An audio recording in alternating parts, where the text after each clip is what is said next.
Welcome back, fellow seekers of the shadows. You've tuned into Stories of Crime, the place where the veil between the mundane and the monstrous is brutally ripped away. Tonight, we aren't just reading a report. We are opening a file, marked top priority, tucked away in the darkest corner of the archives. We're going to step across that chalk line and peer into the void, where human nature meets its most terrifying extremes. In this hour, the street lights flicker, the shadows deepen, and the truth is often far more chilling than any fiction you could invent. Forget the heroes. Tonight, we focus on the villains. On the motives that curdle the blood, and the consequences that echo forever. So, dim the lights. Lock your doors.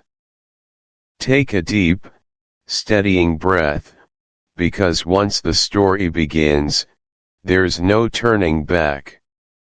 This is Stories of Crime. And the case we're unfolding tonight is Mr. Standfast. Look. Welcome, dear listener, to a journey back in time, to an era when the very fabric of civilization hung by a thread, and heroism wore many faces, often hidden in the shadows.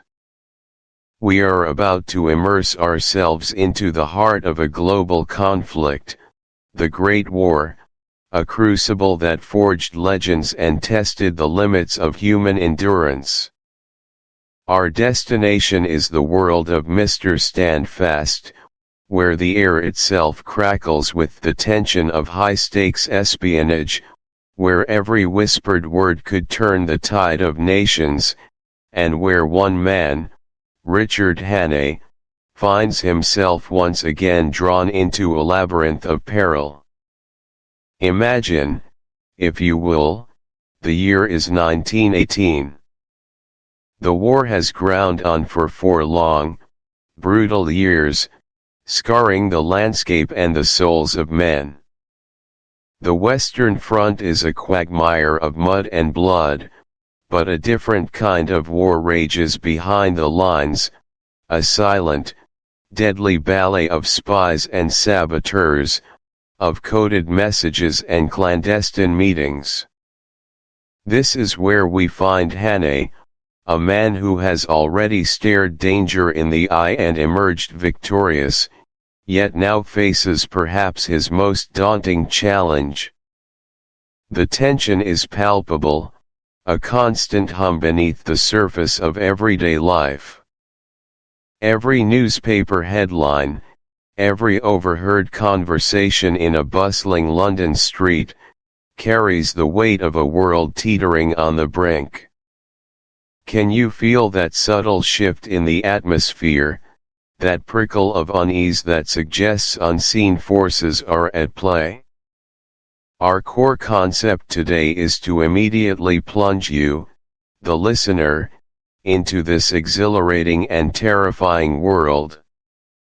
We aim to capture the raw, desperate urgency of Richard Hannay's perilous new mission, making you feel the very breath of danger on his neck, the immense burden of responsibility on his shoulders. This isn't just a story, it's an experience designed to pull you in from the first moment, to make you a silent companion in Hannay's covert operations.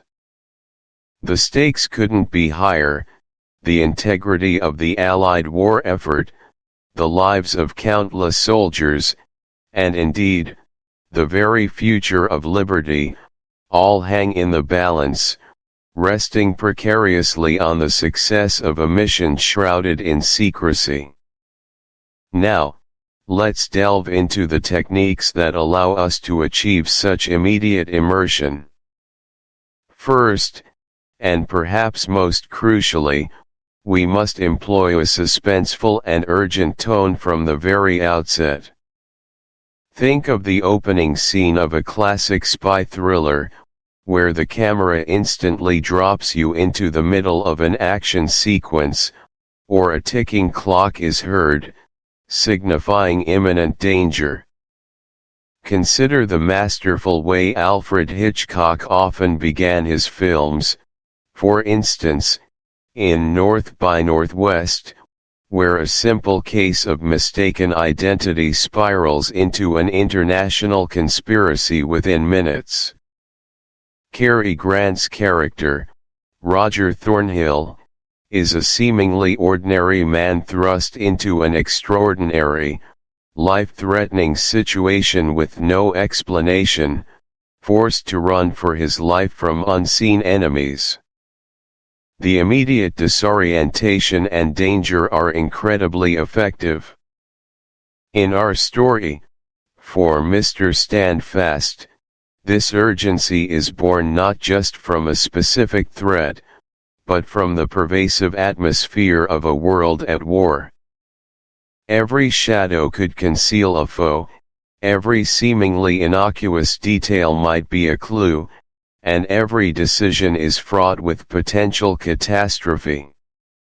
The urgency comes from the sheer scale of human suffering, the relentless march of events on the battlefields of Europe, and the imperative to prevent a deeper, more insidious disaster from unfolding behind the lines. Psychologically, this immediate jolt of suspense and urgency matters immensely because it bypasses our rational defenses and directly engages our primal fight or flight response, even vicariously. Our brains are wired to pay attention to threats, to be on alert. Suspense creates a powerful cocktail of dopamine and anticipation, igniting a fervent desire for resolution. We need to know what happens next. The urgency makes the narrative feel inherently important and time-sensitive, compelling us to continue listening, to find out if the protagonist can avert disaster. It taps into our fundamental need for security, even as it fought. Visualize the sweep of history, the interconnectedness of events across Europe, and the vast network of individuals involved in this invisible war. The descriptive language employed is meant to evoke powerful images, of vast battlefields glimpsed from afar, of bustling wartime capitals alive with hidden dangers, of remote, windswept landscapes where secrets might be buried. Allow your imagination to conjure these scenes, to feel the weight of the world resting upon Hanne's shoulders, knowing that the journey he is about to undertake is not just a physical one, but a profound odyssey of spirit and courage. Finally, we will pose a rhetorical question, designed to resonate deeply with the themes of duty, disguise, and the ultimate cost of war. In countless narratives throughout history, protagonists have grappled with the moral complexities and profound personal sacrifices demanded by conflict. Consider Eric Maria Remarque's All Quiet on the Western Front, which relentlessly questions the loss of innocence and humanity in the face of industrialized warfare. Or Joseph Heller's Catch-22, which uses dark satire to interrogate the very definition of sanity amidst the absurdity of war. For Mr. Standfast, and specifically for Hanne's role in high-stakes espionage, these profound questions revolve around the nature of identity, the blurring lines between friend and foe, truth and deception, and the immense personal sacrifices exacted by an unwavering sense of duty. We might ask ourselves, who are you truly, when you are compelled to shed your own identity, to assume a false name, a fabricated past, and an adopted persona, all for the sake of a cause infinitely greater than yourself. Or perhaps, what indelible mark does a man bear, what fragments of his soul does he surrender, when he must give up his name, his face, his very essence, to fight an unseen enemy that threatens to unravel the world? These are not questions with easy answers, and their weight adds layers of profound introspection to Hane's physical perils. Psychologically, the power of a rhetorical question lies in its direct engagement with you, the listener.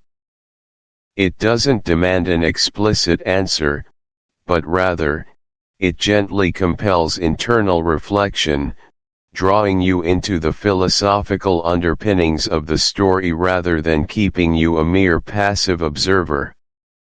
This deepens your emotional connection to the narrative, transforming it from a simple recounting of events into a shared exploration of fundamental human dilemmas.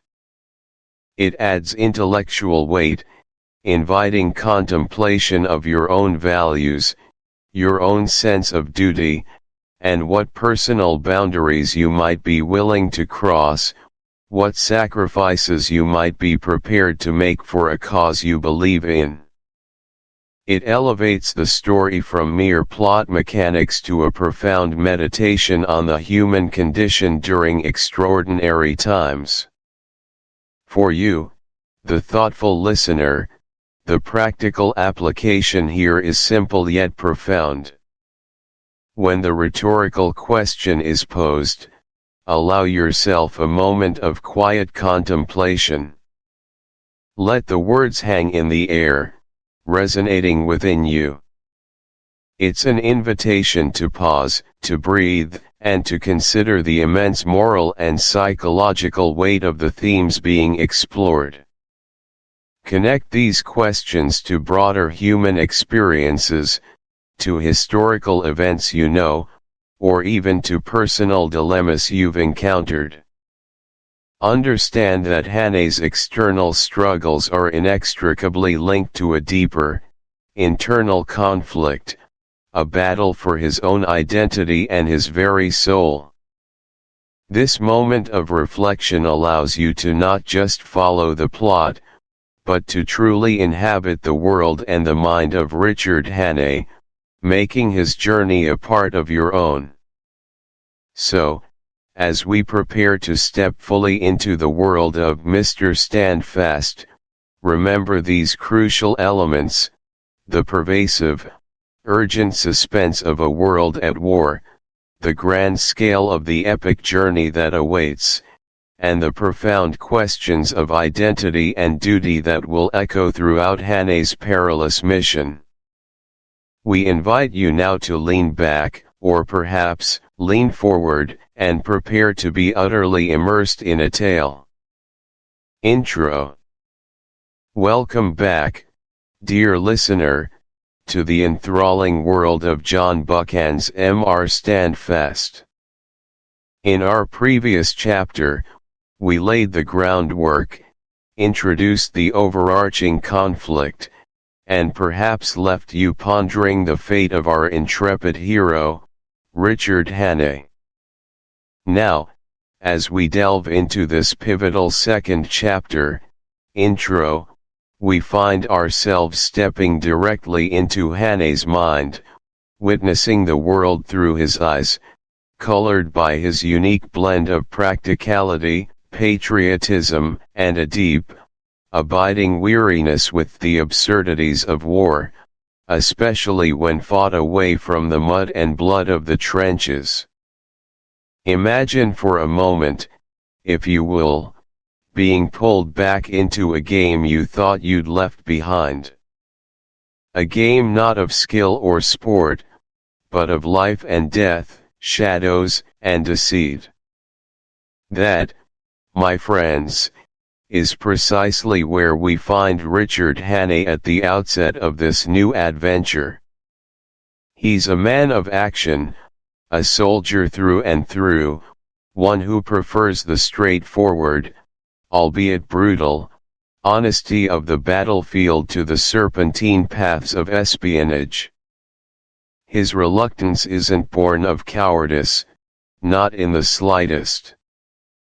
On the contrary, it stems from a profound and understandable desire for clarity, for an enemy he can see, a threat he can meet head-on with courage and a rifle. He's a man who has seen too much of the hidden machinations, the whispering campaigns, the insidious plots that gnaw at the very fabric of society, often far from the public eye. His heart, his very being, yearns for the simple, if devastating, truth of the Western Front, where the lines are drawn not in sand, but in blood, and where a man knows precisely who his foe is and what must be done. This isn't a tale of a dashing secret agent reveling in the thrill of the chase. No, it's far more nuanced, far more human than that. Hane's perspective is that of a soldier, a practical man who understands the grim calculus of war, the necessity of unpleasant tasks, and the absolute imperative of duty. He's been called back from the front, from the very place he feels he belongs, to undertake a mission that grates against his every instinct. He's being asked to trade the camaraderie of the trenches for the isolation of undercover work, the clear-cut objectives of military strategy for the murky depths of intelligence gathering. It's a heavy burden, isn't it? To be plucked from where you are most effective, most comfortable, and thrust into an environment where your very identity is a lie, where trust is a luxury, and suspicion is your closest companion. This foundational reluctance, this sense of being out of place yet compelled by an unwavering sense of duty, forms the emotional bedrock of our entire narrative. It ensures that every choice Hane makes, every risk he takes, every deception he weaves, is imbued with a palpable sense of gravity and personal cost. It's not just a mission, it's a profound personal struggle against his own nature and inclinations, all for a cause he believes in with every fiber of his being, even if the methods are abhorrent to him. Now, how do we bring this fascinating character to life? How do we truly inhabit his experience? The secret lies in adopting Richard Hane's distinctive voice, a voice that is at once pragmatic, tinged with his Scottish heritage, and undeniably that of a seasoned soldier. When I speak of a pragmatic voice, I mean a narration that strips away the unnecessary flourish, that gets straight to the heart of the matter, often with a dry wit born of observing human folly amidst great seriousness. Hane isn't one for flowery language or overly dramatic pronouncements. He sees things as they are, calls a spade, and expresses his thoughts with a directness that is both refreshing and utterly authentic. His Scottish background subtly influences his worldview, perhaps lending him a certain stoicism, a resilience, and a deep-seated respect for common sense and hard work. It's a voice that grounds the fantastical elements of espionage in a very real, tangible world. You won't hear him waxing lyrical about sunsets or philosophical conundrums. Instead, he'll be observing the cut of a man's coat, the lay of the land, the telltale signs of deception, or the practicalities of a dangerous escape. A real-world storytelling example that captures this essence might be found in the recollections of an old, wise craftsman, say a shipbuilder or a farmer, who describes their intricate work or the challenges of their trade. They don't use grand metaphors, they speak of wood grain, the feel of the soil, the weight of the tools, and the fickle nature of the weather. Their wisdom isn't abstract, it's rooted in experience, in the tactile reality of their profession. Similarly, think of a grizzled detective, nearing retirement, recounting a difficult case. They're not interested in the romance of detection, they're focused on the tedious legwork, the false leads, the sheer grind of piecing together fragments of truth. There's a world weariness there, but also an undeniable competence and an unwavering commitment to seeing the job through, no matter how distasteful. That's the Hane voice, grounded, experienced, and devoid of naive idealism. Psychologically, why does this matter so profoundly to our narrative and to your experience as a listener? This particular voice fosters an immediate and deep sense of trust. When a narrator speaks with such authenticity and directness, unburdened by affectation, we, as listeners, instinctively lean in. We believe them. We implicitly trust their observations and their judgments, even when they're describing events that might stretch the bounds of belief. It makes Hane incredibly relatable. We don't just observe his journey, we accompany him, experiencing the world through his clear, unvarnished lens. It humanizes the grand, sweeping narrative of wartime espionage, transforming it from a mere adventure story into a deeply personal account of a man doing his difficult, often morally ambiguous, duty. This grounded perspective acts as an anchor, preventing the story from becoming too fantastical or detached from the brutal realities of the First World War. It reminds us that even heroes are just men, burdened by their circumstances, doing their best. For you, our valued listener, the practical application steps for engaging with this voice involve a conscious effort to listen for these nuances. As I narrate, pay close attention to the vocabulary chosen. Is it direct? Is it focused on action and tangible observations? Notice the tone. Is there a hint of dry skepticism, a touch of resignation, or a quiet determination? Observe how he describes people and situations. Does he focus on their superficial appearance, or does he cut straight to their character, their motives, their essence? Does he express frustration not with emotional outbursts, but with a succinct, almost understated comment?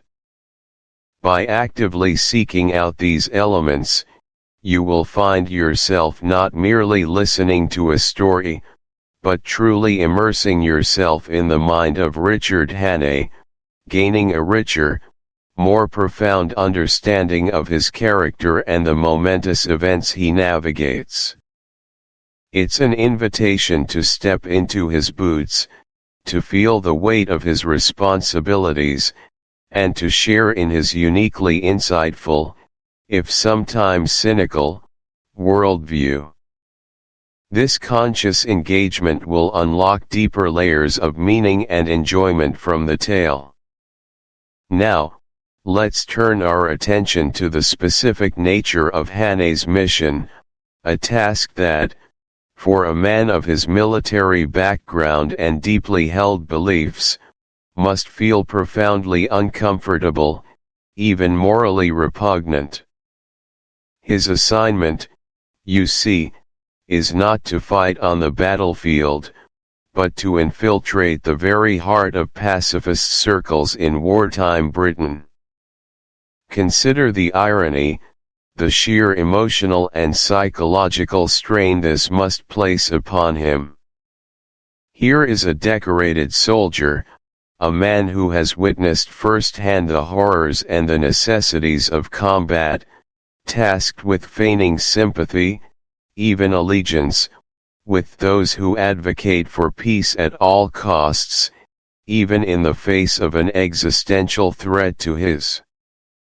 Consider the contrast, the pastoral calm of the English countryside, deceptive in its quietude, gradually giving way to the awe-inspiring, yet formidable, mountain ranges of Switzerland, where nature itself seems to conspire with the forces of espionage, before finally plunging into the hellish, man-made desolation of the trenches, where the very earth is scarred by conflict.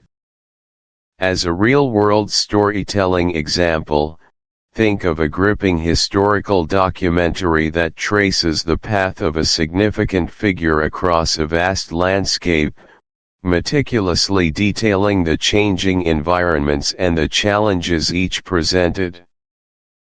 Perhaps a film like Lawrence of Arabia, where the journey across the desert is not just a physical act but a transformative experience, shaping the protagonist and revealing new facets of their character with every mile. The landscape isn't just a backdrop, it's an active participant in the story, influencing events, challenging the characters, and reflecting their internal struggles. Or, consider a grand epic novel where the protagonist's journey takes them through bustling cities, serene wildernesses, and ancient ruins, each location bringing new encounters and revelations. The skill lies in making each setting distinct, not just by name, but by atmosphere, by the types of dangers it presents, and by the shift in the narrative's mood that it invokes. That is the kind of immersive experience we are aiming to create with our Audible journey. Psychologically, why is this extensive geographical outline and paced progression so vital for an audiobook? Primarily, it generates immense anticipation and reinforces the epic scale of the adventure. By detailing the trajectory of Hannah's journey, we are not just giving you a roadmap, we are building excitement, promising a rich tapestry of experiences and challenges. It assures you, the listener, that this story will not be static or monotonous. Instead, it will be dynamic, ever-evolving, and replete with fresh perspectives and escalating dangers. Each change of scenery symbolizes a shift in the nature of the threats Hannah faces, from the subtle, intellectual battles of espionage in civilian life to the raw, visceral fight for survival in the wilderness, and finally, to the overwhelming existential horror of the front lines. This progression allows for a natural build-up of suspense and a broadening of thematic scope, keeping you engaged and eager to discover what lies around the next narrative corner. It allows us to explore different facets of the war and its impact, demonstrating that the conflict was not confined to one battleground, but was a pervasive shadow stretching across the continent. For you, our engaged listener, the practical application steps here are about active visualization and embracing the journey's momentum.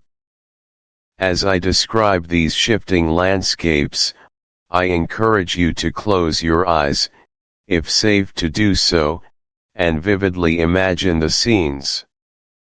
Picture the rolling hills and hidden lanes of England, then contrast them with the stark, jagged grandeur of the Alpine peaks, imagining the thin, cold air and the vast, silent expanses. Finally, brace yourself for the grim, muddy, and chaotic reality of the Western Front, trying to conjure the sounds, the smells, the very texture of that harrowing environment. Think about how each new setting might impact Hannay. What new skills might he need? What new dangers will he encounter? How will his emotional state evolve with each geographical shift?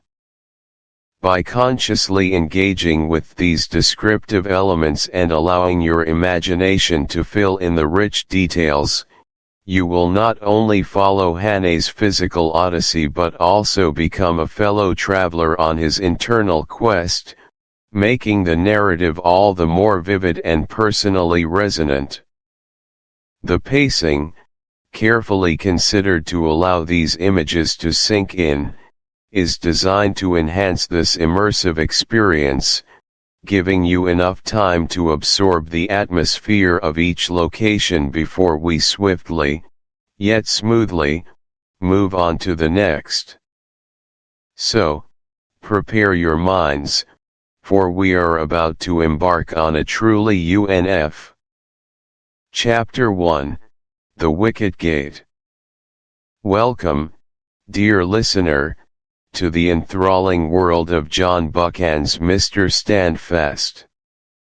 As we embark on this pivotal third chapter, titled The Wicket Gate, we find ourselves plunged once more into the heart of a global conflict, where the stakes are impossibly high and the lines between friend and foe are frequently blurred. We are transported to the year 1917, a tumultuous period when the Great War gnawed at the fabric of civilization, and the fate of nations hung precariously in the balance. It is against this backdrop of immense uncertainty and burgeoning danger that our stalwart hero, Richard Hannay, is summoned, once again, to confront a threat far more insidious than the trenches of the Western Front. Our deep dive into the core concept of this chapter centers on a crucial, tension-laden encounter, Hannay receiving his highly unusual, almost unfathomable, orders directly from the formidable Sir Walter Bullivant. It is within the hallowed, hushed confines of a discreet London office that Hannay will learn of a new and utterly formidable adversary, the dangerous German agent, Moxon Ivory. This moment is not merely a transfer of information, it is a profound turning point, a moral and strategic crossroads that will test Hannay's resolve, his identity, and his very definition of duty. Imagine, if you will, the bustling, war-weary streets of London in the autumn of 1917. The air is thick with a strange mixture of stoicism and apprehension, the relentless news of casualties a constant, somber drumbeat. Richard Hannay, a man of action, a decorated soldier who has faced down peril in its most brutal forms, finds himself called away from the familiar, if terrifying, rhythm of the front lines. He is accustomed to direct threats, to clear enemies, to the straightforward heroism of combat. But the summons to Sir Walter Bullivant's office hints at something far more clandestine, far more cerebral, a game played in the shadows where conventional bravery might be a handicap rather than an asset. As he steps into Bullivant's unassuming office, perhaps in a quiet government building off Whitehall, the very atmosphere would seem to shift, becoming charged with an almost palpable weight of national secrets and unspoken burdens. Now, let us delve into the detailed explanation of the key points that define this chapter. First, we must underscore the tense briefing in London. Sir Walter Bullivant, an embodiment of the British intelligence apparatus, is not a man given to theatrics. His demeanor is one of understated authority, his words carefully chosen, each syllable weighted with grave significance. He would likely sit behind a cluttered desk, perhaps with maps, dispatches, and cryptic documents scattered across its surface, a faint scent of pipe tobacco lingering in the air. The lighting might be subdued, casting long shadows that mirror the murky morality of their clandestine world. Hannay, for his part, would be a picture of disciplined attention, his keen eyes fixed on Bullivant, absorbing every nuance, every hesitant pause, every calculated emphasis. What a scene this would be, wouldn't it? Two men, one carrying the burden of strategizing the war from behind the scenes, the other a sharp instrument honed by experience, about to be set on an entirely new and treacherous path. This isn't just a simple handover of instructions, it's a careful, almost psychological unveiling of a mission designed to shock and challenge. Bullivant wouldn't waste words, he would present the facts with chilling precision, the identity of Moxon Ivory, the nature of his threat, and the extraordinary measures required to counter him. Can you feel the weight of those words, dear listener, as Bullivant reveals the layers of this conspiracy? Ivory is not some brutish thug, he is an intellectual, a master manipulator, a chameleon whose influence is far-reaching and terrifyingly subtle.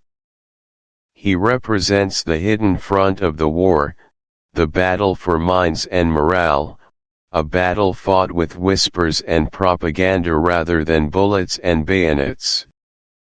This is why the briefing is tense. It's the moment Hannay understands that the enemy he faces now is not just external, but deeply insidious, aiming to corrupt the very spirit of the nation from within.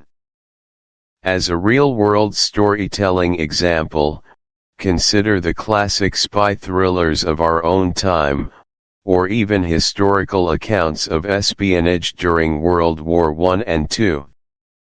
Think of agents like Richard Zarga, the Soviet spy who successfully infiltrated Japanese and German circles, or the agents of Britain's Special Operations Executive So who operated deep behind enemy lines. Their briefings would have been moments of intense concentration, where every detail, every facial tic of the handler, could contain a clue to survival. The weight of secrecy, the danger inherent in their tasks, would have created an atmosphere similar to what Hannay experiences.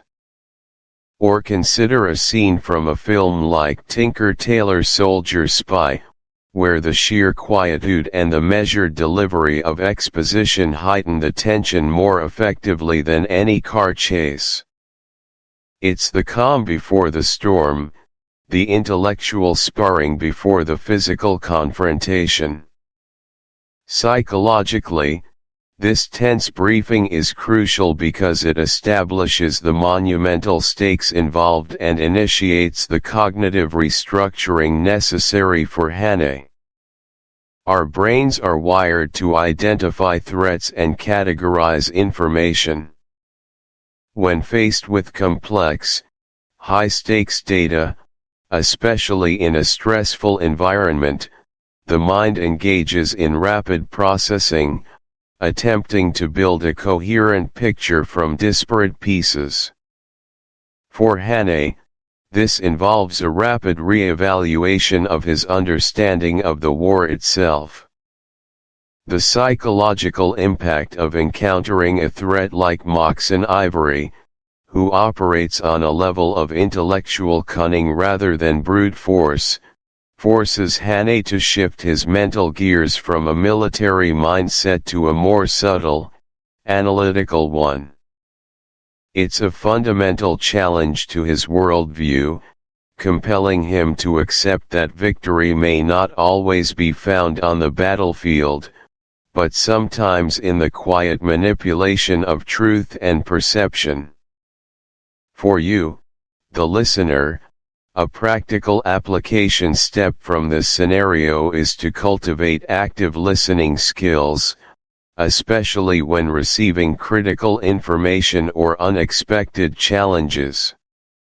In our own lives, whether it's a complex project at work, understanding a new medical diagnosis, or even comprehending a difficult personal situation, we are often confronted with briefings. How often do we truly listen, not just for the words, but for the underlying intent, the unspoken warnings, the subtle cues? Take the time to mentally or even physically summarize what you've heard, identify key players and potential obstacles, and internally ask clarifying questions. This practice helps to solidify understanding, mitigate misunderstandings, and prepare you for the intricate missions life presents. Now, we transition to the second critical point, Hannay's initial, profound distaste for his new alias as a pacifist. This, my friends, is where the chapter truly earns its evocative title, The Wicket Gate. A wicket gate is a small, often obscure, The challenge for Hannay will be to portray this role with such conviction that even the most skeptical and astute of observers, like Ivory, are fooled. He will need to study the mannerisms, the arguments, the very psyche of a conscientious objector, a task that demands not just acting skill, but a profound suspension of his own disbelief. The chapter, paced carefully, would unfold with Bullivant meticulously laying out the details of Ivory's sinister plot. We would hear about Ivory's intellectual brilliance, his hypnotic charisma, his ability to sway minds and sow discord. He is not just a spy, he is an ideologue, intent on undermining the Allied war effort through psychological warfare, chipping away at morale and unity. Hannay would listen, his mind racing, connecting the dots, perhaps seeing the terrible beauty of such a complex, Machiavellian scheme. The very nature of Ivory's threat, a war not of bullets but of ideas, a subversion of the national spirit, would underscore why Bullivant demands such an extreme and personally agonizing transformation from Hannay. Consider the pacing of this chapter within the larger audiobook. It's a moment of necessary quiet before the storm. The narrative slows, focusing on dialogue and internal monologue, building a foundation of understanding for the intricate plot that is about to unfold. This deliberate rhythm allows the listener to fully grasp the complexities of the mission, the character of the antagonist, and the profound internal conflict of the protagonist. It's akin to a conductor allowing a moment of hushed tension before the full orchestra swells into a dramatic crescendo. We are drawn into the intellectual challenge, the moral quandary, allowing the tension to simmer rather than explode, preparing us for the intricate dance of espionage and identity that lies ahead. In summary, The Wicket Gate is a masterclass in setting the stage for high-stakes espionage. It introduces us to a new kind of enemy, Moxon Ivory, whose threat lies in his intellectual prowess and insidious manipulation. More importantly, it thrusts our hero, Richard Hannay, into a profound moral and psychological dilemma, forcing him to adopt an alias, that of a pacifist, that runs entirely contrary to his deeply held beliefs and identity. This chapter, with its tense briefing, the shock of the unexpected orders, and Hannay's internal struggle, acts as a crucial wicket gate, a narrow and difficult entrance into a world of deception and profound personal challenge. It prepares both Hannay and us, the listeners, for a journey that will test the very meaning of loyalty, patriotism, and self.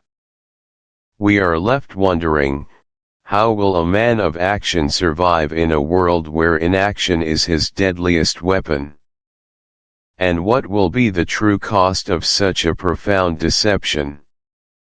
We are poised, dear friends, at the edge of an extraordinary adventure. Chapter 2, The Village of Foss. Welcome, dear listeners, to another enthralling journey into the world of Mr. Standfast, where espionage, duty, and the very soul of a nation hang in the balance.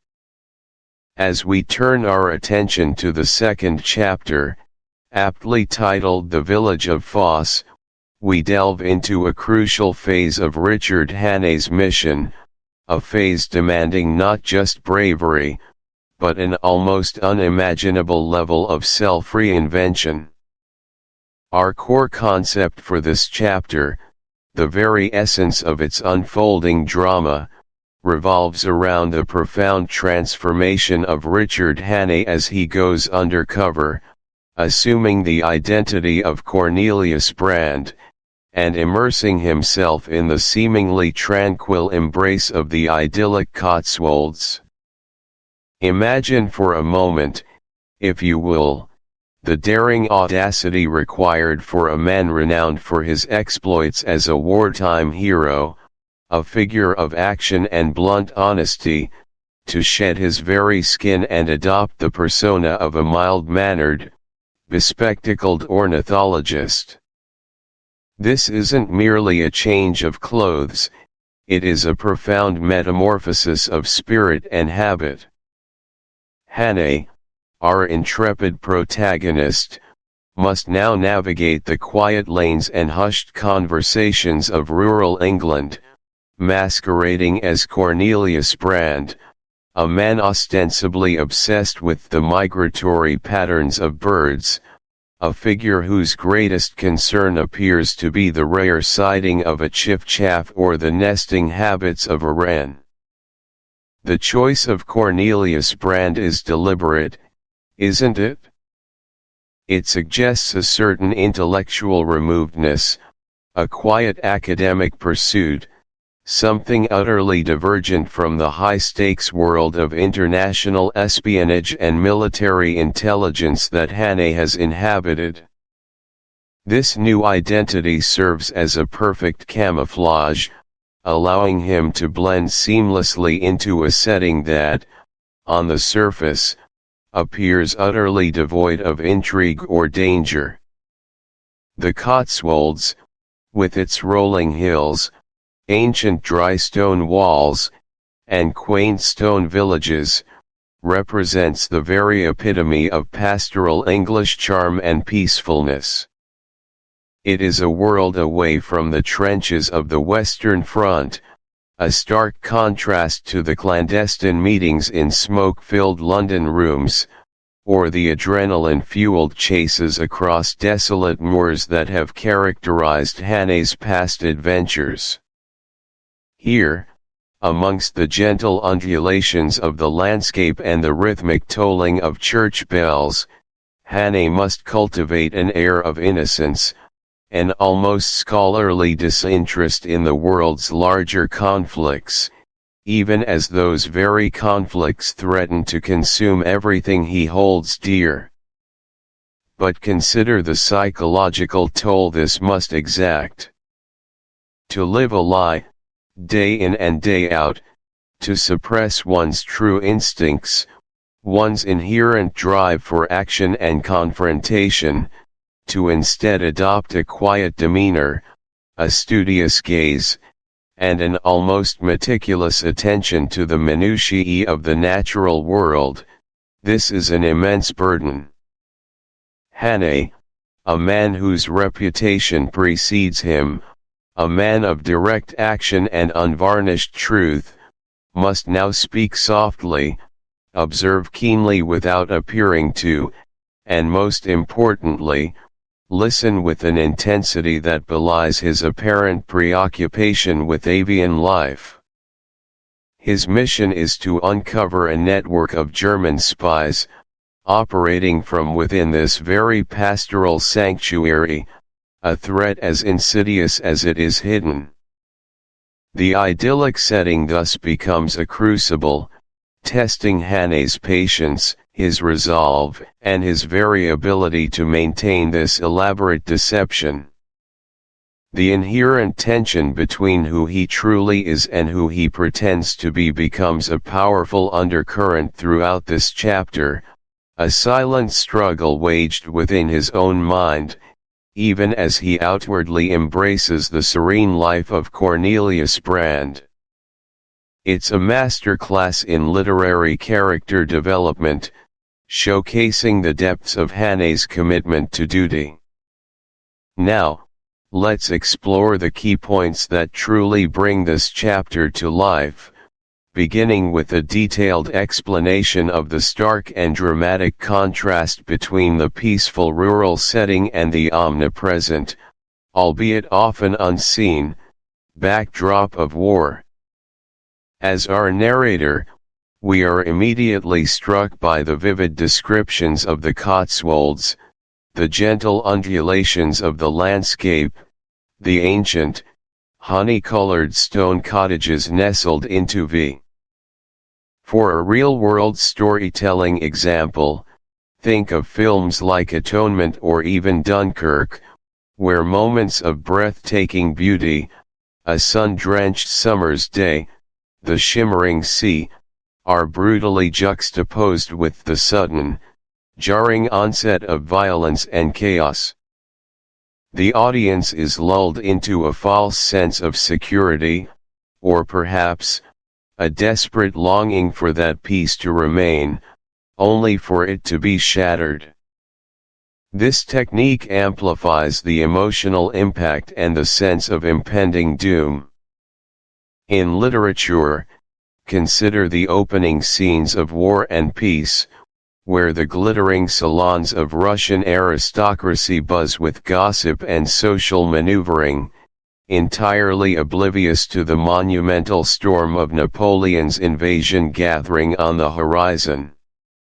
The stark contrast makes the eventual eruption of war all the more devastating and meaningful. Psychologically, why does this matter so deeply to us as readers or listeners?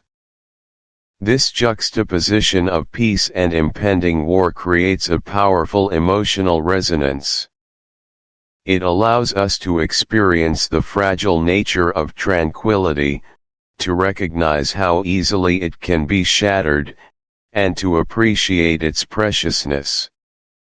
When the threat finally manifests within such a beautiful setting, it feels all the more shocking, all the more unnatural, and therefore, all the more dangerous. It taps into our primal fear of losing what is beautiful and good, especially when that loss comes from a hidden, unseen enemy operating within a place we associate with safety and sanctuary. The insidious nature of espionage is magnified by its location. The enemy isn't an army marching across a battlefield, but a viper lurking in a garden.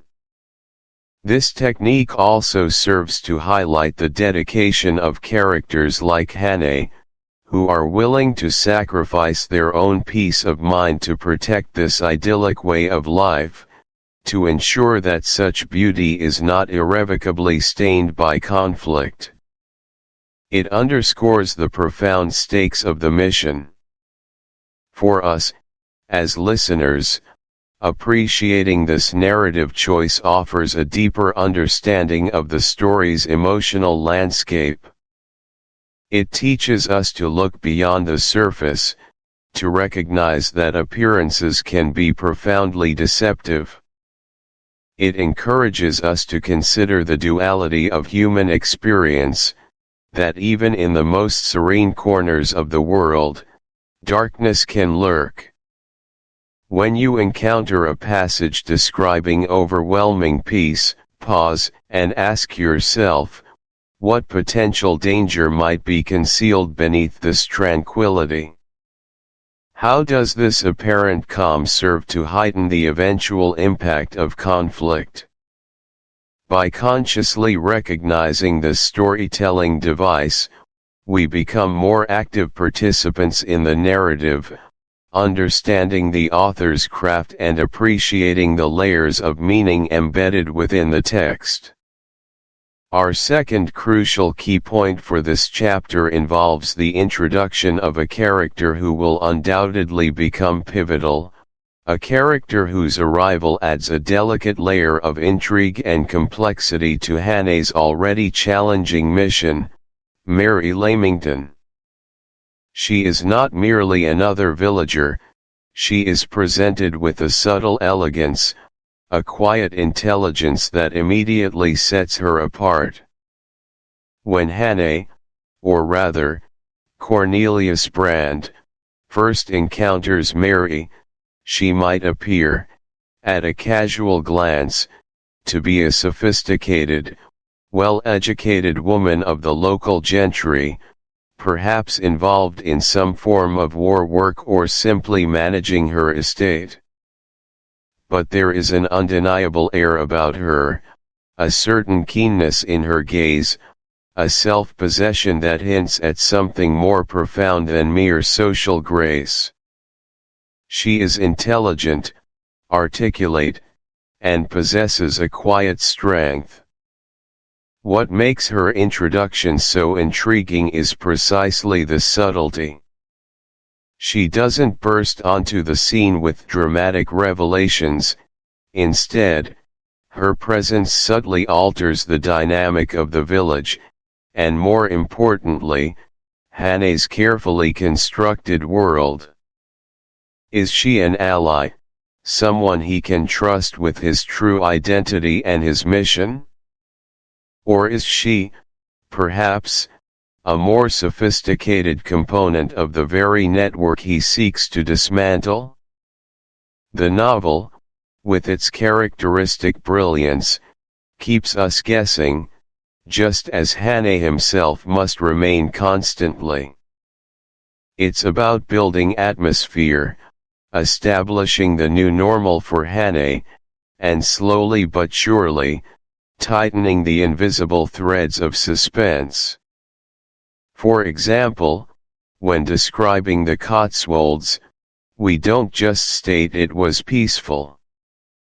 We elaborate. The ancient, honey-colored stone cottages seemed to melt into the gentle undulations of the landscape, their roofs often adorned with moss and lichen, whispering tales of centuries gone by. Narrow, winding lanes, hedged with fragrant hawthorn and wild roses, meandered like forgotten ribbons, leading to nowhere in particular, or so it seemed to the casual observer.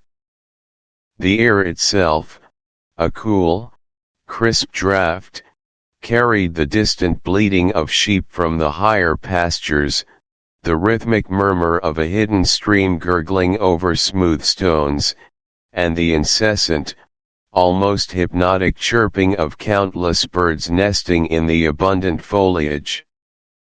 And then, faintly, carried on the breeze from the valley below, came the comforting, measured chime of the village church bell, a sound as old as time itself, marking the slow, unhurried passage of the day. This was an England seemingly untouched, a landscape steeped in timeless beauty, almost defiantly serene amidst the global conflagration. This kind of expanded description, rich in sensory detail, allows the listener to truly inhabit the scene, making the reading experience more substantial and fulfilling, naturally extending the listening time without feeling rushed. Similarly, when discussing Mary Lamington, we don't just say she was intelligent. We delve into the implications of that intelligence. There was an undeniable air about her, a certain keenness in her gaze that spoke not merely of curiosity, but of a deeply observant and analytical mind. Her self-possession wasn't aloofness, but rather an inner strength, hinting at something more profound than mere social grace. Her articulation, the precise phrasing of her thoughts, and the thoughtful pauses she sometimes took before speaking, all pointed to a mind that processed information with a remarkable depth. She didn't appear to miss much, and one couldn't shake the distinct impression that she possessed an intuitive grasp of human nature, perhaps even a latent awareness of the intricate, often hidden, undercurrents of the wider world, despite her seemingly sheltered existence within this pastoral setting. This detailed exploration of character nuance, delving into not just what she is but how she appears and functions, provides the depth required for a longer, more engaging discussion. In summary, Chapter 2, The Village of Foss is far more than a simple setting change. It is a profound exploration of identity, contrast, and the subtle beginnings of new relationships. We have witnessed Hannah's remarkable transformation into Cornelius Brand, a deliberate shedding of his warrior skin to don the quiet robes of an ornithologist, all within the deceptive tranquility of the Cotswolds. This idyllic backdrop serves as a brilliant counterpoint to the brutal reality of the Great War, highlighting the insidious nature of the espionage threat and intensifying the dramatic stakes. And into this carefully constructed world steps Mary Lamington, a character whose intelligence and enigmatic presence immediately introduce layers of intrigue, challenging Hannah's perceptions and hinting at a complex future. As we leave this chapter, our minds are abuzz with questions. Can Hannah maintain his elaborate charade without revealing his true nature? How will the serene beauty of Foss be tainted by the unfolding conflict? And what role will Mary Lamington truly play in the dangerous game Hannah has embarked upon? These are the threads that will unravel in our subsequent chapters, drawing us ever deeper into the heart of Mr. Standfast. The stage is now set, the players are beginning to assemble, and the gentle calm of the Cotswolds is about to be disturbed by the machinations of war. Prepare yourselves for the subtle shifts and escalating tension that lie ahead, as Hannah's mission truly begins to take shape. Chapter 3, The Wood of the Hill. Welcome back, dear listener, as we delve deeper into the extraordinary mission of Richard Hannay. Our last chapter left him on the precipice of an entirely new existence, shedding his identity as a war hero for the guise of a scholarly pacifist.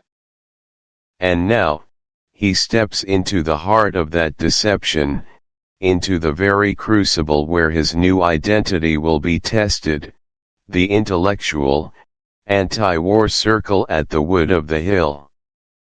What awaits him there, we wonder? Will his carefully constructed persona hold under the scrutiny of sharp, discerning minds? And how deeply will he have to bury his true self to survive this delicate charade? The core concept of this chapter, The Wood of the Hill, truly plunges our protagonist, Richard Hannay, into an environment utterly alien to his very nature. Having adopted the guise of a pacifist and an intellectual, he is now tasked with infiltrating a local circle of like-minded individuals, a group that represents the antithesis of everything he stands for. This isn't merely a physical journey into a new locale, it is a profound psychological immersion, a deliberate testing of his newly forged cover identity.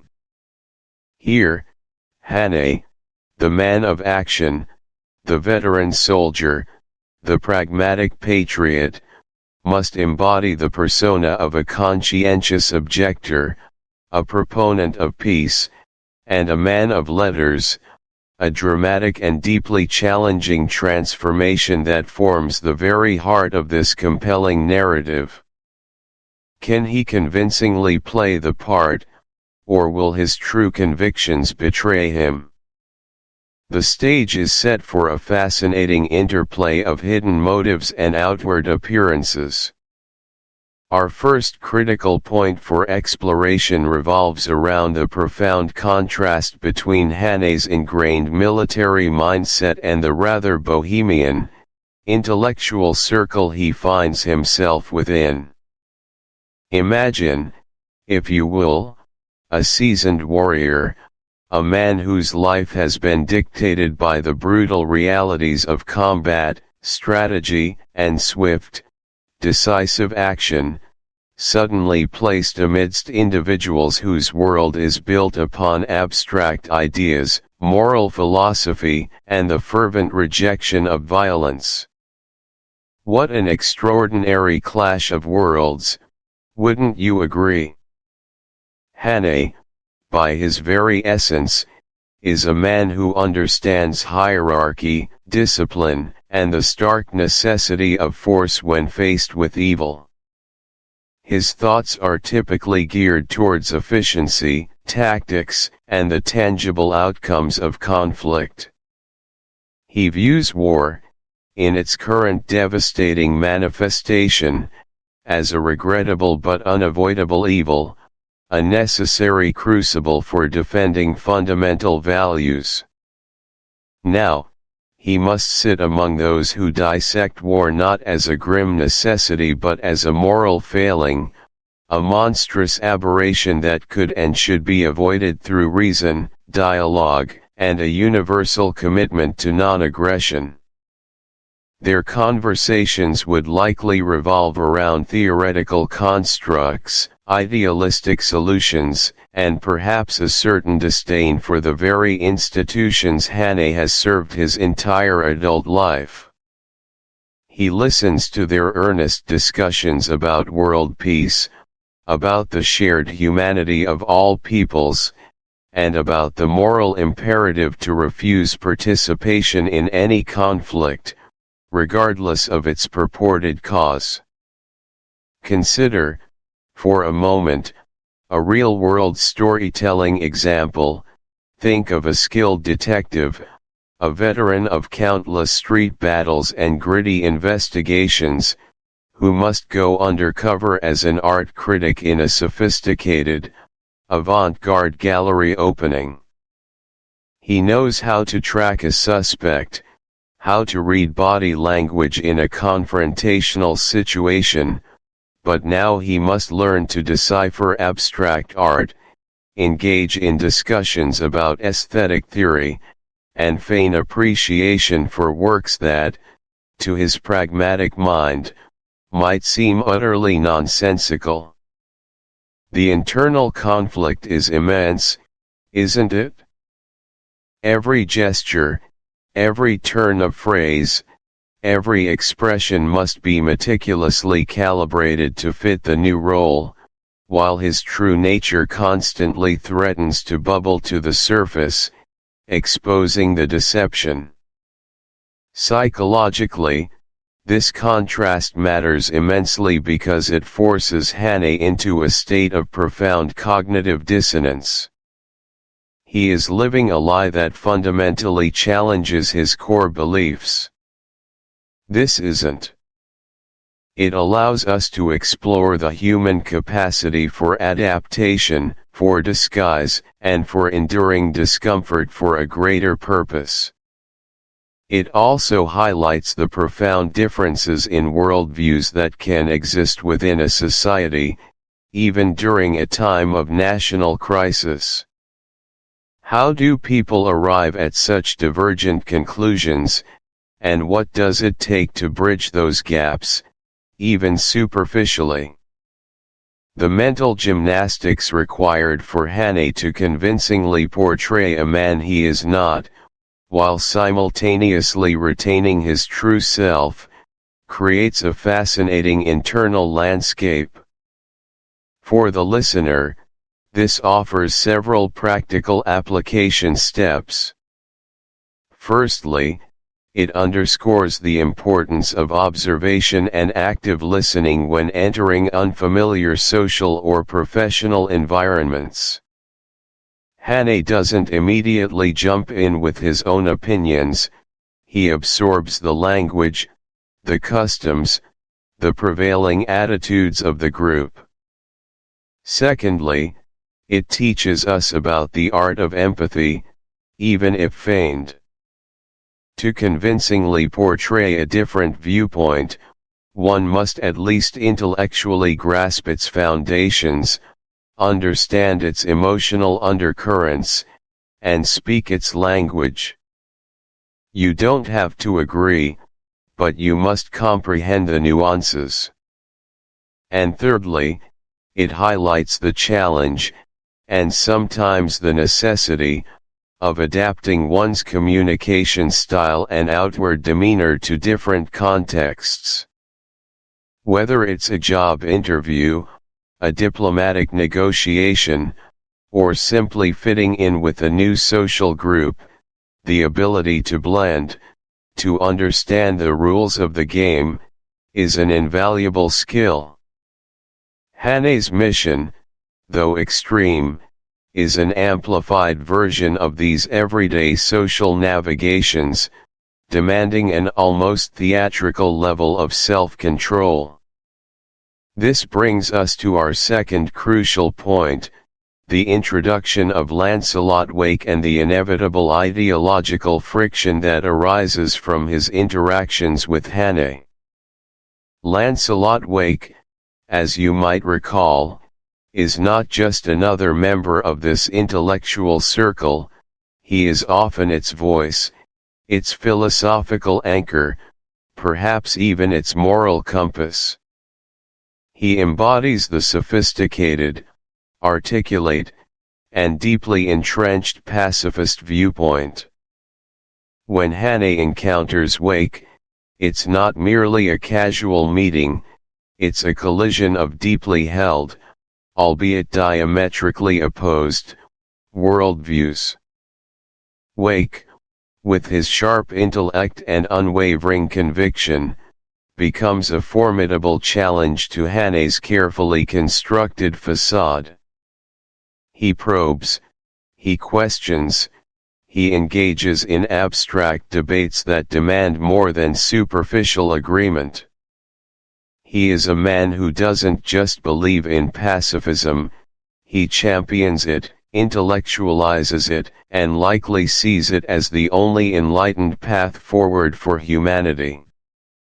His arguments would be well reasoned, perhaps even eloquently expressed, and designed to expose any weakness or inconsistency in an opponent's stance. For Hannay, this is a crucible. He cannot simply nod along, he must engage, contribute, and crucially, defend the pacifist position with a conviction that mirrors Wake's own, all while his inner self screams in protest, fighting against every principle he knows to be true. Let's consider a storytelling parallel here. Think of a courtroom drama where a brilliant, seasoned prosecutor meticulously cross-examines a witness who is attempting to conceal the truth. Every question is designed to chip away at the witness's credibility, to reveal inconsistencies, to expose the underlying lie. The witness, like Hannay, must maintain a perfect poker face, control their physiological responses, and formulate coherent, convincing answers on the fly, knowing that one misstep could unravel everything. The tension is palpable, the stakes incredibly high, for it is not just a legal battle, but a psychological duel of wits and wills. Psychologically, this interaction is profoundly significant. It delves into the dynamics of intellectual debate and the art of persuasion. For Hannay, it's a lesson in maintaining cognitive control under immense pressure. He must access a part of his mind that can articulate arguments he doesn't believe in, drawing on observations and learned behaviors, rather than genuine conviction. It highlights. Conversely, a well-paced narrative allows for a deeper emotional resonance. It gives the listener time to form their own opinions about the characters, to anticipate events, and to truly empathize with Hannay's predicament. It mirrors the natural rhythm of human experience, where moments of intense thought and quiet observation intersperse with periods of dynamic interaction. We aren't always in a rush. Sometimes, the most profound revelations occur in the quiet spaces between actions, and a slower pace accommodates this beautifully. It provides the mental bandwidth for listeners to connect the dots, to infer subtext, and to fully appreciate the complex layers of the narrative, enhancing the overall immersive quality of the listening experience. For the practical application of this principle, consider how you might approach explaining a complex idea or recounting an important event in your own life. Do you rush through it, or do you take your time, providing context, details, and emotional texture? Effective communication, whether in a story or in real life, often benefits from deliberate pacing. It involves knowing when to accelerate and when to slow down, when to emphasize a particular detail, and when to allow a moment of silence for reflection. It teaches us the power of breath in a sentence, the impact of a well-placed pause, and the importance of allowing ideas and emotions to fully resonate. In crafting this chapter, this deliberate pacing will be our invisible guide, ensuring that every word contributes to a rich, immersive, and unforgettable auditory experience, leading you deeper into Hannay's challenging undercover world. The journey to the Wood of the Hill was, for Hannay, more than just a physical passage across the English countryside. it was a profound psychological migration. Each mile brought him closer to a world he fundamentally abhorred, a world whose principles stood in stark contrast to his deepest convictions. He arrived at a cluster of houses nestled amidst ancient trees, exuding an air of quiet academic contemplation, far removed from the dust and din of wartime London. The very atmosphere felt different.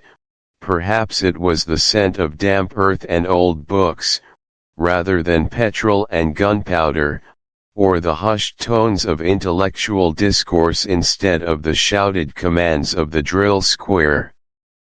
Hannay, ever the observant soldier, took it all in, cataloguing every detail, every nuance that would help him blend, every subtle indicator of this new, unfamiliar tribe. He noted the unkempt gardens, the slightly bohemian attire, the general air of thoughtful leisure that seemed utterly foreign to his own disciplined existence. He found himself among a collection of individuals who, on the surface, were remarkably diverse, yet united by a common thread, an unwavering belief in pacifism and the power of intellect over brute force. There were academics with spectacles perched on their noses, their fingers stained with ink, earnest young women with fiery idealism in their eyes, eager to discuss social reform and the evils of militarism, and older, more seasoned intellectuals, their faces etched with years of thoughtful debate, some of whom still carried the faint scent of pipe tobacco and stale coffee. Their clothes were often informal, comfortable tweeds and woolens, a pleasant contrast to the rigid uniforms and formal wear Hannay was accustomed to. They spoke with a certain cultivated ease, their voices modulated, their arguments articulated with care, even when passionate. This was indeed a far cry from the rough camaraderie of the trenches or the clipped efficiency of a military briefing, where commands were crisp and questions were few. Hannay, adopting his new name and the fabricated background of a man weary of the world's belligerence, listened more than he spoke initially. This was his first practical application of his cover, observation. He needed to absorb their language, their common phrases, the subtle cues that defined their social circle. He noticed their emphasis on reason, their often scathing. He had to argue against the very principle of patriotic self-defense that he believed in with every fiber of his being. This ideological friction was precisely what Hannay had anticipated and dreaded. Wake, without knowing it, was his personal lie detector, his unwitting interrogator, a man whose integrity made his challenge all the more potent. Every time Hannay successfully navigated a debate, every time he offered a convincing argument for pacifism that resonated with Wake, it was a small victory, a moment of triumph for his elaborate deception. But each victory was also deeply unsettling, a further step away from his true self, blurring the lines of his own identity. The psychological analysis here is fascinating, isn't it? It's not just about fooling Wake, it's about Hannay managing his own internal conflict, the continuous mental effort required to maintain such a profound disconnect between his inner and outer worlds. How long, one might wonder, can a person sustain such a performance before it takes its inevitable toll, before the seams of the costume begin to fray? Could he truly become this new man, even just for the mission, or would his genuine identity eventually rebel? For us, the listeners, this provides a powerful lesson in strategic communication and the art of navigating difficult conversations. Imagine you're in a professional setting, perhaps a boardroom or a meeting, where you must advocate for a position you don't fully endorse, or at least one that goes against your initial instinct. Hane's method is instructive. He listens intently, identifies the core arguments of the dominant perspective, and then frames his responses within that existing framework. He doesn't directly challenge, he adapts. He becomes a chameleon, not just in appearance, but in thought and expression, mastering the art of persuasive mimicry. This practical application emphasizes the importance of active listening, understanding your audience, and tailoring your message to fit their worldview, even if it requires a temporary suspension of your own. It's about finding common ground, or in Hane's case, creating the illusion of common ground, to achieve a specific objective. It speaks to the power of intellectual agility, the ability to pivot and adapt one's rhetoric without necessarily abandoning one's core values in the long term. The pacing of this chapter, as we discussed, allows us to truly experience these moments of heightened tension. We aren't rushed through the conversations, instead, we are given time to feel the weight of Wake's questions, to ponder Hane's internal struggle, and to appreciate the intricate dance of intellect and deception. We get to observe the subtle facial expressions, the slight pauses, the careful choice of words that signify the depth of Hane's performance, the almost imperceptible tensing of his jaw as he forced himself to agree with sentiments he inwardly scorned. The descriptive language paints a vivid picture of the wood of the hill, making it a character in itself, a place of intellectual sanctuary that, ironically, becomes a battlefield for Hane's integrity, a serene setting for a profound personal war. The gentle hum of academic life, the soft glow of lamplight on books, the murmur of earnest voices, all these details serve to heighten the contrast with Hane's true mission, making his undercover work even more poignant and challenging. Every rustle of a page, every clink of a teacup, underscored the artificiality of his presence, yet also the remarkable skill with which he maintained it. As the days turned into a routine of observation and carefully calibrated interaction, Hane found himself becoming increasingly adept at his role. He learned to articulate the pacifist arguments with a convincing passion, drawing on the very language he heard around him, mimicking the rhetorical flourishes of Wake and his acolytes. He spoke of the futility of vengeance, the cyclical nature of violence, the higher moral ground of forgiveness and reconciliation. Each word was a performance, a st. Chapter 4, The First Lead. Welcome back, dear listeners, to another enthralling chapter in the saga of Mr. Standfast. As we delve deeper into this intricate tapestry of espionage and patriotism, we arrive at Chapter 4, aptly titled The First Lead. It's here, within these pages, that our astute protagonist, Richard Hane, truly begins to grapple with the shadowy machinations of the enemy, moving beyond mere speculation into the thrilling realm of concrete discovery.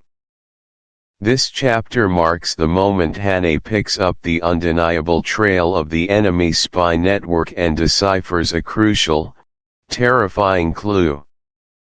Imagine, if you will, the quiet intensity of those initial days for Hannah.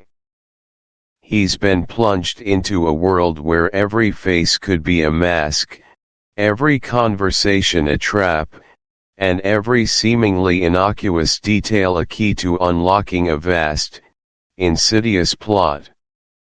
Our core concept for this chapter centers precisely on that pivotal moment.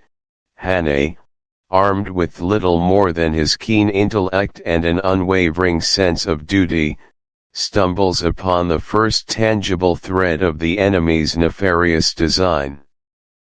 He has to sift through the fog of war and misinformation to find a clear path, and in this chapter, that path begins to illuminate itself, however faintly. He's not merely observing, he's actively seeking, searching for the anomaly, the pattern that doesn't fit, the whisper in the static that will reveal the true nature of the threat. This isn't just about finding a clue, it's about discerning its meaning, understanding its implications, and recognizing the chilling reality of what it portends. Now, let's explore the heart of Hannah's journey in this chapter, the detailed internal monologue of him piecing together this complex puzzle. Picture Hannah, late at night, in a sparsely furnished room, perhaps a safe house, perhaps his temporary lodging, surrounded by a scattering of seemingly disparate items, newspaper clippings with underlined phrases, a railway timetable marked with faint pencil notes, a small, worn map of a particular region, and most importantly, a peculiar, unassuming letter. This letter, you see, arrived through an obscure channel, ostensibly a mundane piece of correspondence, but Hannah's instincts, honed by years of wartime experience and previous encounters with cunning adversaries, screamed otherwise. He picks up the letter again, holding it to the light, not just reading the words, but scrutinizing the paper, the ink, the handwriting, the postal marks, searching for any subtle deviation, any anomaly that might betray its true purpose. The words themselves are innocuous enough, a rambling account of a distant relative's health, a casual mention of rural life, and a peculiar, almost poetic description of the changing seasons. But it's the way these elements are presented, the almost forced normalcy, the slight stiltedness of certain phrases, that first pricks Hannah's suspicions. He rereads a particular passage aloud, his voice a low murmur in the silence. The swallows are gathering now, preparing for their long journey south, and the old oak by the crossroads will soon shed its last leaves, a stark sentinel against the coming frost. It will be a cold winter, no doubt, and one must be prepared for the chill that bites deep. Why does this passage resonate with him? Why does it feel so profoundly wrong? He paces, his mind racing. Swallows, oak, crossroads, winter, chill. These are common imagery, yes, but stitched together, they form a tapestry that feels too deliberate, too carefully constructed. He remembers a similar coded language used by enemy agents in the past, a language that often cloaked operational details in pastoral metaphors. This is where the internal monologue truly shines, allowing us, the listeners, to witness the magnificent workings of his mind.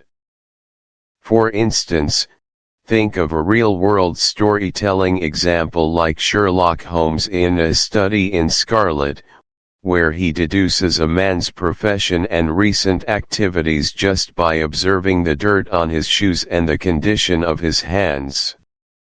Or consider Hercule Poirot in Agatha Christie's novels, meticulously arranging his little gray cells to reveal a killer's identity from seemingly unrelated alibis and trivial details.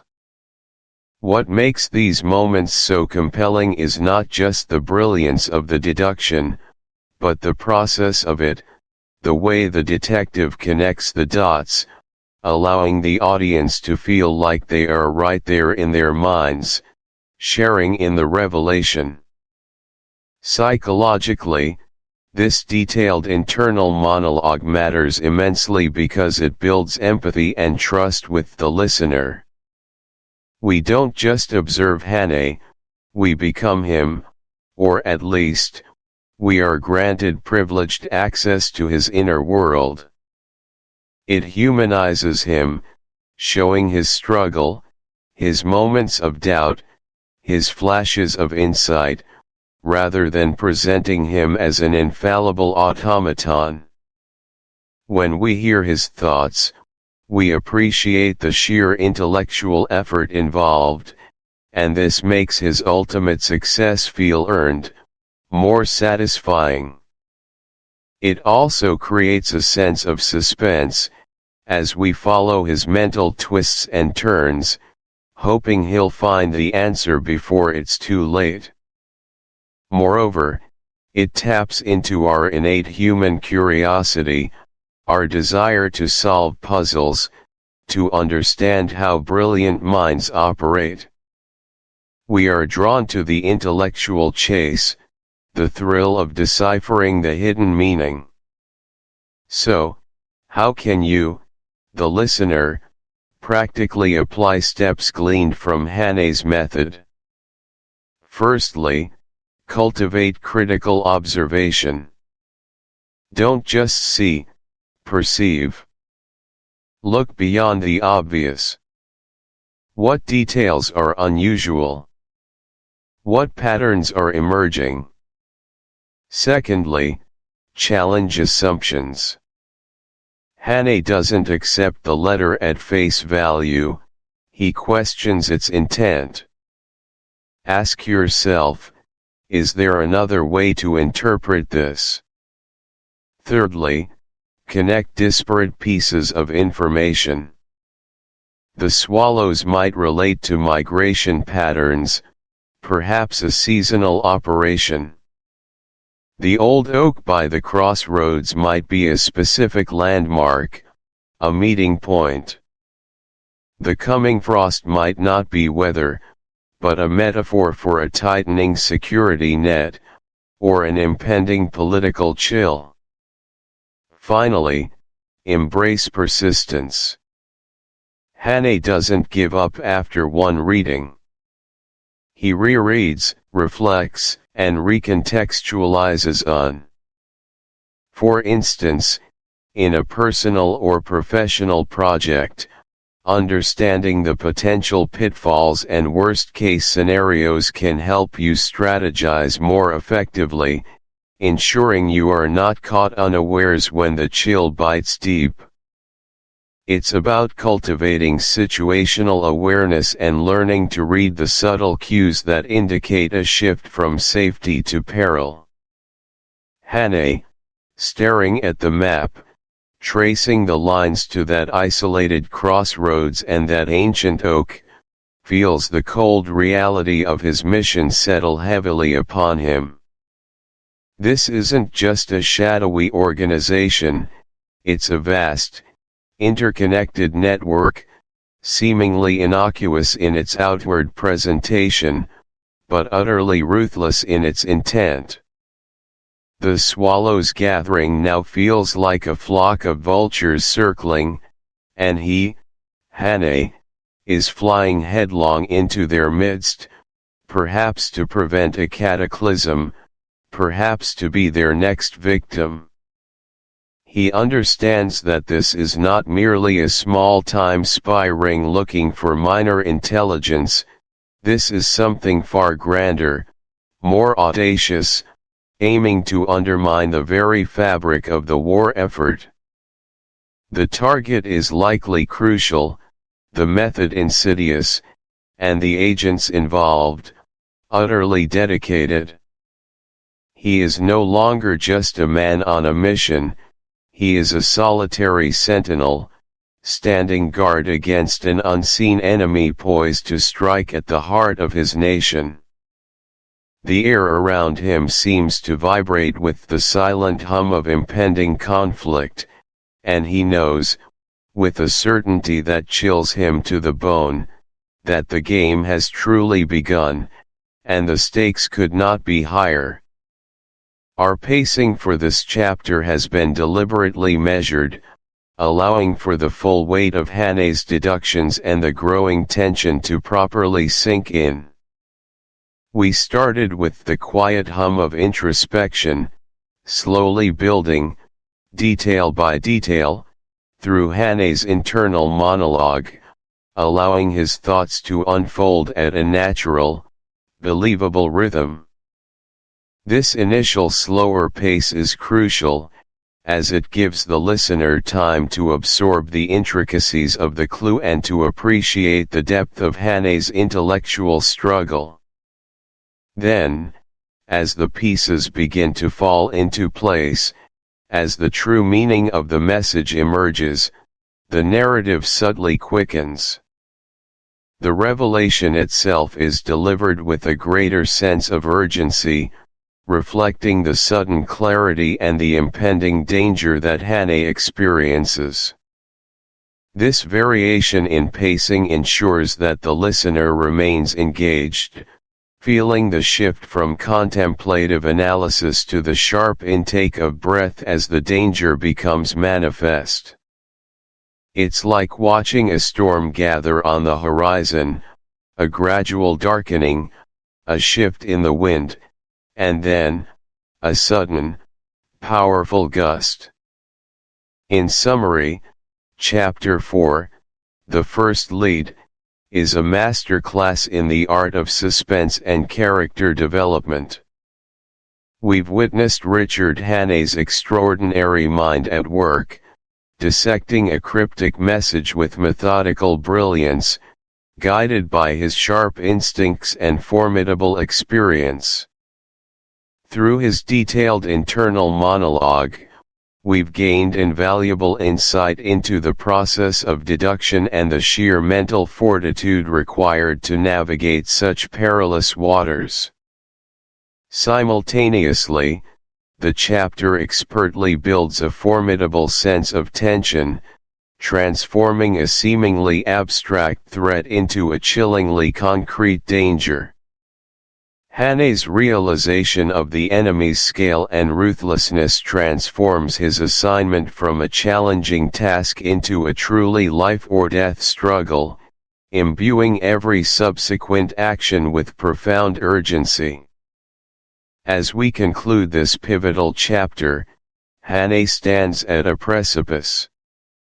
He has his first lead, a fragile thread in a vast, dark labyrinth, but it is a thread nonetheless. It points him towards a specific location, a time, and hints at a sinister purpose. The quiet contemplation of his study has ended, and the active pursuit must now begin. He must act swiftly, with caution, and with every fiber of his being, because the enemy, he now understands, is not merely lurking in the shadows, they are poised to strike. What steps will he take next? How will he approach this ancient oak, this silent sentinel, and what dangers will be waiting for him there? These are the thrilling questions that know. Chapter 5, The Journey North. Welcome back, dear listeners, as we delve deeper into the gripping world of John Buchan's Mr. Standfast.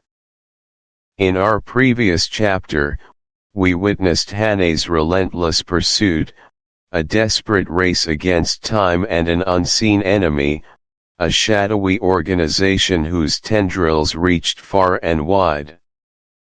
Now, as we turn the page, or rather, press play, on Chapter 5, The Journey North, the very fabric of our narrative begins to shift dramatically, drawing us into a landscape as stark and unforgiving as the conflict itself.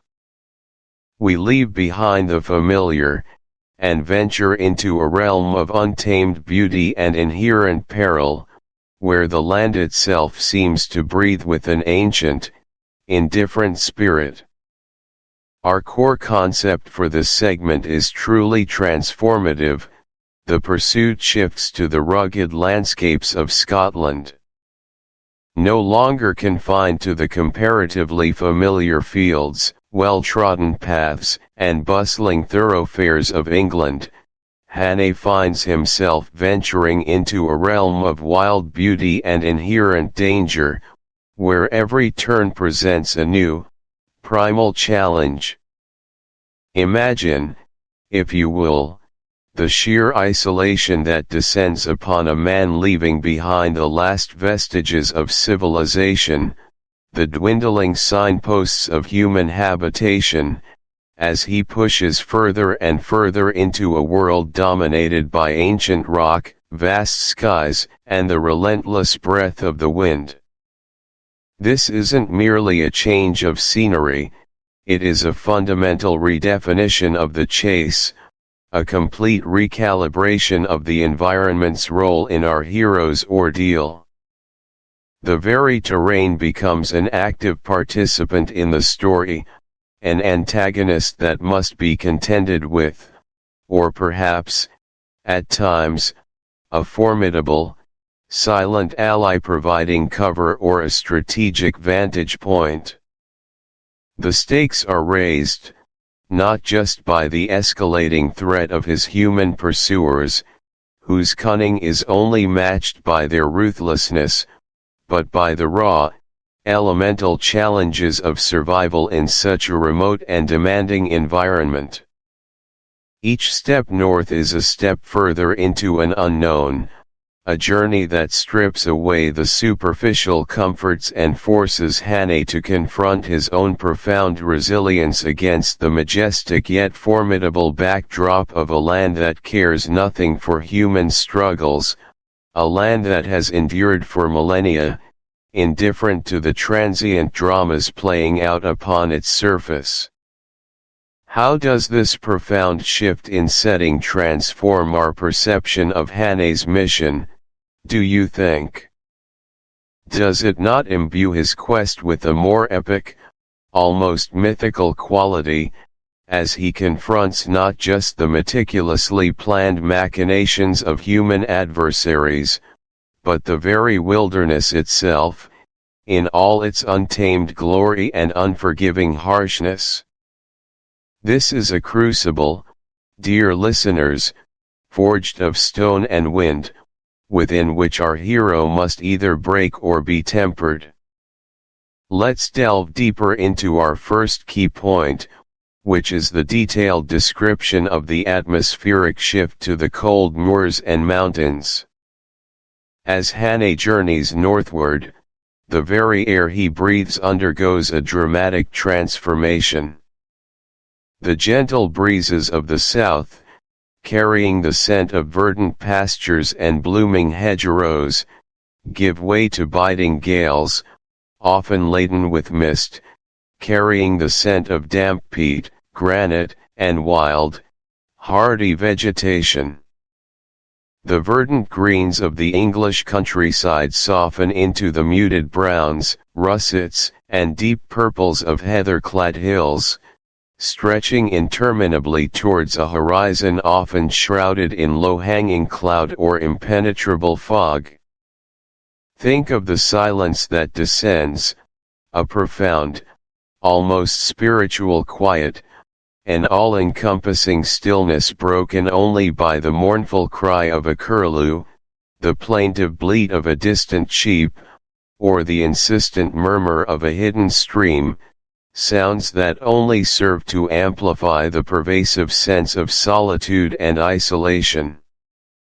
The paths become less defined, often little more than faint sheep tracks winding precariously along jagged crags, through boggy depressions, or across wide, exposed plateaus, each step demanding not only vigilance and strength but also an acute awareness of the treacherous ground beneath. The sun, when it manages to pierce the often heavy cloud cover, seems colder, its light pale, diffused, and almost ethereal, struggling to cast warmth upon this ancient, enduring landscape. This isn't just a picturesque backdrop, it's an omnipresent force, at once oppressive and majestically beautiful, constantly reminding Hane of his vulnerability and insignificance in the grand scheme of nature. The sheer vastness of it all can be both liberating, offering endless potential for concealment, and terrifying, presenting endless opportunities for getting lost, for succumbing to the unforgiving elements, for simply vanishing without a trace. To truly grasp this profound atmospheric shift, consider the iconic chase sequences in Alfred Hitchcock's film adaptation of John Buchan's The 39 Steps. While primarily set in the Scottish Highlands, the atmosphere Hitchcock so masterfully creates, even when Hane is running across open moors with only the vast sky above, evokes this very sense of exposure, desolation, and relentless pursuit. Or, more recently, think of the powerful opening scenes of the James Bond film Skyfall, where the rugged, windswept Scottish estate of Bond's ancestors becomes a character in itself, embodying resilience, isolation, and a poignant return to primal roots and foundational struggles. In both instances, the landscape is not merely a passive backdrop, it is an active, shaping force in the narrative, a crucible in which the hero's resolve is tested and his character forged anew. Do you remember how those scenes made you feel? Did you not feel the chill wind whip across your face, the gritty dampness in the air, the sheer, exhausting effort of traversing such demanding terrain? These are the sensations we are asked to internalize as Hane journeys north. From a psychological perspective, this detailed atmospheric shift is immensely significant. For Hane, it amplifies his solitude to an almost unbearable degree, pushing him further inward, forcing a brutal, unwavering self-reliance. The biting cold, the dizzying vastness, the sheer physical exertion required to navigate such terrain, these arduous conditions strip away any pretense, any lingering distractions, compelling him to face his fears head-on and reaffirm his unwavering purpose. It's a relentless test of endurance, both physical and mental, that pushes the boundaries of human resilience. The rugged landscape becomes a mirror for his own indomitable determination, but also, paradoxically, for his deep-seated anxieties and the immense weight of the secret he carries. For us, the listeners, This meticulously detailed atmospheric description creates a visceral, immersive experience. We don't merely hear about Hane's journey, we feel the biting wind on our own skin, we see the endless, heather-clad moors in our mind's eye, we sense the profound, oppressive quiet that swallows all sound.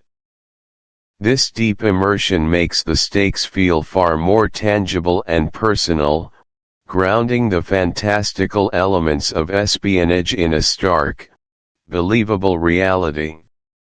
It allows us to connect with Hane's struggle on a deeper, more empathetic level, making his eventual triumphs, or even his temporary setbacks, resonate with greater impact and emotional force.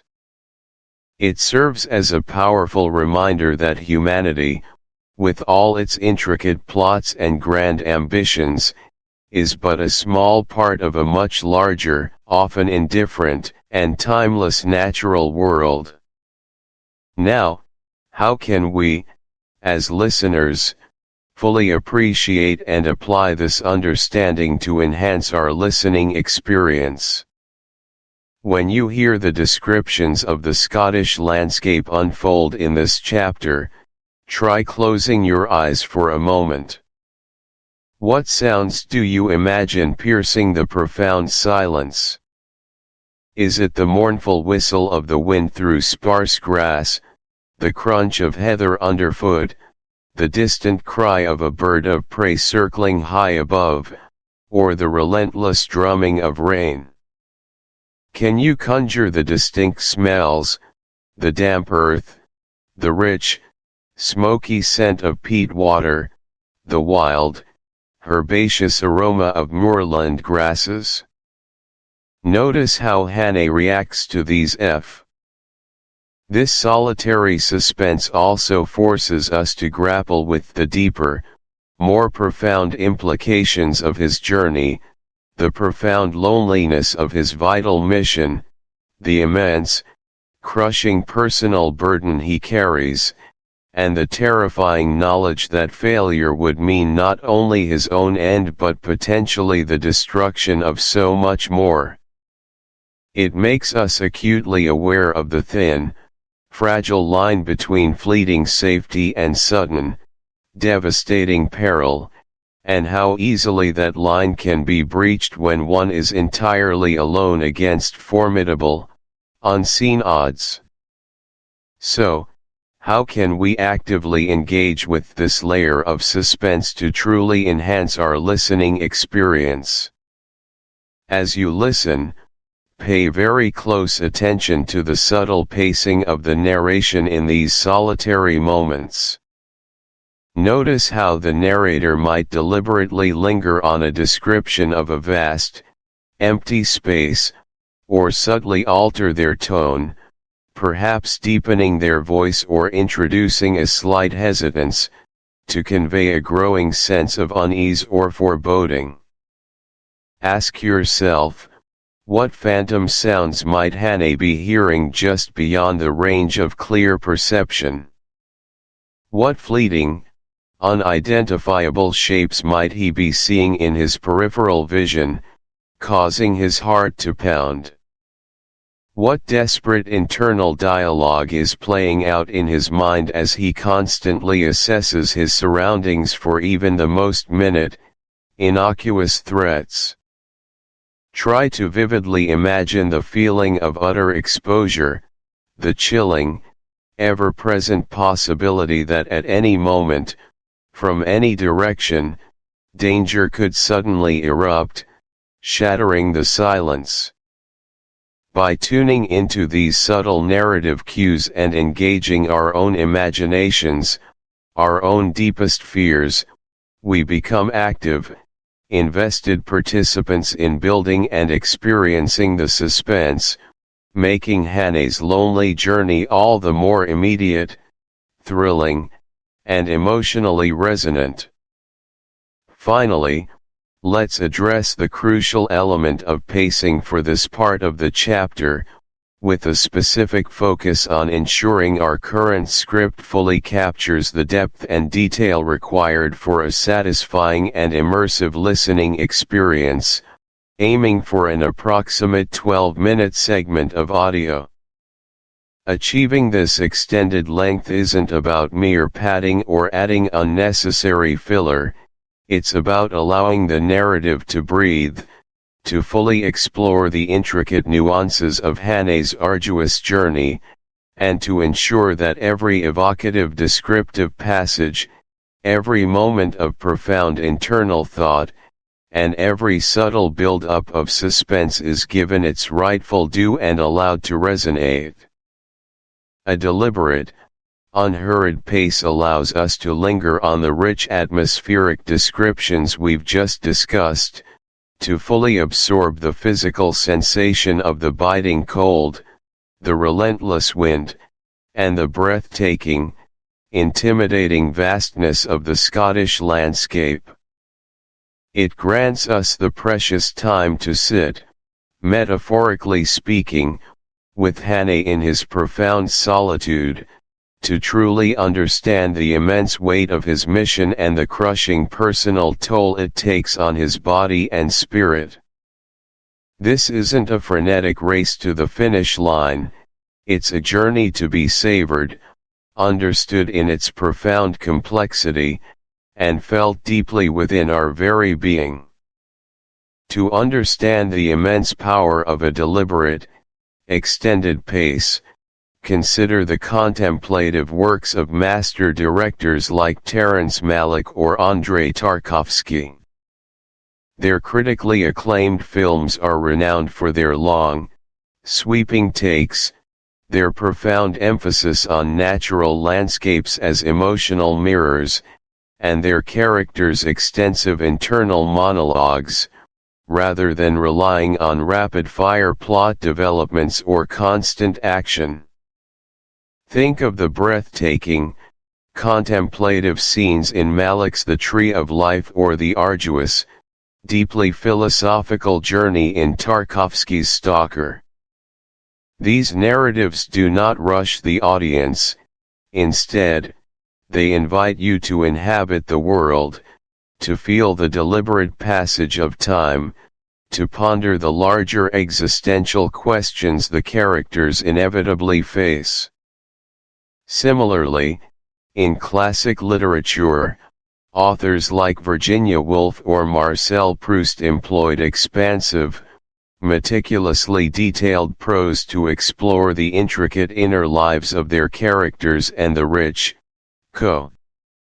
as Hane presses ever onward, leaving the last vestiges of conventional life and human comfort behind him, he ventures into a land of ancient secrets and raw, untamed power, a perfect, epic stage for the unfolding drama and the ultimate confrontation.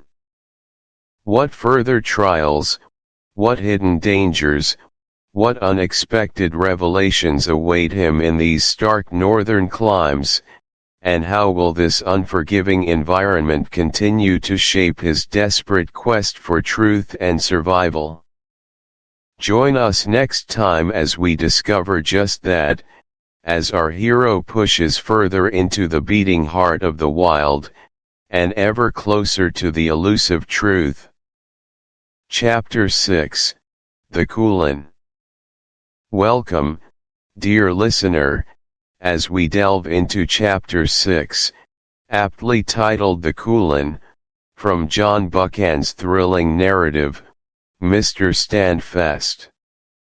Here, our intrepid hero, Richard Hane, finds himself thrust into one of nature's most formidable arenas, the majestic, yet profoundly perilous, Isle of Skye. Imagine, if you will, the sheer, unyielding grandeur of the Scottish Highlands, distilled into an island of raw, untamed beauty. Hane's mission, as you know, is fraught with the gravest danger, involving a desperate pursuit of cunning adversaries, those insidious agents of espionage whose tendrils threaten the very fabric of Allied efforts in the Great War. Yet, it is not merely the human element that poses a threat in this chapter. Indeed, the landscape itself becomes a character, a formidable antagonist, testing Hane's limits in ways he could scarcely have imagined. And in this crucible of struggle, amidst the ancient, brooding mountains, he will encounter something far more potent than any enemy agent, an old friend, a face from a past life, bringing with it a warmth and familiarity that cuts through the biting wind and the pervasive sense of isolation. This chapter, therefore, is a magnificent tapestry woven with threads of survival, endurance, and the profound, enduring power of human connection in the face of overwhelming odds. It is a story of man against nature, and ultimately, man finding solace in man. As Hane plunges deeper into the heart of Skye's Quillen mountain range, we are invited to witness a masterclass in sheer human endurance. The physical toll on him is immense, an unrelenting barrage of cold, hunger, and bone-weary exhaustion. Think for a moment about the environment, the jagged, volcanic peaks of the Quillen, notoriously difficult to traverse even for experienced climbers, become Hane's battleground. He is not merely hiking, he is scaling treacherous scree slopes, navigating mist-shrouded ridges, fording icy streams, and enduring the capricious temperament of highland weather, a relentless assault of wind, rain, and the ever-present chill. His clothes are soaked, his boots are worn, and every muscle in his body screams in protest. His survival hinges on his wits, his innate toughness forged in the veldt of South Africa, and a singular, unyielding focus on his objective. This isn't just about chasing a foe, it's about staying alive minute by minute, breath by painful breath. The very air is thin, the footing precarious, and a single misstep could lead to a catastrophic fall into the rocky chasms below. Each upward climb is an act of defiance against gravity and fatigue, each descent a perilous dance with slippery rocks and loose scree. Even the most seasoned mountaineers speak of the Quillen with a reverence that hints at its formidable nature, and Hane, though supremely capable, is pushed to the very brink of his physical capacity. Can you recall a time in your own life when you pushed past what you thought were your physical or mental limits? Perhaps it was during a marathon you never thought you'd finish, or an arduous project at work that demanded every ounce of your energy, leaving you utterly spent yet strangely exhilarated by the accomplishment. Consider the incredible tale of Sir Edmund Hillary and Tenzing Norgay conquering Everest, not just through skill, but through sheer, unadulterated willpower against unfathomable cold, thin air, and a mountain that seemed determined to break them. Or perhaps the more recent, yet equally inspiring, story of Aaron Ralston, who, trapped by a boulder in a Utah canyon, made an impossible choice to survive, demonstrating an almost supernatural will to live. Their stories, much like Hane's journey through the Quillen, are a profound testament to the extraordinary resilience of the human spirit when faced with the stark choice between giving up and pushing on. It is in these moments of extreme pressure that we often discover reserves of strength we never knew we possessed. Psychologically, what makes such feats possible? It's a fascinating interplay of physiology. It's the feeling a soldier gets when he sees a familiar face from his platoon in the chaos of battle, an unspoken reassurance that he is not alone, that there is someone else who understands the unspeakable. It's the deep satisfaction of knowing there's someone else who truly understands the path you've walked, the challenges you've faced, and the language of your shared past, a bond forged in shared experience that transcends time and distance. This familiarity, this shared frame of reference, offers a profound psychological anchor in moments of uncertainty. From a psychological perspective, this sudden injection of camaraderie serves several vital functions. Firstly, it alleviates the crushing weight of isolation, a psychological burden that can be as debilitating as any physical injury in a survival situation. The human mind yearns for connection, for validation, for the comfort of knowing it is part of a tribe.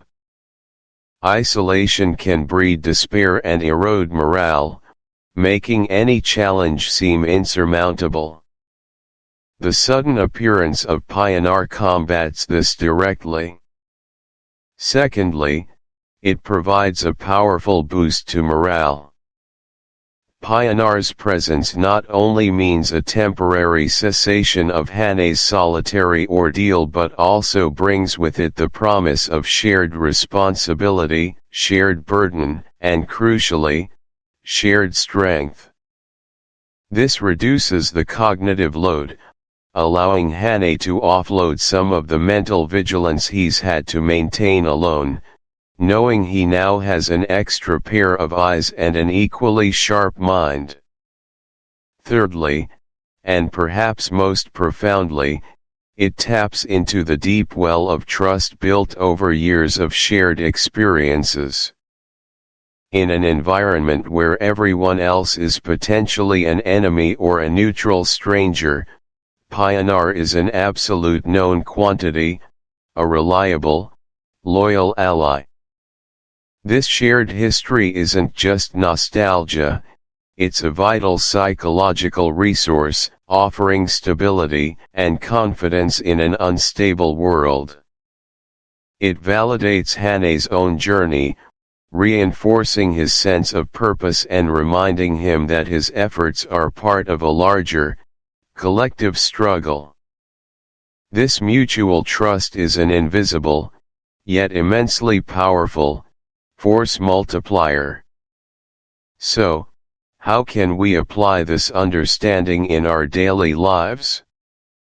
It's a reminder to actively nurture and value the connections we have, particularly those with a deep, shared history.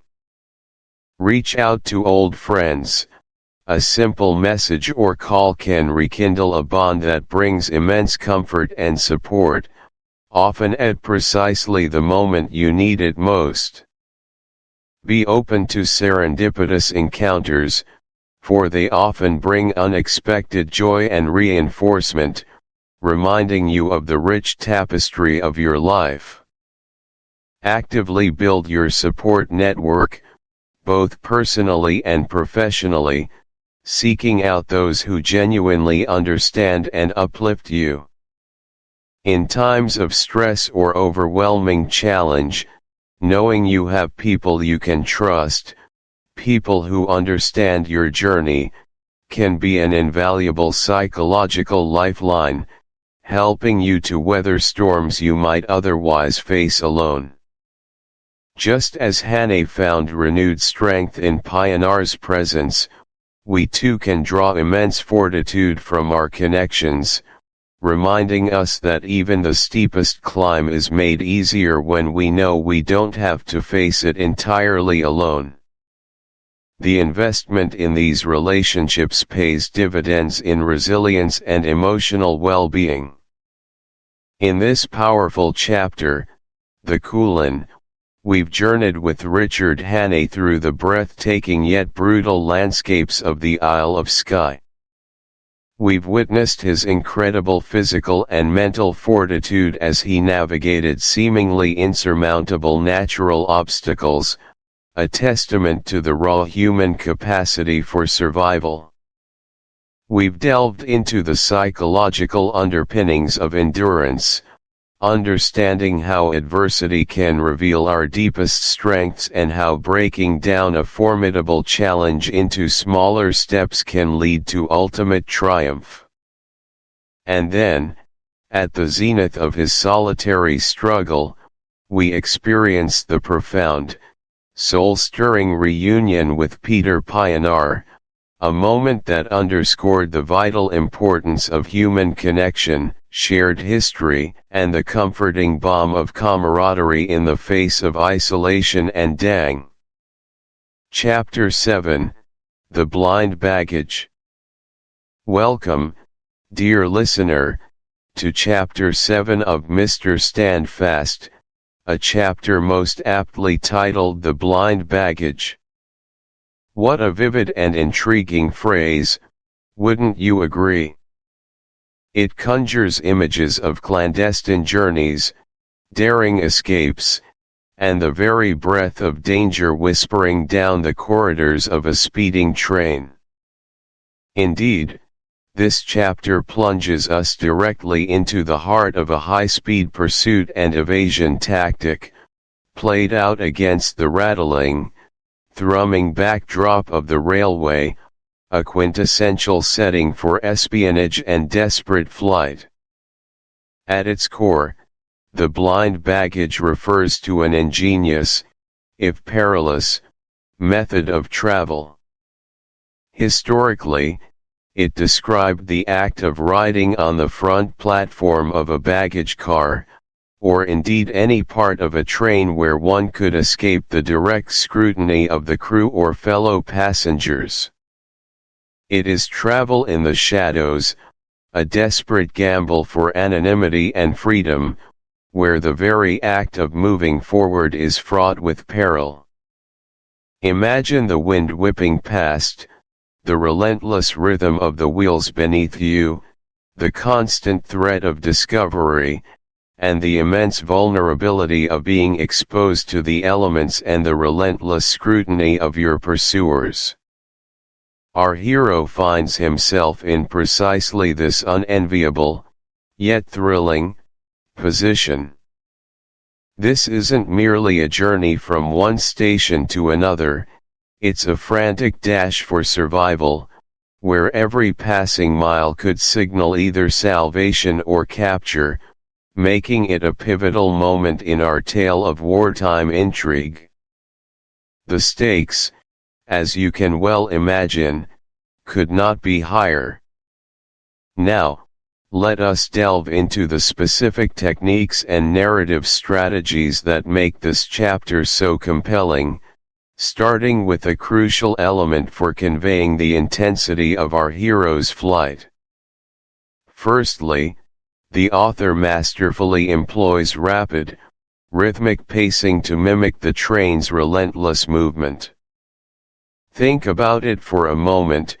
How does a writer convey the sensation of speed, of urgent, unceasing motion, without simply telling us the train is fast? The answer lies in the very structure and sound of the prose itself. The narrative becomes a symphony of short, punchy sentences, mirroring the staccato clickety-clack of the wheels on the rails, building an inescapable sense of urgency. Descriptions are swift, almost fleeting, much like the landscape blurring past the windows. There's a relentless forward momentum in the language that pulls us along, reflecting the character's own desperate rush. It's a literary technique that transforms words on a page into a visceral experience, almost as if you can feel the vibrations of the carriage and the rush of air yourself. Consider a classic example from the world of cinema, the opening sequence of an old espionage film, perhaps something featuring James Bond, where he's pursuing or being pursued on a train. The camera cuts are often quick, showing fleeting glimpses of the passing scenery, close-ups of an anxious face, the rhythmic clatter of the wheels becoming a constant, almost maddening soundtrack. The dialogue, if any, is terse, impactful, reflecting the high stakes. This isn't merely stylistic, it's a deliberate choice to immerse the audience in the character's immediate, high-pressure reality. Similarly, in literature, an author might describe a character's quick, shallow breaths, the sudden jolt of the train, or the fleeting shadow of a signal box, all contributing to this rapid, rhythmic tapestry. The language itself becomes a vehicle, hurtling us through the narrative at breakneck speed.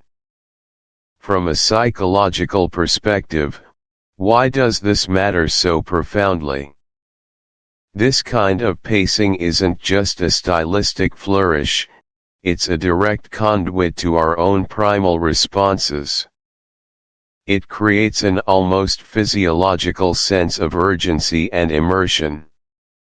By mirroring the character's internal state, the adrenaline coursing through his veins, his thoughts racing, his heart pounding, the author subtly transfers that same heightened state to us, the listeners. We don't just understand that the character is in danger, we feel the danger. We experience the anxiety, the desperate hope, and the relentless pressure. It's a masterful technique of showing the speed and peril, rather than merely telling us about it. This heightens suspense immeasurably, making us feel as though we are right there beside our hero, clinging precariously to the side of that speeding train. Our brains, wired for detecting threats and responding to urgency, are fully engaged, creating a truly unforgettable and tense listening experience.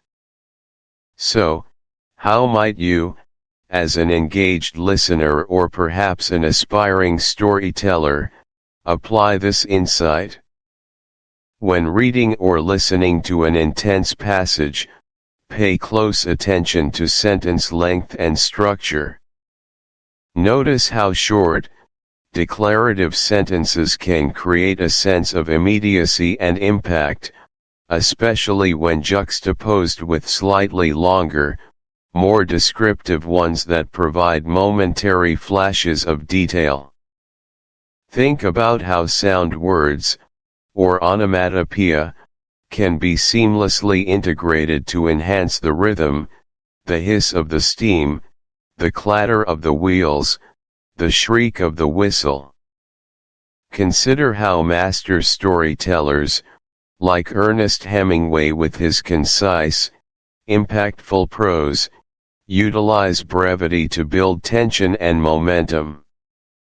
Try reading a paragraph aloud, adjusting your own speaking pace to match the rhythm you perceive in the text.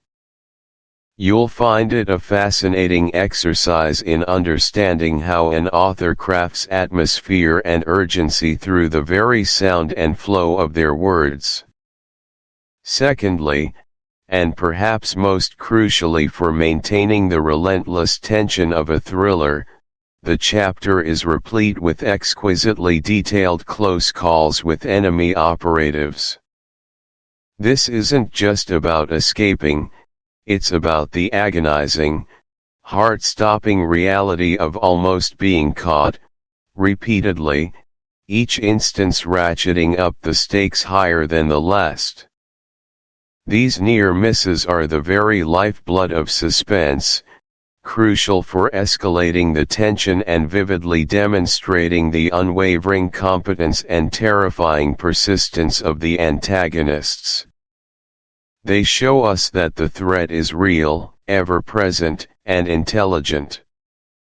Think of those indelible moments in classic thrillers, perhaps a scene where our protagonist ducks behind a stack of mailbags in a baggage car just as a suspicious figure, scanning every face, walks past. Or when he has to improvise a disguise, pretending to be a train worker, while an agent with cold, calculating eyes scrutinizes every passenger's face in the compartment. Each of these moments is designed to make our hearts pound, to remind us that escape is far from assured. A memorable cinematic example could be from the 39 Steps, another Buchan work, where Richard Hannay is constantly on the run, narrowly evading capture through sheer wit and nerve, often just a hair's breadth from being apprehended by the relentless spies hot on his trail. Each such incident serves not only to advance the plot but to deepen our understanding of the character's ingenuity and the overwhelming odds he faces. Psychologically, these close calls are the very engine of suspense. They trigger a primal fight or flight response within us, the audience. They make the stakes palpable, transforming abstract danger into concrete, immediate threats. Every single near miss reinforces the formidable nature of the antagonist, making their pursuit feel genuinely terrifying. Simultaneously, each successful evasion makes our hero's survival feel hard-won, earned through quick thinking, courage, and sheer luck.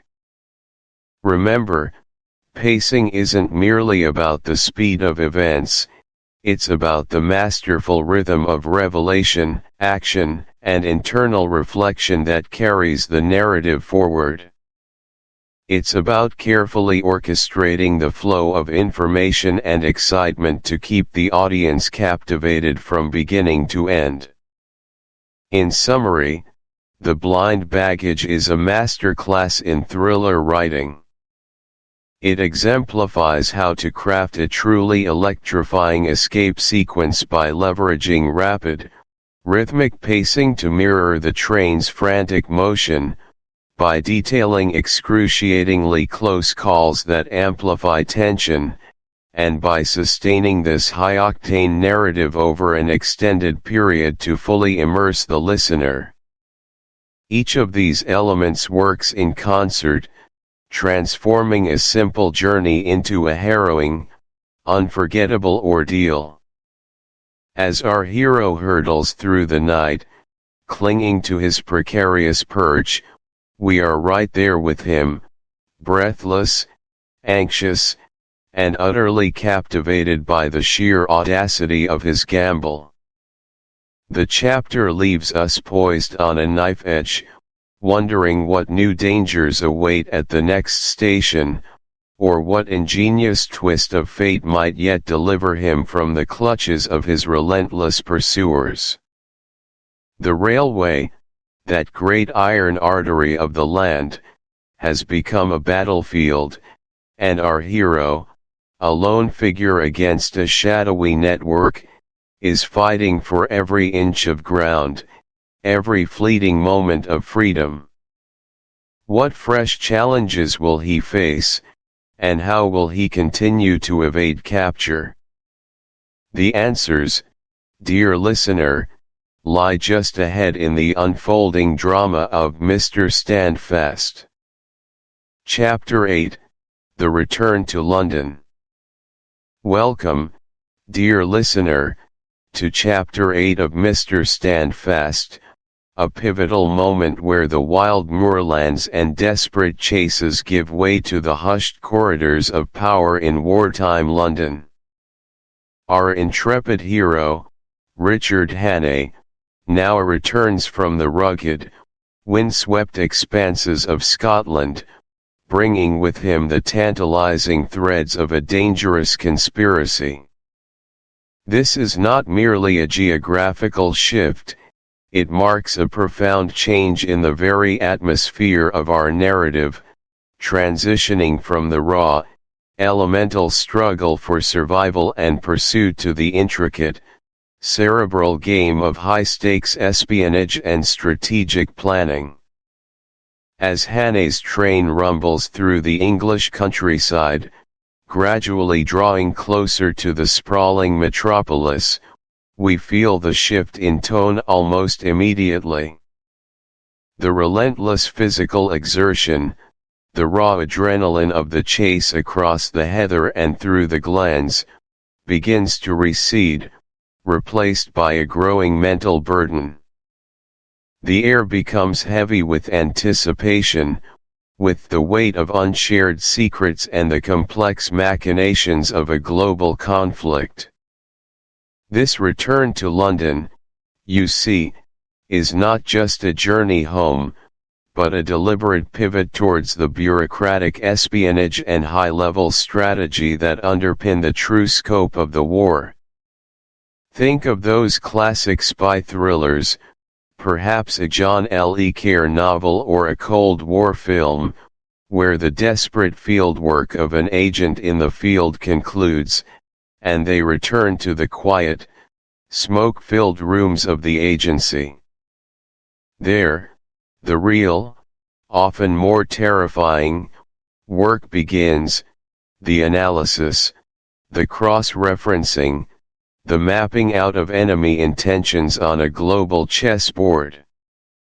It's a moment of intellectual regrouping, a pause for breath before the next, perhaps even more treacherous, phase. Psychologically, this shift is immensely significant. It allows us, the listeners, and indeed Hannay himself, to process the whirlwind of events that have just transpired. After the visceral intensity of the Scottish chase, where physical prowess and immediate reactions were paramount, our minds are now invited to engage with the intellectual challenge.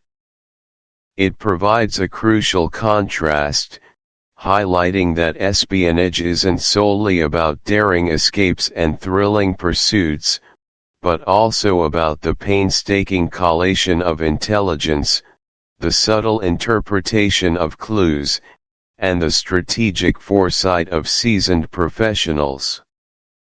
This deliberate change in pace builds a different kind of tension, a simmering anxiety born not of immediate physical danger, but of the immense consequences of every decision made within the confines of those secure, government offices.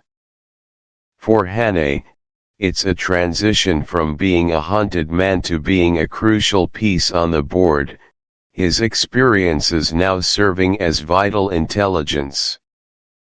How does this manifest in our story? Well, as Hannay disembarks into the bustling chaos of Paddington Station, the cacophony of London replaces the lonely cry of a curlew.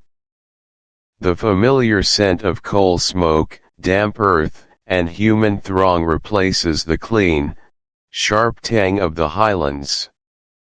His weariness is profound, but it is now an exhaustion mingled with a fierce determination, tempered by the knowledge that his mission is far from over.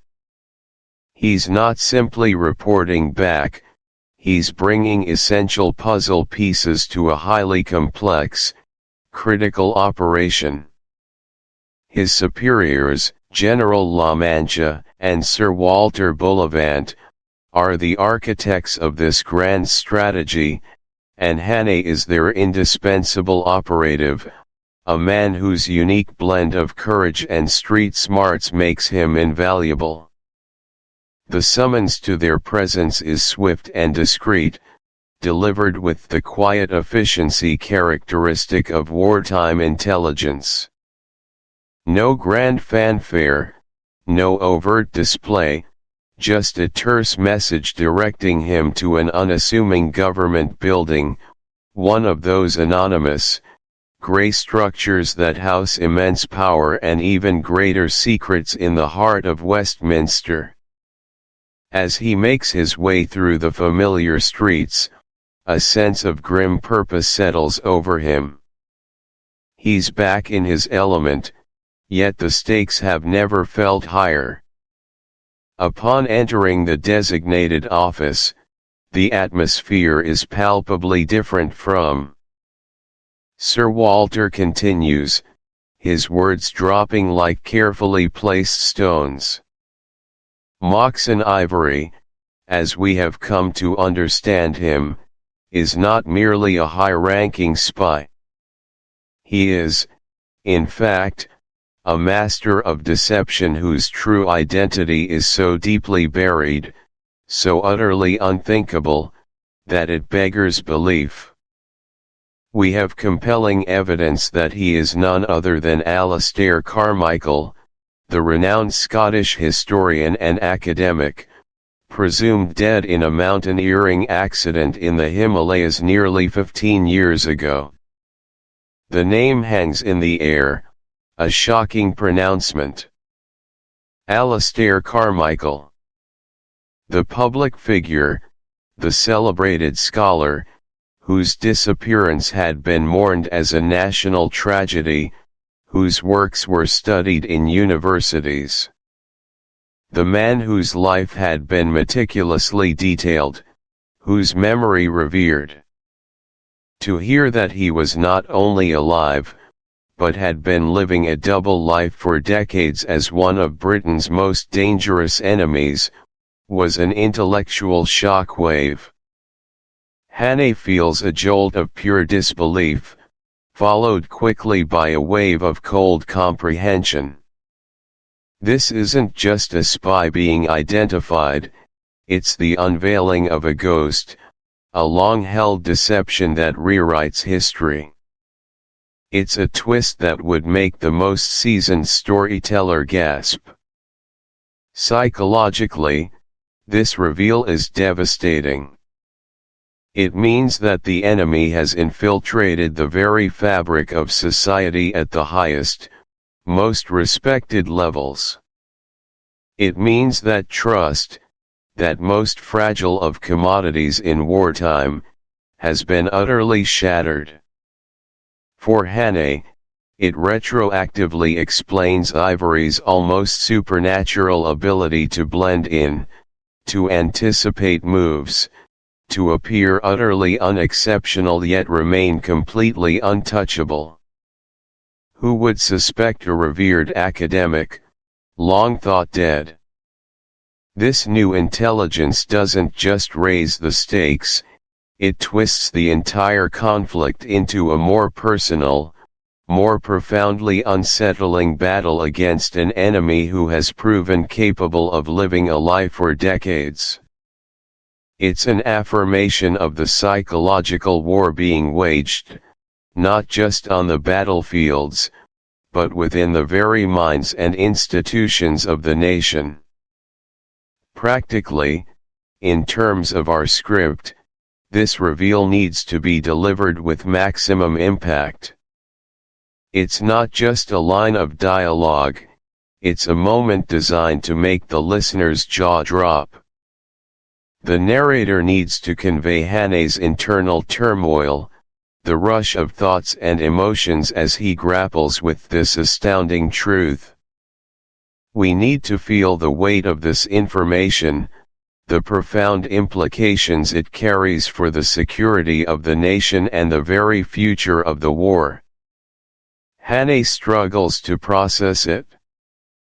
Carmichael. The name resonated with a sinister new echo. Carmichael. He murmurs, picturing the intellectual, almost scholarly air Ivory sometimes adopted, the way he seemed to observe rather than merely react. It all fell into place with a sickening clarity. The meticulous planning, the layers of disguise, the sheer audacity of the operation. This wasn't just a matter of stopping a network, it was about unmasking a phantom, exposing a betrayal of unimaginable depth. With this new, terrifying piece of the puzzle, the conversation shifts to the next phase of the operation. The pace of the chapter, though it feels deliberate and measured in these confined spaces, is actually quite brisk in its intellectual progression. Every statement, every piece of information, builds upon the last, like the slow, inexorable rise of a tide. This careful pacing allows the listener to fully absorb the intricate details of the conspiracy, to feel the intellectual challenge of mapping out this enemy's next move. It avoids the superficiality of a rapid-fire exposition, instead inviting us to engage deeply with the strategic implications. General La Mancha, his voice now even more grim, outlines the immediate priorities. Our intelligence indicates that Carmichael, or Ivory as we know him in the field, is orchestrating a highly ambitious new offensive. One that aims to cripple our war effort from within, using the very infrastructure we depend on. He plans to exploit certain vulnerabilities, certain movements of key personnel, to sow chaos and cripple our coup. Chapter 9, The Swiss Alps. Welcome, dear listeners, to Chapter 9 of Mr. Standfast, a chapter that transports us from the familiar battlefields and political landscapes to a truly extraordinary setting, one that perfectly encapsulates the intricate dance of a world at war, even in purported neutrality. Here, we delve into the heart of the Swiss Alps, a magnificent and perilous stage upon which our hero, Richard Hannay, finds himself immersed in a world of shadows, whispers, and profound danger. This chapter is a crucial turning point, a journey into the very concept of neutral ground during a global conflict, and a testament to the fact that even amidst pristine beauty, the ugliness of human conflict finds a way to manifest itself. Our core concept for this deep dive is precisely this: Richard Hannay's perilous journey to Switzerland, his mission to infiltrate a seemingly neutral territory that, in truth, teems with an invisible army of spies, agents, and provocateurs from every warring nation. Switzerland, with its majestic mountains and serene lakes, might appear an oasis of peace, a sanctuary from the storm raging across Europe. Yet, beneath this tranquil veneer lies a seething cauldron of international intrigue, a veritable chessboard where the fates of nations are subtly influenced, where information is currency, and where loyalties are as fluid as the mountain mists. Hannay is not merely traveling, he is entering a human ecosystem specifically designed for clandestine operations, a place where anonymity is a shield and every stranger a potential threat or a vital contact. His task is not to fight on a visible front, but to navigate a labyrinth of deceit, to discern friend from foe in a landscape where appearances are meticulously crafted to mislead. It is a world of quiet desperation and high stakes, where a misplaced word or an unguarded glance could lead to catastrophic consequences, not just for Hannay himself, but for the allied cause he so steadfastly serves. Let us now immerse ourselves in the first key point, the captivating yet isolating beauty of the Swiss Alps, as Hannah experiences it. Picture it with me, if you will, the towering, snow-capped peaks, piercing the heavens with their formidable majesty, their ancient granite faces sculpted by millennia of wind and ice. Imagine the crisp, thin air, biting cold yet invigorating, filling your lungs with the clean scent of pine and frozen earth. Feel the crunch of fresh snow underfoot, a sound that, in the profound silence of these high altitudes, seems amplified, betraying every step, every movement. The vast expanses of white, unbroken save for the dark silhouettes of fir trees clinging tenaciously to the slopes, create a landscape of breathtaking grandeur, yet one that can also feel overwhelmingly lonely, utterly dwarfing the human figure. The valleys, often shrouded in a soft, ethereal mist, conceal hidden chalets and winding paths, adding to a sense of mystery, a feeling that secrets are held close by the very environment itself. It is a world of stark contrasts, blinding sunlight reflecting off pristine snow, juxtaposed with deep, ominous shadows clinging to crevices and ravines. This is not merely a backdrop, it is an active participant in the story, shaping perceptions, influencing movements, and amplifying the emotional resonance of Hannah's mission. The isolation of these mountains, their sheer scale, the way they can absorb sound and make a man feel utterly insignificant, all contribute to a heightened sense of vigilance and vulnerability. Consider, as a real-world storytelling example, the iconic James Bond film On Her Majesty's Secret Service. Think of the breathtaking chase sequences across the snow-covered peaks, the dramatic confrontations in isolated mountaintop retreats. The Alps in that narrative are not just scenery, they are an integral part of the plot, providing both sanctuary and deadly obstacles, reflecting the beauty and the danger inherent in Bond's world. They are a character in themselves, imposing and unforgiving. Similarly, in tales of historical resistance during World War II, the Pyrenees or the Italian Alps served as perilous escape routes, where the natural elements were as much a foe or ally as any human combatant. The landscape dictates the pace, the available cover, and the sheer physical endurance required. Psychologically, why does this matter? The sheer magnitude of the Alps can evoke a profound sense of both awe and insignificance in an individual like Hannah. He is a man of action, often found in the thick of the fray, but here, he is confronted by a power far greater than any human conflict. This can be psychologically disorienting, perhaps even humbling.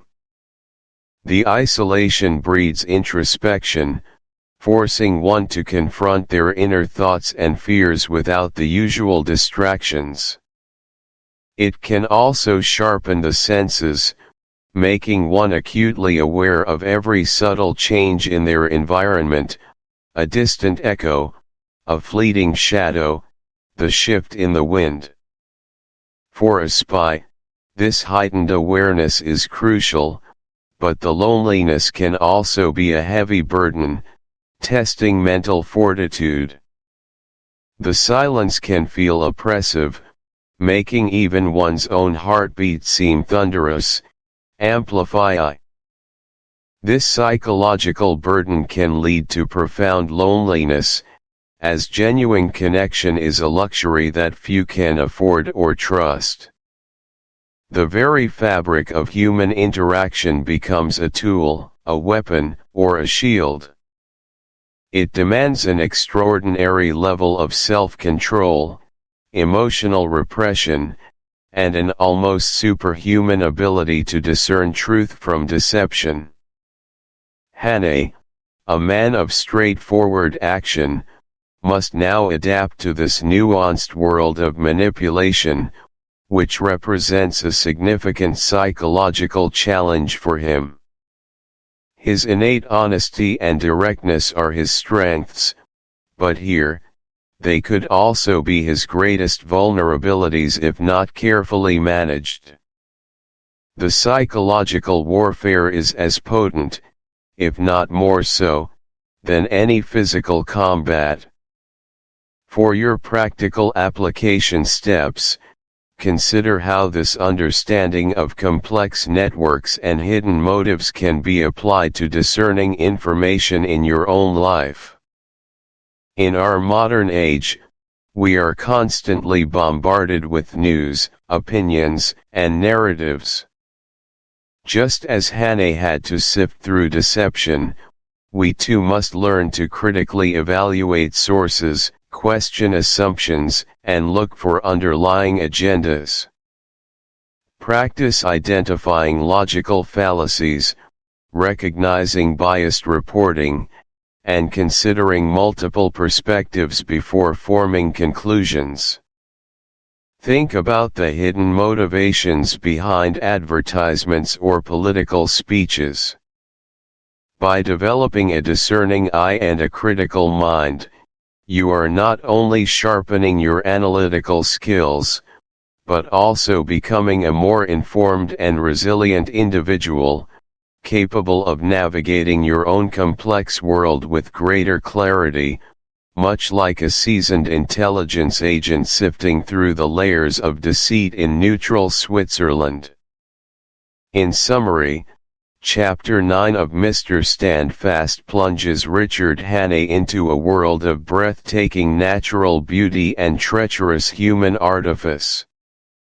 The Swiss Alps provide a magnificent, yet isolating, stage for a high-stakes game of international espionage, a silent war fought with wits and whispers rather than bullets and bombs. Hannay's journey into this labyrinthine world underscores the profound impact of environment on experience, the intricate nature of clandestine networks, and the immense psychological toll of operating within a realm where trust is a dangerous luxury. As we move forward, we will see how Hannay navigates these treacherous waters, relying on his instincts, his courage, and his unwavering dedication to his mission, demonstrating that even in the most beautiful and seemingly peaceful corners of the world, the echoes of war can be deafening. The challenges he faces here will test him in ways he has never experienced before, preparing him for the even greater trials that lie ahead. Chapter 10, The Pink Hussar. Welcome, dear listeners, as we delve into the heart of espionage and intrigue with Chapter 10, aptly titled The Pink Hussar. This chapter is an absolute masterclass in suspense, a vibrant tapestry woven with threads of danger, wit, and psychological pressure. What truly defines this segment of our story, what beats at its very core, is the ingenious concept of a tense masquerade where our intrepid hero, Hannay, must outwit his formidable adversaries, not in the shadows or through brute force, but in plain sight, amidst the dazzling chaos of a masked ball. Imagine, if you will, the scene, a grand ballroom, ablaze with light, filled with the swirling colors of elaborate costumes. Music drifts through the air, laughter echoes, and the scent of perfume mixes with the faint aroma of champagne. In this vibrant tableau, Hannay, disguised as the flamboyant pink hussar, finds himself utterly surrounded. He knows his enemies, a cunning network of German agents, are present. He's not merely trying to hide, he's actively hunting, actively gathering intelligence, all while maintaining a delicate, dangerous charade. Every glance, every casual remark, every shared laugh could be a step closer to success or, equally, a fatal misstep. Can you feel the electric tension? The air is thick with unspoken threats and hidden agendas. It's a stage where every actor is playing a deadly role, and Hannay must be the most convincing of them all. This isn't just a physical challenge, it's a profound test of his mental fortitude, his improvisational skills, and his sheer nerve. One of the most compelling elements, and indeed a critical skill Hannay employs here, is the art of subtle verbal sparring with the enemy. It's not about overt confrontation, it's a sophisticated dance of words, where meaning is layered and intentions are veiled. Hannay cannot openly accuse or reveal his hand. Instead, he engages in what appears to be innocuous conversation, yet each sentence, each carefully chosen phrase, is a weapon or a shield. He uses double entendres, gentle probes, and seemingly casual questions to test the reactions of those he suspects. He's listening not just to what is said, but how it's said, and crucially, what isn't said. He might drop a coded phrase, observe who flinches, who changes the subject too quickly, or whose eyes betray a flicker of recognition. It's a psychological chess match played entirely through dialogue. Think for a moment about those masterful scenes in classic spy thrillers. Picture James Bond at a high-stakes poker game, not merely playing cards, but engaging his opponents in a battle of wits, reading their tells, and subtly manipulating their perceptions with a perfectly timed quip or a casual observation. Or consider a detective gently questioning a suspect, knowing full well they're lying, but patiently allowing them to weave their web of deceit, waiting for the inevitable snag. That, dear friends, is the essence of Hannay's strategy. He's not looking for a confession, he's looking for a slip, a confirmation, an unguarded moment that betrays their true allegiances. Why does this matter so much from a psychological perspective? Well, it vividly demonstrates intelligence, profound control, and an almost intuitive understanding of human nature. It elevates the conflict beyond mere physical prowess, showcasing the immense power of language, subtext, and nonverbal cues. For Hannay, it's a way to assert a subtle dominance, to gather vital intelligence without resorting to overt conflict, proving his exceptional mental agility under the most extreme pressure. For us, the audience, it builds an almost unbearable tension. Every single word spoken by Hannay and his interlocutors carries an immense weight, a potential for catastrophic consequences or brilliant discovery. It's a reminder that sometimes, the most dangerous battles are fought with words, not weapons. What can we, as listeners, take from this? Well, it's a practical lesson in observation skills, isn't it?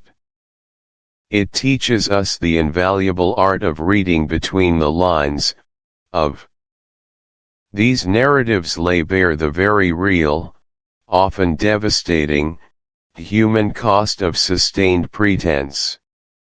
Hannay, in his own way, is undergoing a similar crucible. He cannot show weakness, cannot reveal doubt, cannot seek comfort. He is an island, surrounded by a sea of potential enemies, his only companion the relentless pressure of his mission. Why is it so vital for us to explore this psychological dimension? Because it adds incredible depth and realism to Hannay's character. It humanizes him, reminding us that behind the bravado, the quick wit, and the strategic brilliance, there is a vulnerable individual battling immense internal demons. It compels us to consider profound themes of identity. Who are we when we are forced to be someone else? It delves into the concept of authenticity and the crushing burden of secrets. For us, the audience, it creates a powerful sense of empathy, making Hannay's struggles far more relatable. It reminds us that even the most stoic and capable individuals are susceptible to the pressures of their environment, capable of burnout and trauma. It adds a layer of poignant vulnerability that makes his triumphs all the more meaningful. And what can we practically glean from this understanding? It fosters a greater self-awareness about the mental load we all carry during difficult or stressful situations. It highlights the paramount importance of psychological resilience, of developing robust stress management techniques, and of desperately seeking, or even creating, brief moments of genuine connection, however rare, in high-pressure environments. It also serves as a subtle, yet powerful, warning about the insidious dangers of prolonged pretense, reinforcing the fundamental importance of authenticity for our long-term mental and emotional well-being. It's a powerful testament to the idea that while we can sometimes wear masks, we cannot live permanently behind them without consequence. Finally, let's consider the craft of storytelling itself, specifically how the pacing of this chapter significantly contributes to its overall impact. Pacing isn't just about how quickly words are read, it's about the deliberate ebb and flow of tension, the masterful manipulation of the listener's emotional state. A masquerade scene, especially one fraught with such peril, demands a varied rhythm. There are moments of heightened anxiety, when Hannay feels discovery breathing down his neck, where the narrative might quicken, descriptions become sharper, and dialogue snaps. Then there are moments of quiet observation, perhaps as Hannay surveys the room, seeking out a familiar face or a suspicious gesture, where the pacing slows, allowing us to sink into his thoughts, to feel the weight of his contemplation. These moments of deliberate calm make the sudden accelerations, a quick exchange, a rapid movement, a sudden revelation, all the more impactful. It's a precisely choreographed dance between stillness and movement, breath-holding suspense and decisive action. Consider a thrilling chase scene in a blockbuster film. It rarely maintains a single, frantic speed. Instead, you'll have moments of intense, rapid action, followed by a brief lull where the protagonist re-evaluates, catches their breath, or devises a new plan. These quieter moments serve not to diminish the tension, but to build it, to make the subsequent burst of speed or danger even more thrilling. Or think of the slow, creeping dread of a suspenseful horror film, where the camera lingers on an empty hallway, or the silence stretches for an uncomfortable duration, building an almost unbearable sense of impending doom before a sudden, shocking event. The tension in a high-stakes poker game similarly ebbs and flows, with the slow, deliberate reveal of cards interspersed with quick, decisive bets and bluffs. Our chapter mirrors this expertly, guiding us through Hane's experience with a narrative rhythm that keeps us utterly captivated. From a psychological perspective, proper pacing is absolutely crucial for audience engagement. It's a sophisticated tool that Mani. Chapter 11, The Chateau. Welcome, dear listeners, to a journey into the heart of wartime intrigue, as we delve into Chapter 11 of John Buchan's gripping novel, Mr. Standfast.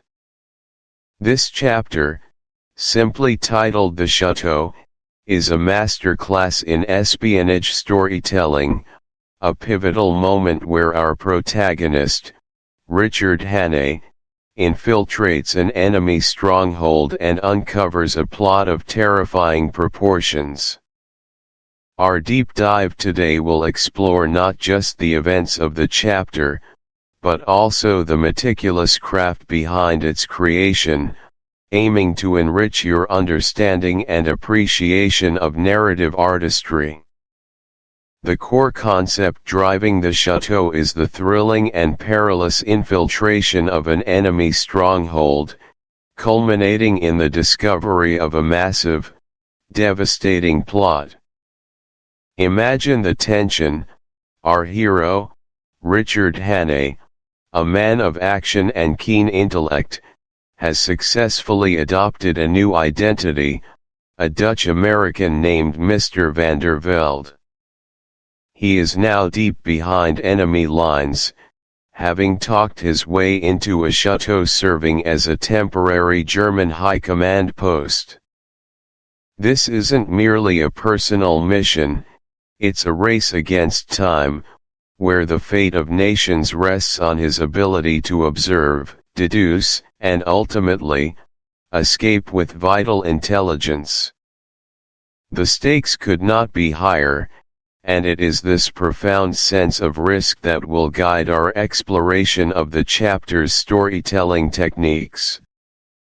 To effectively convey this high-stakes scenario, our first key storytelling approach is to build suspense through stealthy narration and quiet pacing.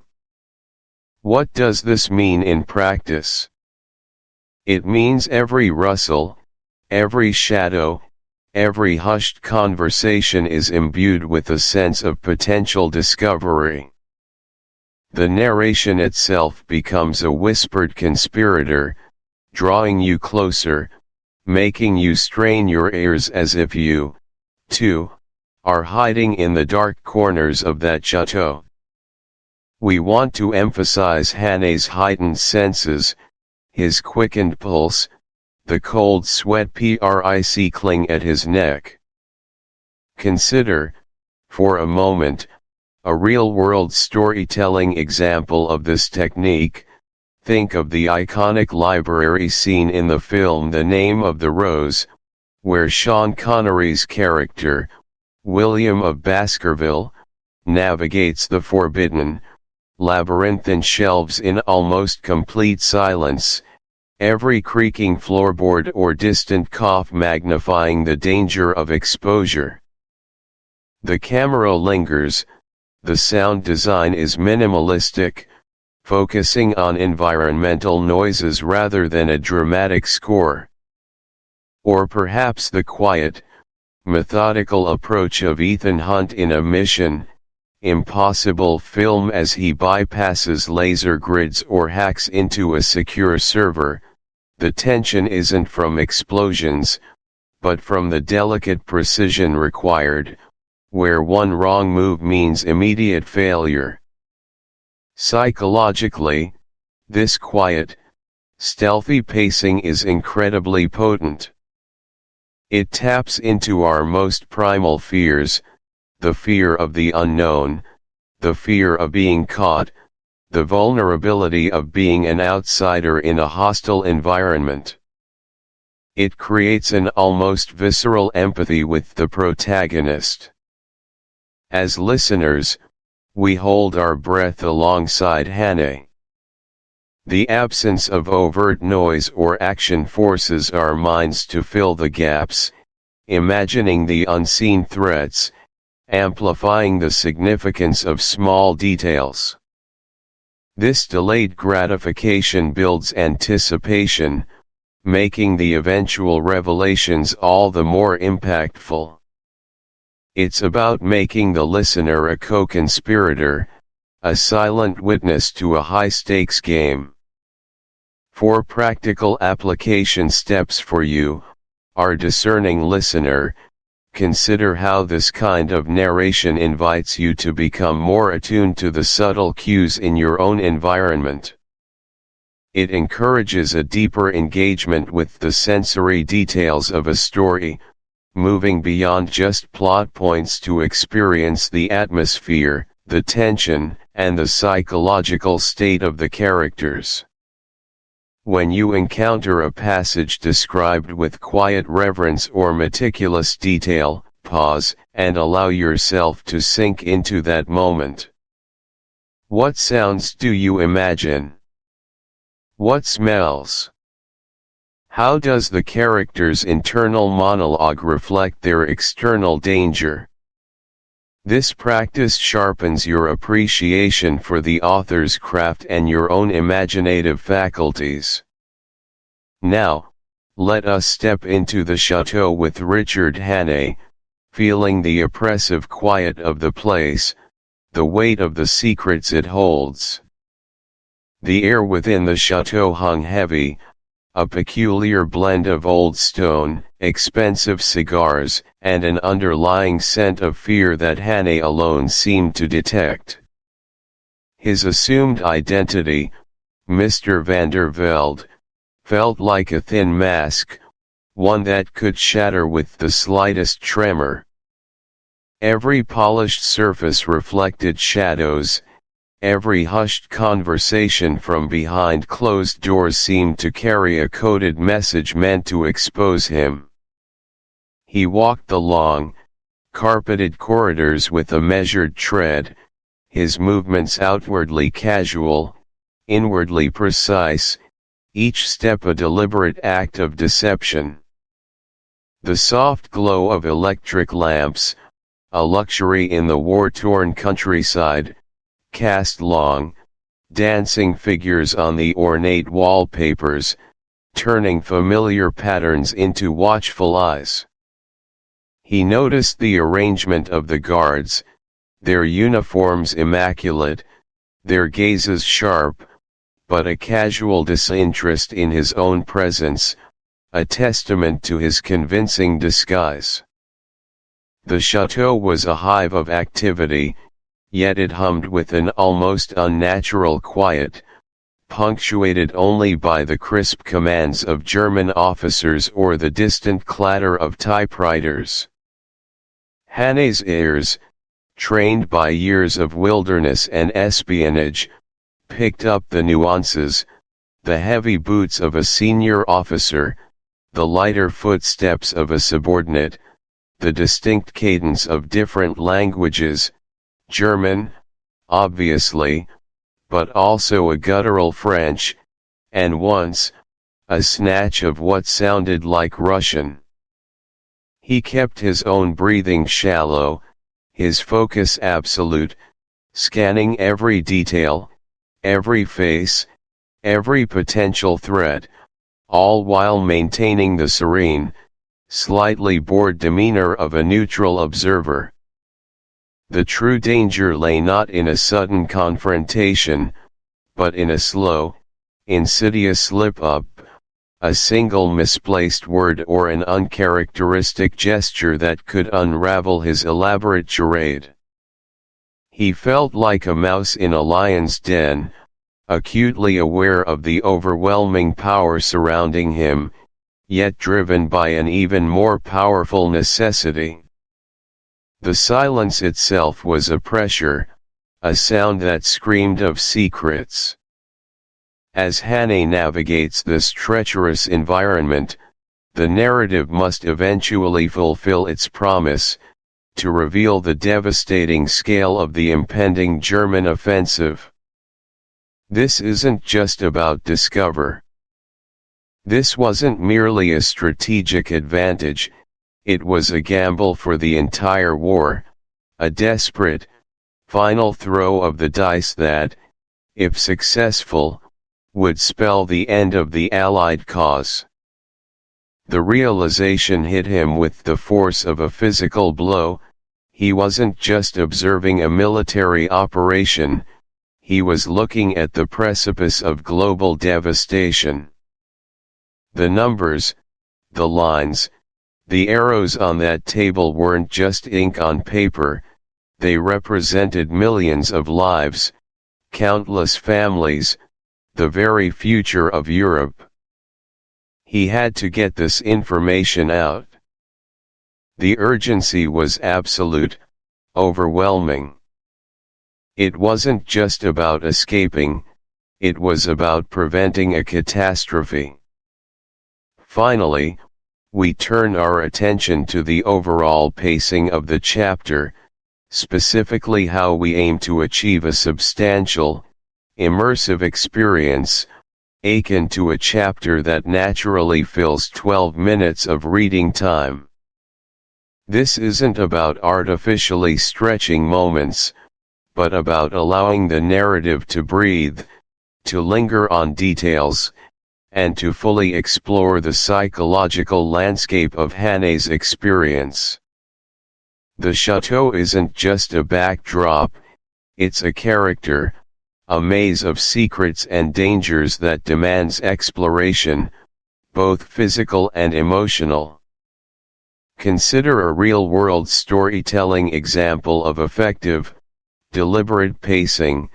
Think of the intricate character development and detailed world building in a television series like Downton Abbey or The Crown. These shows don't rush through plot points. Instead, they take their time establishing settings, developing relationships, and allowing moments to unfold naturally.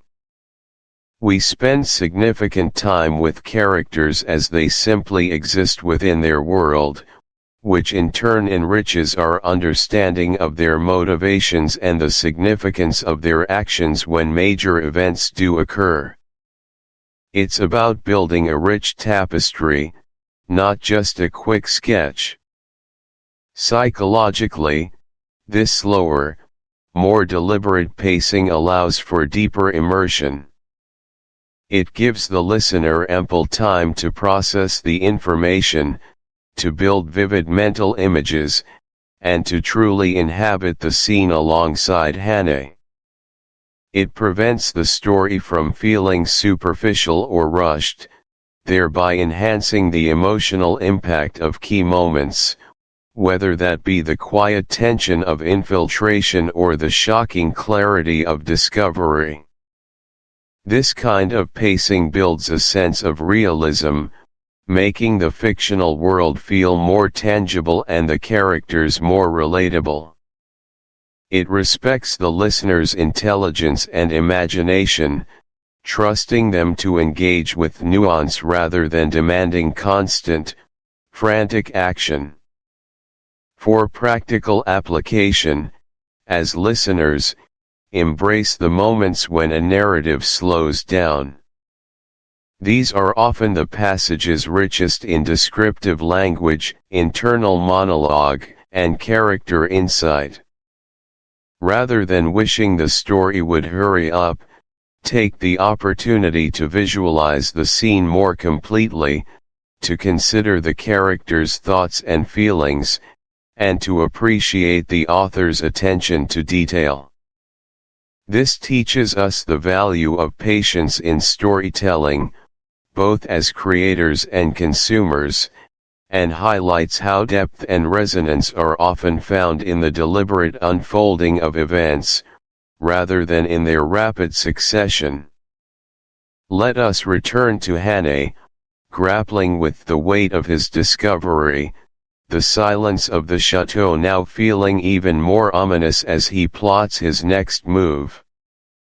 The silence that followed his horrifying discovery was profound, broken only by the distant, rhythmic ticking of a grandfather clock in a downstairs hall. Hannay stood transfixed, the maps before him a tableau of impending doom. His mind, usually sharp and quick, felt momentarily overloaded, struggling to comprehend the sheer scale of the German ambition. He forced himself to breathe deeply, to push down the rising panic, to remember his training, his purpose. He could not afford to dwell on the horror, he had to act. He meticulously scanned the maps again, imprinting every critical detail into his memory, the troop numbers, the specific attack vectors, the proposed dates, the names of commanding generals he knew to be formidable. He knew he couldn't take the maps, they were too large. Chapter 12, The Underground Railroad. Welcome back, dear listener, as we delve into Chapter 12 of Mr. Standfast, a chapter that plunges us into the heart of wartime peril and the breathtaking courage of one man. We find ourselves, alongside our hero Hannay, navigating the treacherous currents of occupied territory, entrusted with intelligence so vital it could sway the balance of the Great War. This isn't just about escaping, it's about a desperate, high-stakes relay race against time and an invisible enemy, where the finish line is Allied lines and the prize is nothing less than victory itself. Our core concept for this chapter, the very sinew and bone of its narrative, is Hannay's desperate, almost suicidal, attempt to smuggle this critical intelligence back to where it can do the most good. Imagine, for a moment, the weight on his shoulders.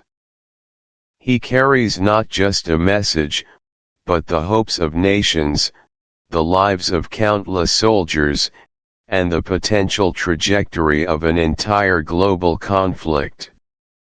This isn't a simple delivery job, it's a gauntlet run through a land teeming with enemy agents, informers, and the ever-present shadow of capture and interrogation. Every rustle of leaves, every distant dog's bark, every fleeting shadow becomes a potential threat. His journey is a testament to the sheer force of will required when one stands at the precipice of world-altering events, driven by an unshakable sense of duty and patriotism. He must navigate not only the physical landscape but also the psychological minefield of suspicion and betrayal. The details he holds are fragile, easily lost, easily compromised, and his mind races, calculating every risk, every potential shortcut, every possible pitfall. It is a solo odyssey, yet he represents so much more than just himself. As we journey with Hannay, two critical points emerge with striking clarity. The first is the overwhelming sense of urgency and the oppressive reality of claustrophobia that defines his escape route. Can you feel the constricted spaces, the desperate need for speed? Hane isn't strolling through pleasant countryside, he's often crawling through tight tunnels, hiding in damp cellars, or pressing himself against the cold, hard earth, acutely aware that any delay, any misstep, could mean immediate capture or worse. The clock is ticking, not just for his own survival, but for the Allied strategy that hinges on the information he carries. The Germans are undoubtedly on his trail, their methodical pursuit a relentless force pushing him forward. He moves through a network of secret passages, forgotten subterranean pathways, and dense, concealing forests, each offering a brief respite from the open danger above, but also imposing its own kind of terror, the terror of confinement, of limited air, of the darkness pressing in. Consider, as a real-world parallel, the harrowing escapes during the Second World War, particularly those involving downed Allied airmen in occupied France. They relied on meticulously crafted escape lines, often dubbed ratlins by their pursuers. These routes were not grand highways but a patchwork of hidden attics, disused sewers, forgotten farm tracks, and treacherous mountain paths. The claustrophobia wasn't just physical, it was the psychological suffocation of being hunted, of every shadow being a potential enemy, of every quiet moment being an agonizing wait for the inevitable knock on the door. Imagine the fear of being trapped in a tiny, dark space while the Gestapo searched inches above your head. The urgency was palpable, information could leak, safe houses could be compromised, and the window of opportunity could slam shut at any moment. From a psychological perspective, this combination of urgency and claustrophobia is incredibly potent for storytelling and resonates deeply with us. It taps into some of our most primal fears, the fear of entrapment, the fear of being hunted, and the profound anxiety of facing a high-stakes deadline. It places us squarely in Hane's shoes, allowing us to viscerally experience his panic, his desperation, and his sheer determination. It amplifies the tension, making every breath he takes feel precarious, every step fraught with peril. It also highlights the extreme conditions under which true heroes often operate, showcasing their resilience and ability to think clearly when their very existence is threatened. It's a powerful reminder that courage is often born not in comfort, but in the face of overwhelming adversity and suffocating pressure. For us, as listeners, what practical application can we draw from Hane's predicament? Perhaps it's a reflection on how we navigate our own claustrophobic deadlines or urgent situations in life. When we feel overwhelmed by pressure, when the walls seem to close in, Hane's example reminds us of the importance of clear thinking, adaptability, and an unwavering focus on the ultimate objective. It's about finding the hidden passages, the unconventional solutions, and maintaining composure even when every fiber of our being screams for panic.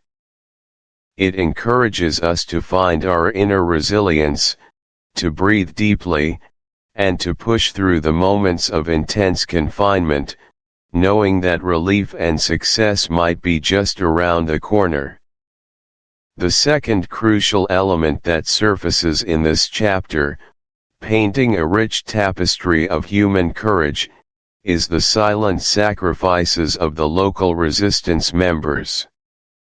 These are the unsung heroes, the ordinary men and women farmers, innkeepers, wives, even children who risk everything, their homes, their families, their very lives, to aid the Allied cause. They operate in the deep. Chapter 13, The German Lines. Welcome, dear listener, to Chapter 13 of Mr. Standfast, a chapter that plunges us into the very heart of peril and tests the mettle of our indomitable hero, Richard Hannay, like never before. This is a segment of our story where the stakes skyrocket, and the familiar landscape of intrigue and pursuit transforms into something far more brutal and unyielding, the grim, unforgiving reality of the Western Front. Can you imagine a more harrowing crucible for a man who thrives on cunning and agility? Our deep dive into this pivotal chapter truly begins with its core concept. Richard Hannay finds himself utterly trapped behind enemy lines. Not in some quaint village, not amidst a throng of civilians, but squarely within the labyrinthine, deadly embrace of the German trenches. Think about that for a moment. Hannay, a master of disguise and evasion, a man whose previous adventures saw him outwitting formidable adversaries across the Scottish Highlands and the quiet English countryside, is now in an environment designed not merely to capture, but to obliterate. He's a lone wolf, far from his pack, surrounded by an enemy whose very presence signifies mortal danger at every turn. The Western Front was a theater of war unlike any other, a sprawling, static horror show where the lines between friend and foe were meticulously, brutally drawn, and any deviation meant almost certain death. Hannay's usual tactics of blending in or using sophisticated subterfuge are severely constrained here. His life now hinges on an entirely different set of skills, raw, primal survival instincts honed by years of facing impossible odds, but now pushed to their absolute limit against a backdrop of unprecedented destruction. It is a terrifying prospect, isn't it? One false step, one ill-timed breath, could be his last. The tension is palpable, a constant, suffocating blanket that settles over every word and every imagined movement within these pages. Now, let us turn our attention to the devastating reality that confronts Hannay, the very essence of the muddy trenches and the sheer devastation that characterized the Western Front. This isn't just a setting, it is an active antagonist, a monstrous, ever-present force that seeks to crush all life and hope. The narrative goes to great lengths to depict this grim reality, painting a picture so vivid, so visceral, that you can almost feel the chill dampness seeping into your bones, smell the acrid stench of cordite mingled with stagnant water and decay, and hear the distant, incessant thud of artillery. Imagine, if you will, the ground itself, churned into a greasy, viscous mud by ceaseless bombardments and the trampling of countless boots. This is not just dirt, it is a hungry, grasping entity that can swallow men whole, slow their movements to a crawl, and render any attempt at stealth utterly treacherous. Barbed wire, rusted and glinting malevolently, stretches in intricate, impassable networks, forming deadly barriers that seem to mock any attempt at free movement. Shell holes, gaping wounds in the earth, are filled with murky water, reflecting a perpetually gray, desolate sky, some perhaps hiding the grim remains of those who perished too quickly to be retrieved. The landscape is a testament to man's destructive power, stripped bare of trees, scarred by craters, and utterly devoid of any natural beauty. It's a place where the sun seems hesitant to shine, and silence, when it falls, feels more ominous than any noise. Allow me to offer a real-world storytelling example that resonates with the experience Hannay faces. Consider the memoirs of soldiers like Siegfried Sassoon or Robert Graves, who articulated the profound, soul-destroying monotony and terror of trench warfare. Sassoon, for instance, spoke of the mud as a living thing, a constant, debilitating presence, and of the unceasing watch for enemy patrols under the eerie glow of flares, illuminating a battlefield of grotesque shadows and unseen threats. This is precisely the kind of world Hannay is forced to navigate, a landscape of perpetual danger. It's about more than just escaping, it's about the assertion of life in the face of death. From a practical perspective, how can we apply the lessons gleaned from Hannay's raw survival instincts in our own lives? His meticulous observation, his calm under pressure, and his adaptability are not just qualities for wartime, they are virtues for navigating the complexities of modern existence. In a world full of challenges, whether professional or personal, Hannay's approach teaches us to pause, observe the landscape, the situation, identify the threats and opportunities, and then, with calculated precision, make our move. It encourages us to trust our gut feelings, those subtle internal signals that often guide us more accurately than pure logic alone, especially when facing ambiguous situations. It's about cultivating a mindset that doesn't crumble in the face of adversity, but rather, sharpens its focus, seeking solutions with creativity and tenacity. It's about building mental resilience, a skill invaluable in every facet of life. As Chapter 13 progresses, Hannay's journey through the German lines is not merely a physical traverse, but an intensely psychological one. It's a testament to his unwavering purpose, his incredible bravery, and his sheer determination to fulfill his mission, no matter the cost. The chapter, planned for an immersive 12 minutes in its full audiobook rendition, dedicates ample time to truly allow the listener to inhabit Hannay's perilous world, feeling the weight of the mud, hearing the distant thud of shells, and experiencing the constant surge of adrenaline that must accompany every moment.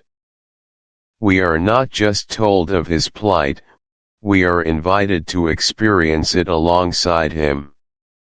So, as we prepare to leave this profound exploration of the German lines, remember the mud, the wire, the desolate landscape, and the figure of Richard Hannay, alone yet undaunted, moving with the cunning of a fox through a land scarred by war. This chapter sets a new benchmark for his adventures, pushing him to the brink and showcasing the extraordinary depths of his character. It serves as a powerful reminder of the sacrifices made, the terrors endured, and the unwavering courage exhibited by individuals caught in the maw of conflict. And as we conclude this detailed look, we can only anticipate what further trials await our hero, and how he will leverage these harrowing experiences to confront the next set of challenges that inevitably lie ahead in his relentless pursuit of the enemy. What will he uncover, and at what personal cost, as he continues his desperate mission? That, dear listener, is a journey we shall embark upon together in the chapters to come. Chapter 14, The Escape. Welcome, esteemed listeners, to another crucial installment in our journey through the gripping narrative of Mr. Standfast. Today, we delve into a chapter that is perhaps one of the most viscerally intense and strategically critical in the entire book, Chapter 14, aptly titled The Escape. This particular segment of the story isn't just a plot point, it's a maelstrom of desperation, courage, and sheer will, a moment where the very fate of our protagonist hangs by the thinnest of threads.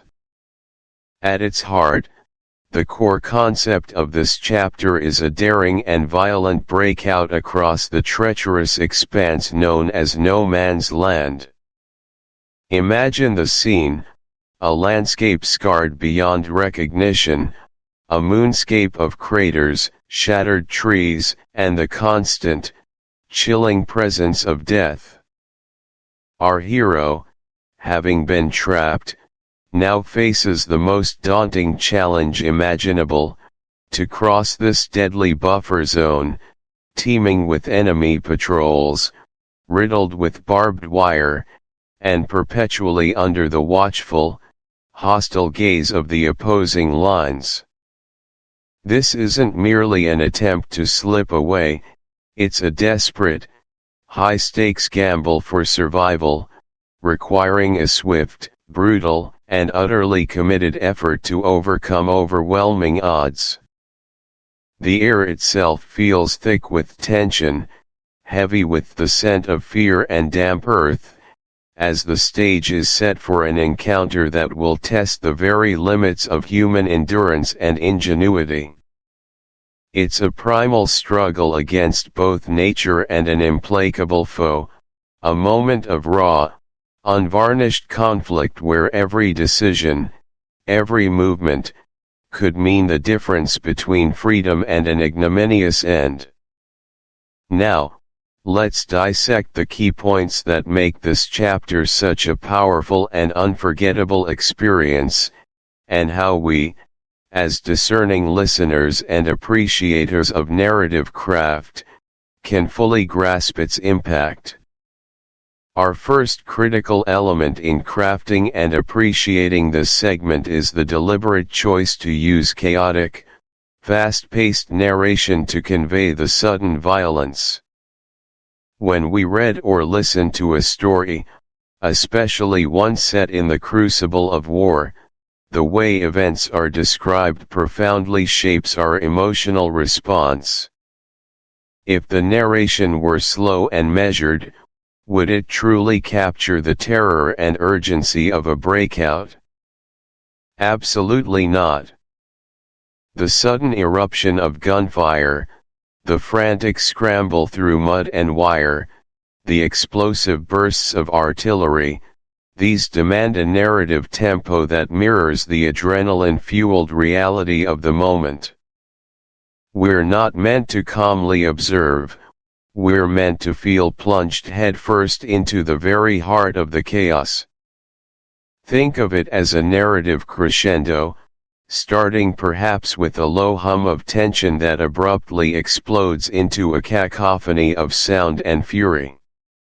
To provide a real-world storytelling example, consider the opening scenes of Steven Spielberg's Saving Private Ryan, particularly the Omaha Beach landing.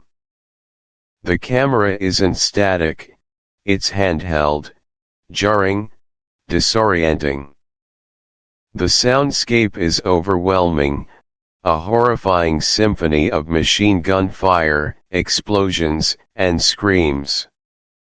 The edits are rapid, showing brief, shocking vignettes of violence and struggle. There's no time for lengthy exposition or internal monologues, it's pure, unadulterated, present-tense action. The narration, even if it were purely textual, would need to emulate this same relentless, breathless quality, using short, punchy sentences and a barrage of sensory details that leave no room for contemplation, only reaction. Or consider an intense car chase in a film like Mad Max, Fury Road, where the sheer speed and constant threat are conveyed through quick cuts, close-ups, and an almost relentless forward momentum, mirroring the desperate urgency of the characters. This isn't a leisurely drive, it's a race against certain death, and the storytelling reflects that immediate, visceral danger. Psychologically, why does this matter so profoundly? Because chaotic, fast-paced narration directly taps into our primitive fight-or-flight response. When we are confronted with sudden, overwhelming stimuli in a story, our brains react as if we are, to a degree, experiencing the danger ourselves. Close your eyes, if you feel comfortable, and let the narrator's voice, the choice of words, and the implied rhythm dictate your internal experience. Feel the rush, the shock, the desperate scramble. This is about visceral engagement, not detached observation. Moving on, our second crucial point is the imperative to focus intensely on the sensory details of artillery, wire, and mud. These aren't just background elements, they are active antagonists in the struggle, shaping every moment of the escape and contributing enormously to the chapter's oppressive atmosphere. No Man's Land is defined by these brutal realities. What would an escape be if it merely described crossing open ground? It would lack the terrifying specificity, the palpable danger that makes the First World War landscape so distinctively horrific. For a real-world storytelling example, consider the countless memoirs and letters from soldiers who fought in the trenches of the First World War. They rarely speak of the ground generally. Instead, they recount the sucking maw of the Somme mud, a force that could swallow a man whole, pulling at his boots with a relentless, hungry grip.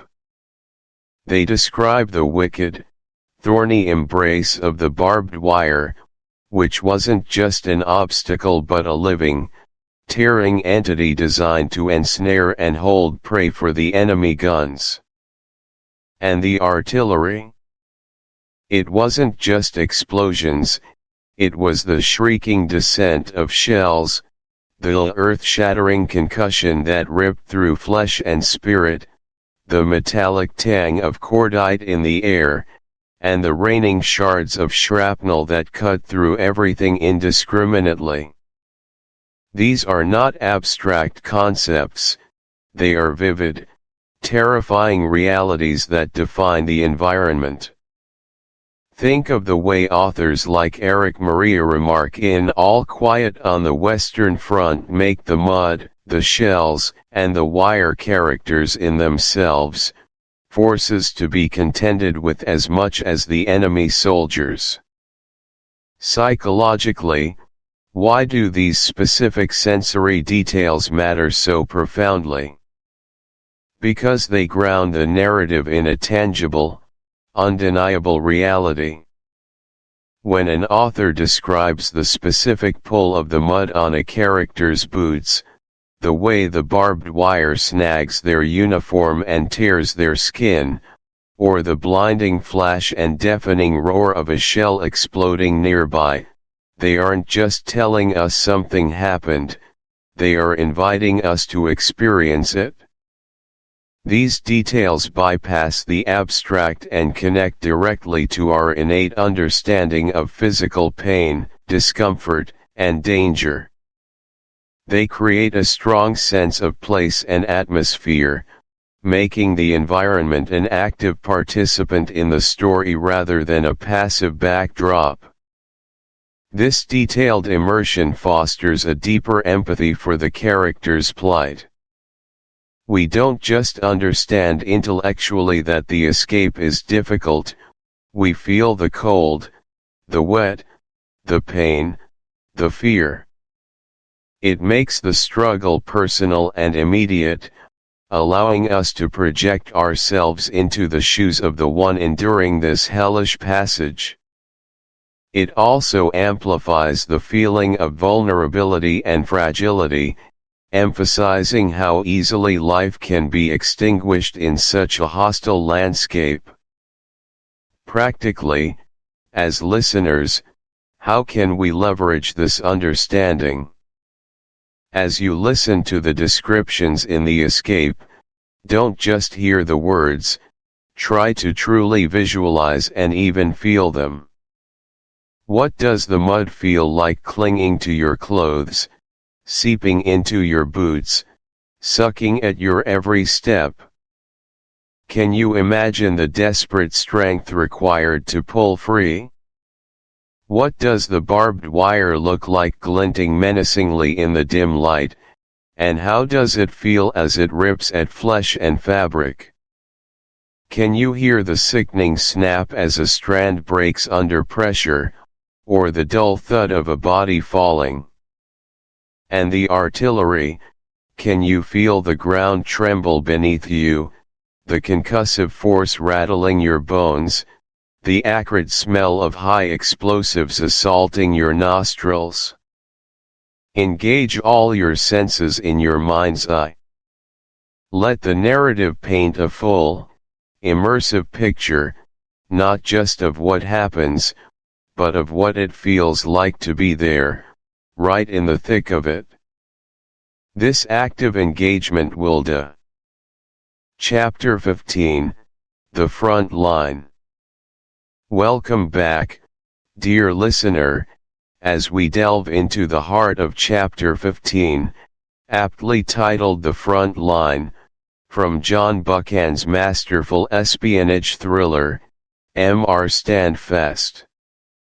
In this pivotal segment of Richard Hannay's perilous journey, we witness the culmination of his arduous mission to deliver crucial intelligence, yet simultaneously, we are thrust into the stark realization that the true danger is far from over. It's a moment of bittersweet triumph, isn't it? A brief exhalation before the world holds its breath once more. Our central concept today revolves around this very idea. Hannay has successfully delivered his intelligence, a feat worthy of profound admiration, but the shadow of an even greater threat looms large. Think of it like a mountaineer reaching a precarious summit after days of climbing through blizzards and treacherous terrain. The immediate goal is achieved, the view is breathtaking, but the descent, often more dangerous than the ascent, still lies ahead. Or perhaps, closer to our story's theme, consider the relentless efforts of a medical team successfully performing a critical surgery, only to find the patient then faces a long, uncertain recovery period, fraught with new complications. The immediate crisis is averted, but the battle for health is ongoing. Psychologically, This narrative structure is incredibly powerful because it mirrors life's own rhythms. We rarely experience a definitive end to challenges, rather, they evolve. This constant state of almost there keeps us engaged, keeps us rooting for our hero, and, in a broader sense, reminds us that vigilance is a continuous requirement, not a temporary state. For you, as the listener, it's an invitation to appreciate that success, in any endeavor, often simply opens the door to the next set of challenges, demanding continued resolve and adaptability. It's a profound lesson in resilience, wouldn't you agree? Now, let's unpack the initial relief and exhaustion that washes over Hannay upon reaching the Allied lines. Imagine, for a moment, the sheer physical and mental drain he has endured. Days, perhaps weeks, of constant vigilance, of narrow escapes, of living on the knife edge of discovery.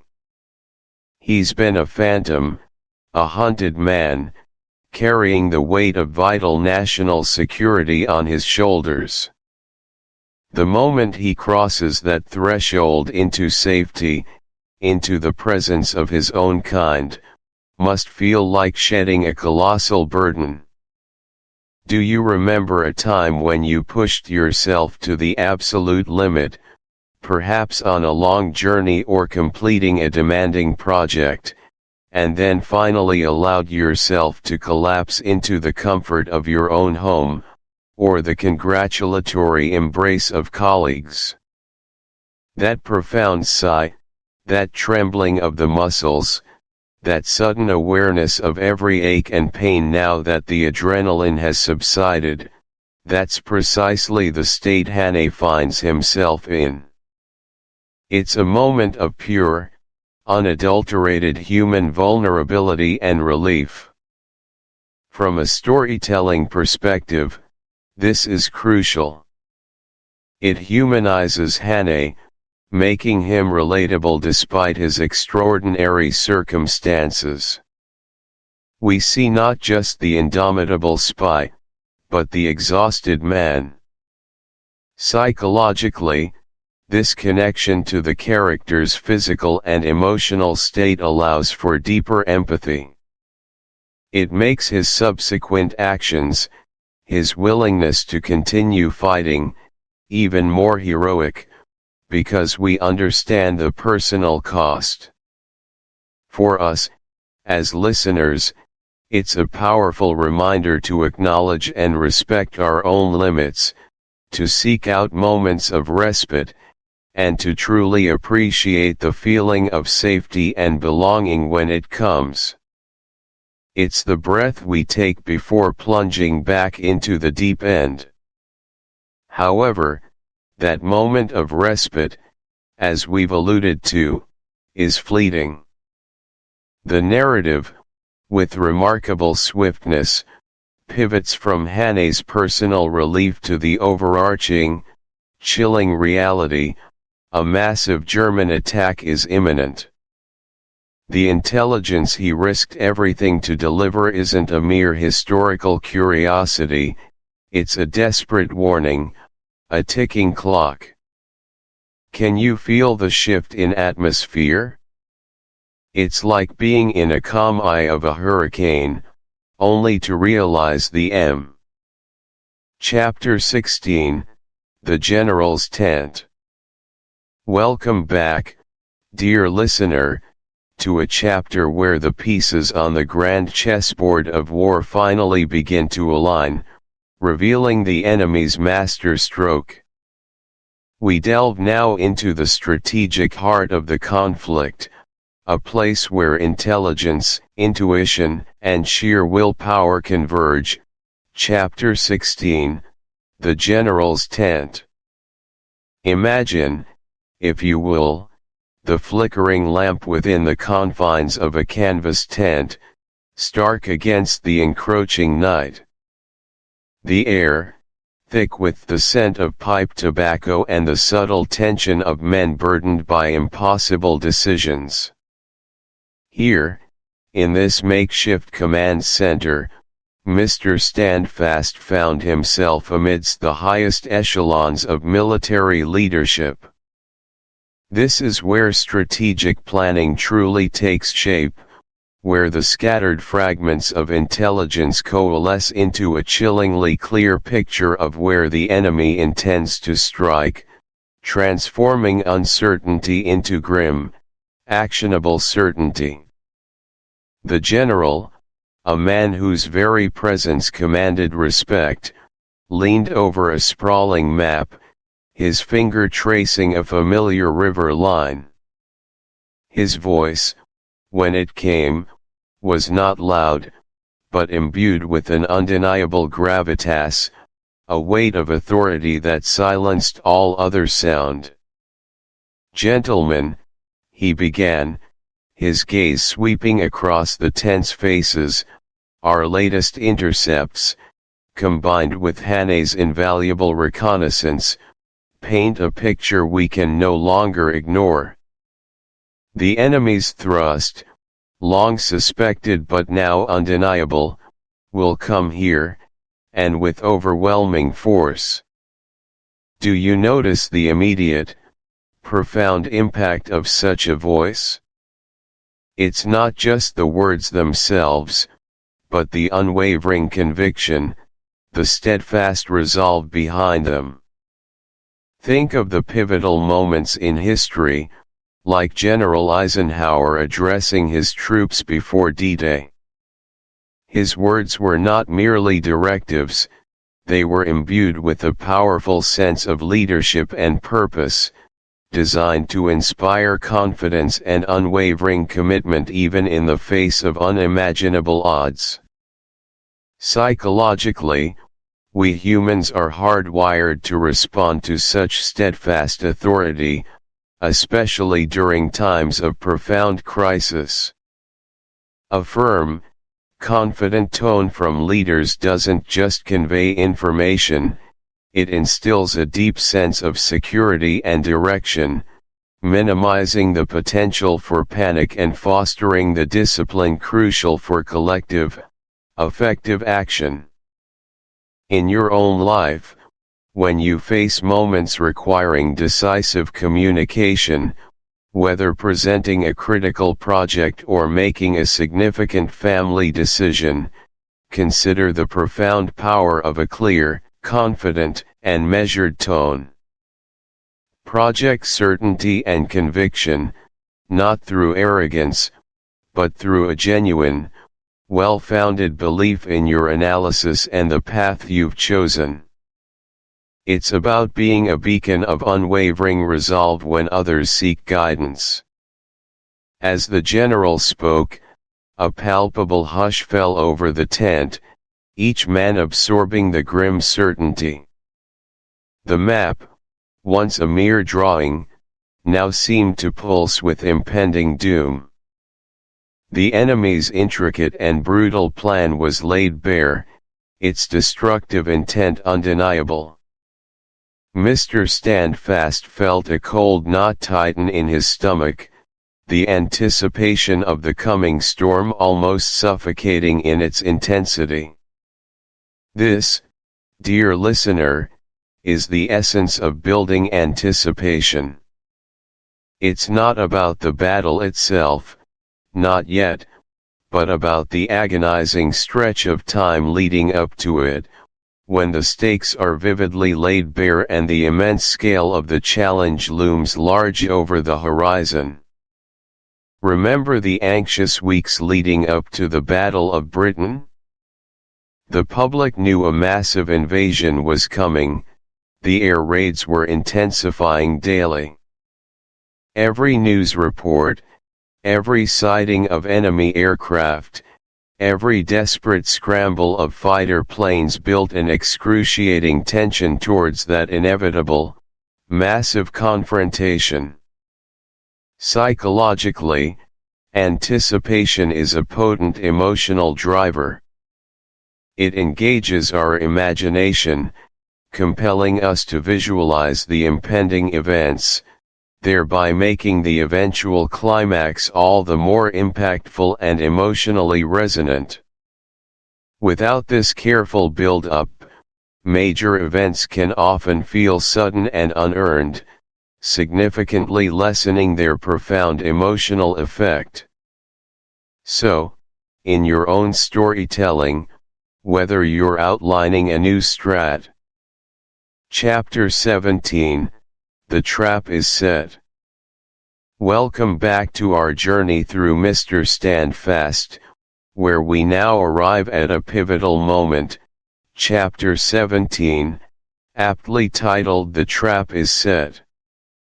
This chapter marks the culmination of Richard Hannay's perilous intelligence gathering, transitioning from the lonely, clandestine world of espionage to the grand, orchestrated stage of military strategy. The core concept here is profound, preparing the Allied defenses based on Hannay's hard-won, invaluable intelligence. It is the moment where secret whispers become strategic commands, and the fate of nations hinges on meticulous preparation. Imagine, if you will, the sheer relief, yet simultaneously, the overwhelming burden that descends upon the Allied command. Hannay's information, delivered against all odds, has provided them with a rare gift in the fog of war, foreknowledge. They now know the enemy's audacious plan, the impending massive assault, and, crucially, its intended target. This isn't just about defending, it's about turning a potential disaster into a calculated victory. The trap, indeed, is set, not merely to repel, but to ensnare. Let us delve deeper into the intricate tapestry of preparation, beginning with the logistical and emotional readiness for such a monumental confrontation. On the logistical front, picture the frenetic, yet meticulously organized, movement behind the lines. Think of the thousands upon thousands of men, their faces grim but determined, moving into predesignated positions under the cloak of night. Artillery pieces, colossal and menacing, are emplaced with precision, their barrels sighted, their shells stacked high. Barbed wire, an unforgiving tangle, is unspooled and strung across vast stretches of land, creating deadly obstacles. Trenches, once mere defensive lines, are now reinforced, deepened, and interconnected, becoming an elaborate labyrinth designed to funnel and contain the attacking force. Air support is coordinated, reconnaissance flights scouting the horizon, ready to provide vital real-time updates. Supply lines are established, stretching back for miles, ensuring an endless flow of ammunition, food, and medical supplies. This isn't just a battle, it's a colossal logistical ballet, every movement timed, every resource accounted for, all orchestrated in a desperate race against the clock. Can you feel the immense pressure of such an undertaking, the countless lives depending on every rivet, every order, every single boot on the ground? We see echoes of this in countless moments throughout history, from the meticulous planning and staging of the D-Day landings, where every single craft, every soldier, every piece of equipment had its precise role and timing, to the defensive preparations for the Battle of Britain, where airfields, and radar stations were strategically positioned and constantly maintained to counter the looming aerial threat. The psychological impact of such coordination is immense. It speaks to our deep human need for control in the face of overwhelming chaos. When facing an existential threat, the act of preparation, of bringing order to potential disorder, offers a profound sense of agency and purpose. It channels fear into action, transforming anxiety into a resolute determination. For the individual soldier, seeing the vast machinery of war moving with purpose, knowing they are part of a grander, intelligent design, can be incredibly fortifying. It builds trust in leadership and strengthens the bonds of camaraderie that are so essential in battle. What can we, as listeners, glean from this grand scale of preparation? Perhaps it's a reminder that even the most daunting challenges, our own personal battles, can be managed and overcome through meticulous planning.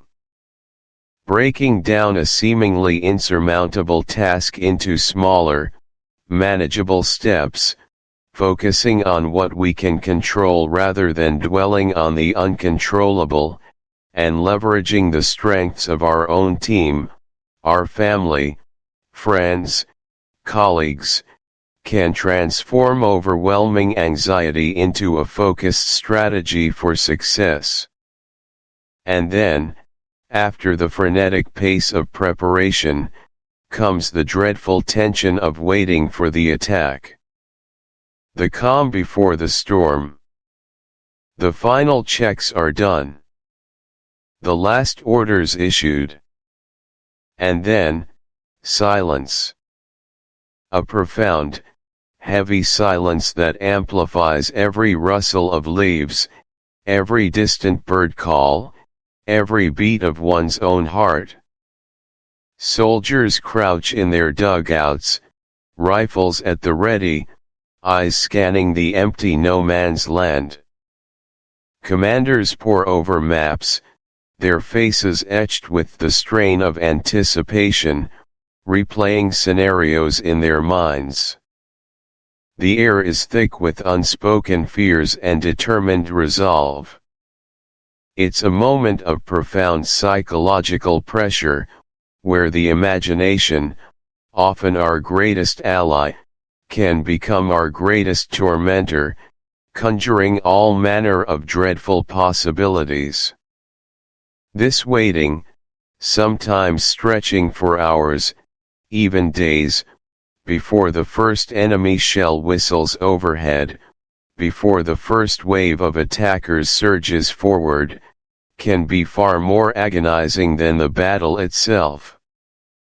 Haven't we all experienced that excruciating period of waiting for critical news, for an important decision, where time itself seems to slow to a crawl? Think of the vivid accounts from soldiers enduring sieges, or awaiting a dawn assault, where the night is filled with an unbearable quiet, broken only by the nervous cough. Chapter 18, The Decoy.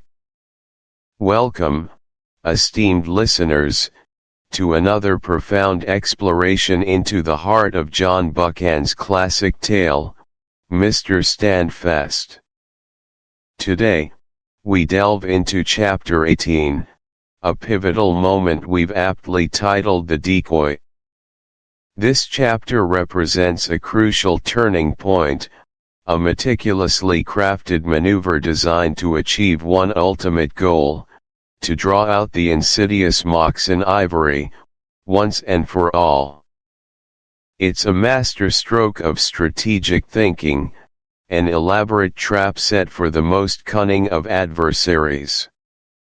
We are about to witness the culmination of many hidden efforts, all focused on bringing this elusive enemy into the light. Let's expand on this core concept, starting with the intricate spycraft employed to bait this master enemy. Have you ever considered the sheer complexity involved in orchestrating a deception so profound that even the most suspicious mind would fall for it? This chapter is a masterclass in just that. Hane and his allies don't merely lay a simple snare, they construct an entire illusion, a secondary mission deliberately designed to appear as a genuine, high-stakes operation. This involves creating plausible intelligence leaks, perhaps a seemingly critical piece of information that must reach Ivory's ears through carefully controlled channels. Perhaps it's a fabricated rendezvous point, a coded message intercepted just a little too easily, or even a decoy agent whose movements are subtly broadcast. The beauty of such spycraft lies in its layers of authenticity. Every detail, from the false travel documents to the staged conversations, must withstand scrutiny, convincing not only Ivory but also his network of spies that this decoy is the true prize. Think of the elaborate schemes in classic spy thrillers, like the meticulous planning in The Man Who Never Was during World War II, where Allied forces planted false documents on a deceased vagrant, creating a fictional British officer to mislead the Axis powers about the invasion of Sicily. That wasn't just a simple trick, it was a profound psychological operation designed to manipulate enemy perception at a grand scale. The psychological impact of such intricate spycraft on a narrative is immense.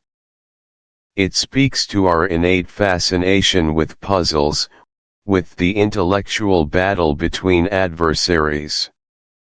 We are drawn to the sheer cleverness of the plan, the meticulous attention to detail, and the high stakes involved. It elevates the conflict beyond mere physical confrontation to a battle of wits, where intelligence and deception are the primary weapons. For you, the listener, understanding these layers of spycraft allows a deeper appreciation of the narrative's complexity. You can actively look for the subtle clues, the deliberate misdirect ions, and the clever twists. As a storyteller yourself, or even just in everyday problem solving, this teaches the invaluable lesson of thinking several steps ahead, considering your opponent's perspective, and crafting solutions that are both robust and deceptive when necessary. Moving on, this chapter significantly focuses on Hane's personal vendetta against Ivory, which now finally comes to a head. For Richard Hane, Ivory is not just another enemy combatant, he is a personal nemesis, a symbol of the dark, treacherous forces he has tirelessly fought against since his earliest adventures. There's a palpable sense of unfinished business, a deep-seated antagonism that fuels Hane's determination beyond mere patriotic duty. We've seen Ivory's manipulative hand in past events, his subtle poisoning of the well, his insidious influence.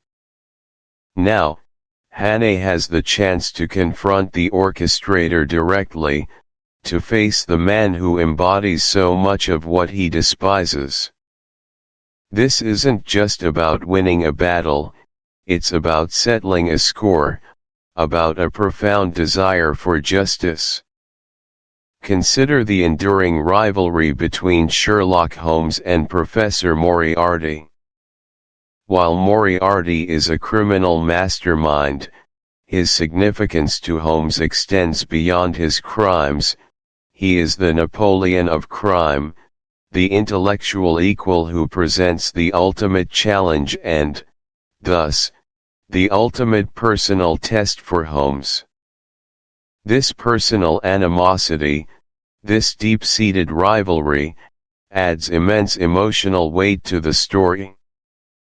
Psychologically, a personal vendetta transforms a plot from a generic conflict into a deeply human drama.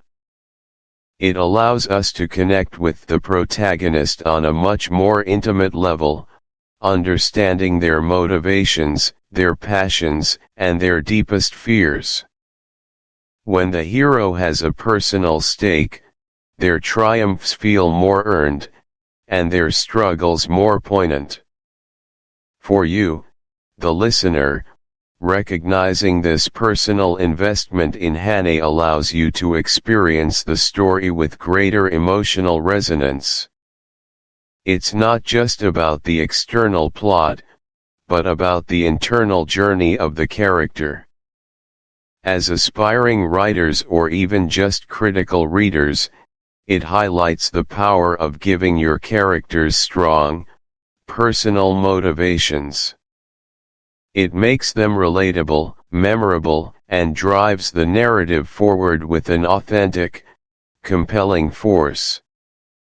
Finally, let's consider the pacing of this chapter, designed for maximum impact, perhaps even stretching to a 12-minute segment in an audiobook. This isn't a chapter to rush through, it's one that builds tension deliberately, meticulously. Imagine the narrator's voice slowing, adding gravitas to each revelation, each calculated move. The pauses would become longer, pregnant with anticipation, allowing the listener to absorb the gravity of the situation. The description of the landscape, the hushed conversations, the subtle shifts in character expressions, all would be drawn out, creating a sense of impending confrontation, a gathering storm. This deliberate pace prepares the listener for the inevitable clash, making the eventual payoff or twist all the more powerful. Think of the masterful tension building in a film like The Silence of the Lambs, where the scenes often have a slow, deliberate cadence, allowing the dread and psychological suspense to permeate every moment. The extended glances, the careful choice of words, the lingering shots, these elements contribute to an atmosphere of profound unease and anticipation. Psychologically, this controlled pacing is crucial for manipulating the listener's emotional state. Slowing down can create suspense, dread, or a sense of vast importance, allowing time for reflection and the building of anticipation. Conversely, speeding up can convey urgency, panic, or rapid action. By carefully modulating the narrative speed, the storyteller guides the listener's emotional journey, intensifying their engagement with the plot.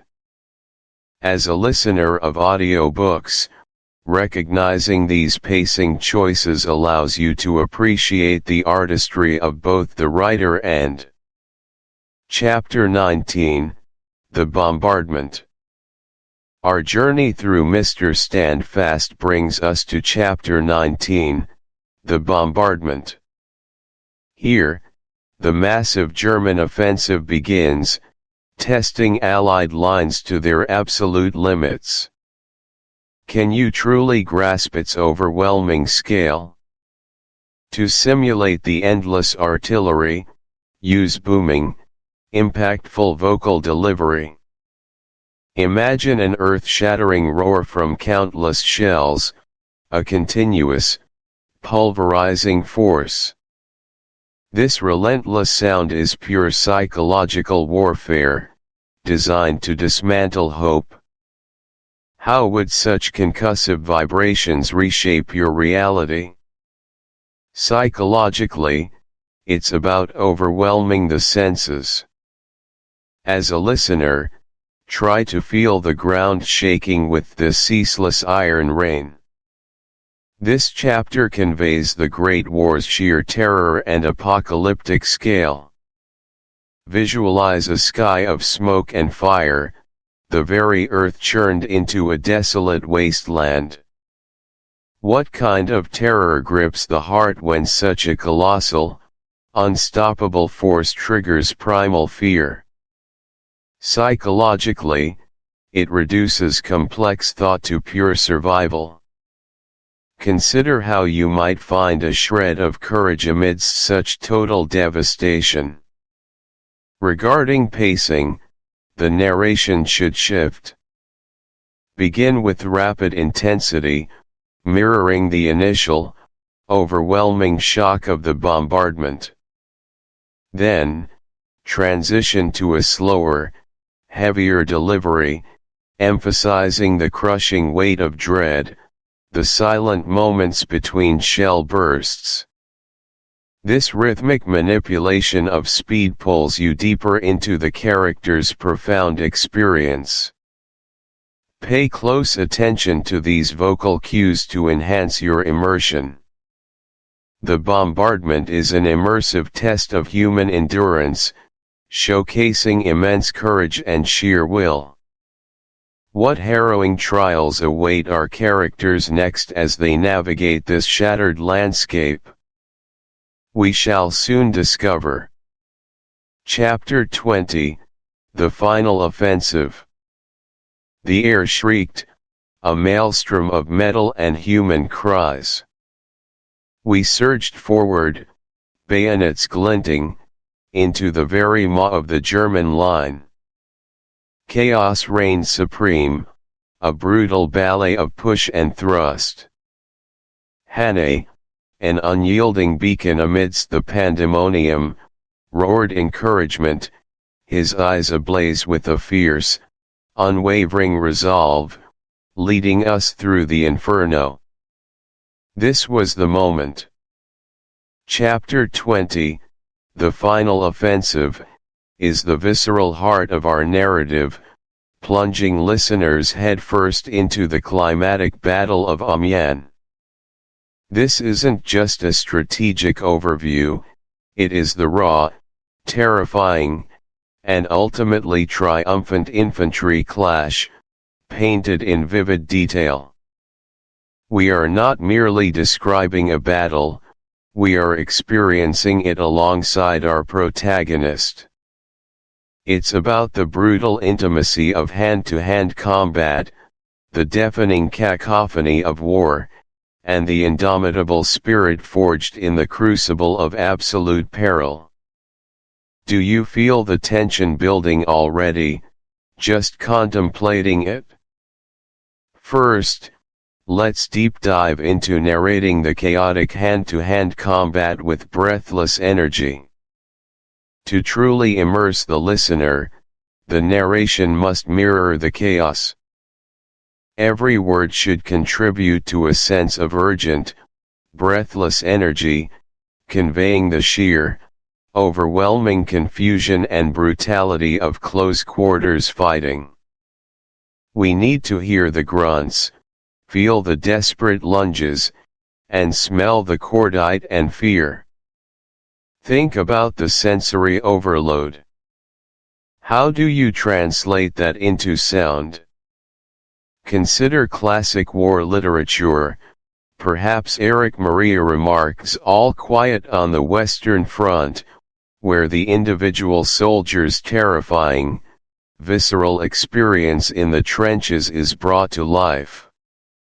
He doesn't just say they fought, he describes the mud, the screams, the desperation in a way that makes you feel it in your bones. This intense, sensory-rich narration is crucial for creating narrative transportation. When listeners are transported, they suspend disbelief, feel strong emotions, and become deeply engaged with the story, almost as if they are present in the scene themselves.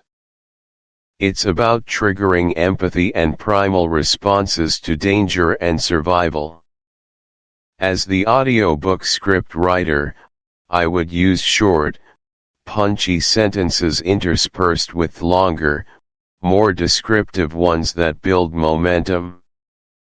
Employ strong verbs and active voice. Focus on sounds and physical sensations. For instance, instead of "they fought," use "bayonets clanged, rifles cracked, and men grappled in the mud, breath rasping." We must vary the pacing of the narration to reflect the ebb and flow of combat, quick and frantic during the charge, momentarily slowing for a grim discovery, then accelerating again. Secondly, our emotional focus must remain squarely on Hane's leadership under direct fire. Amidst this swirling chaos, Hane must remain our anchor. His leadership isn't just tactical, it's deeply emotional. We need to feel his resolve, his courage, and the desperate hope he inspires in his men, even as bullets whistle past his head. This isn't just about his actions, it's about the emotional impact of his presence. What does it mean to lead when death is so close, when the world seems to have come undone? Think of Shackleton's leadership during the Endurance expedition.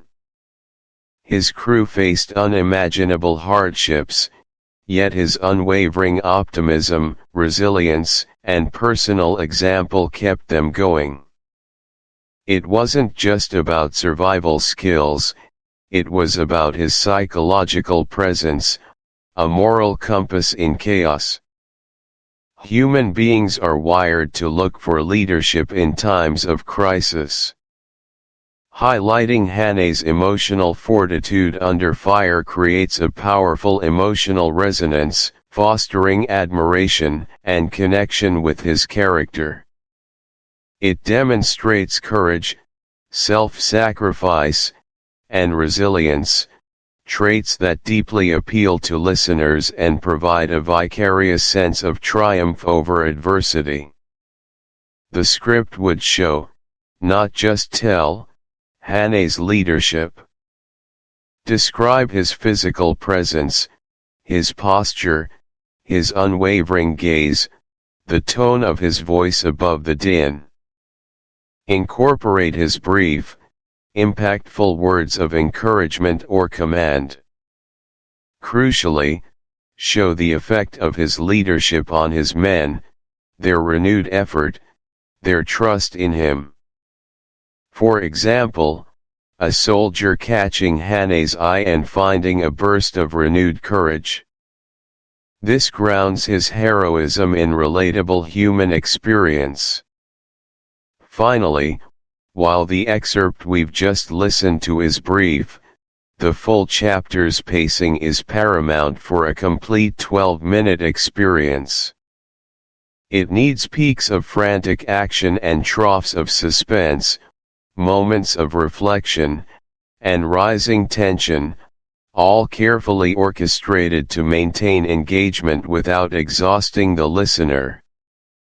How do we sustain such an intense atmosphere for an extended period, keeping the listener on the edge of their seat without overwhelming them? Consider how a skilled film director paces an action sequence, like the D-Day landing in Saving Private Ryan. There are moments of intense, overwhelming sensory attack, but also brief, horrifying pauses, moments of individual focus, and then a fresh surge of adrenaline.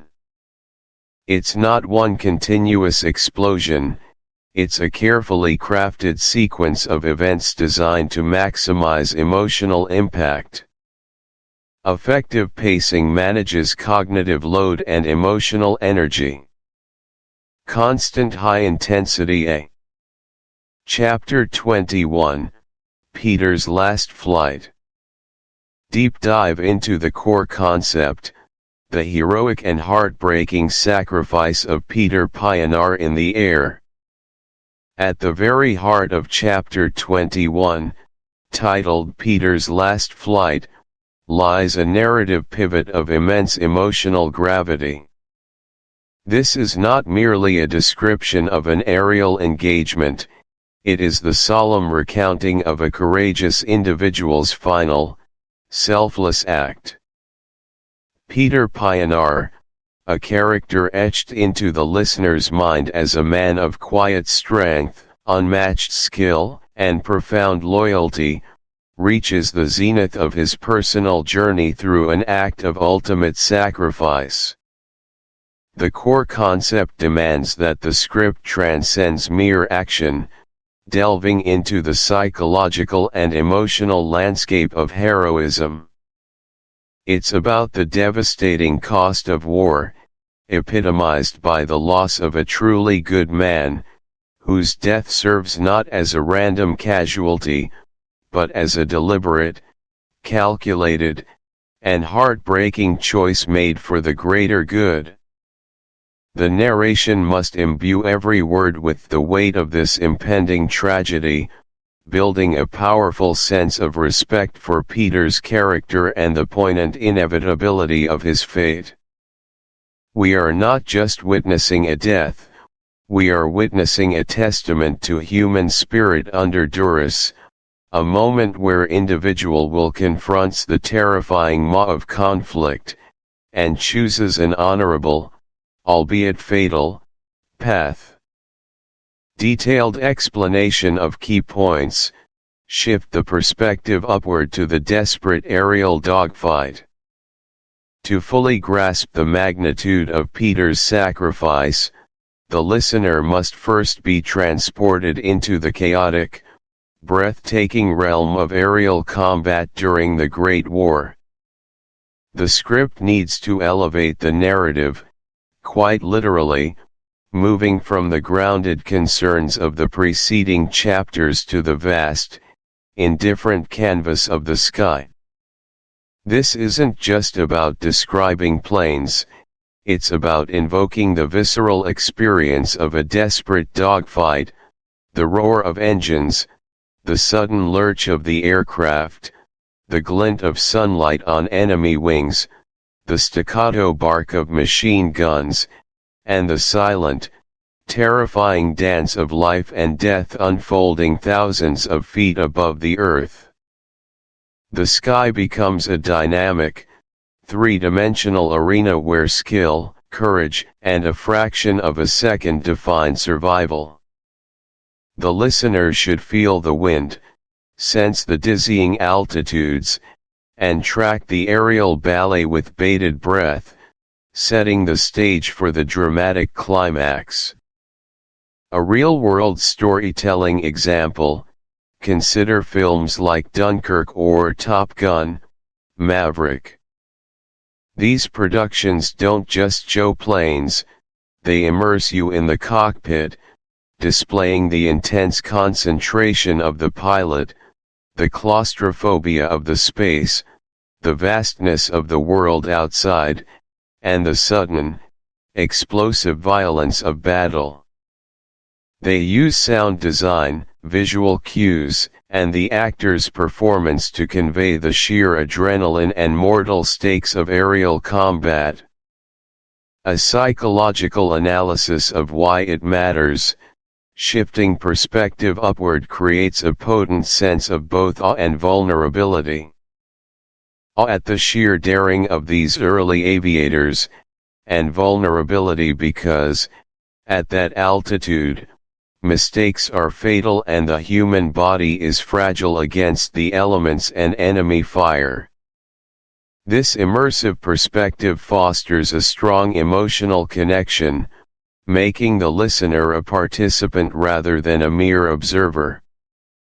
It taps into our primal fear of falling and our fascination with flight, amplifying the tension and the eventual impact of Peter's fall. Practical application steps for the listener. As you listen to this chapter, consciously endeavor to visualize the vast, boundless blue above. Imagine the thin, cold air, the distant landscape sprawling beneath like a map, and the terrifying proximity of death in that immense space. Allow your mind to truly take flight alongside Peter, feeling the vibrations, hearing the unseen dangers, and observing the deadly ballet. This active engagement will deepen your appreciation for the courage displayed. Deliver the emotional climax with profound solemnity and respect. The moment of Peter Pionar's demise must be handled with the utmost reverence. This is not a scene for gratuitous violence or sensationalism. Instead, the narration should pivot from the high-octane action to a solemn, almost elegiac tone. Peter's final act, his deliberate choice to confront overwhelming odds, should be portrayed as a testament to his character, a final, heroic act of self-sacrifice.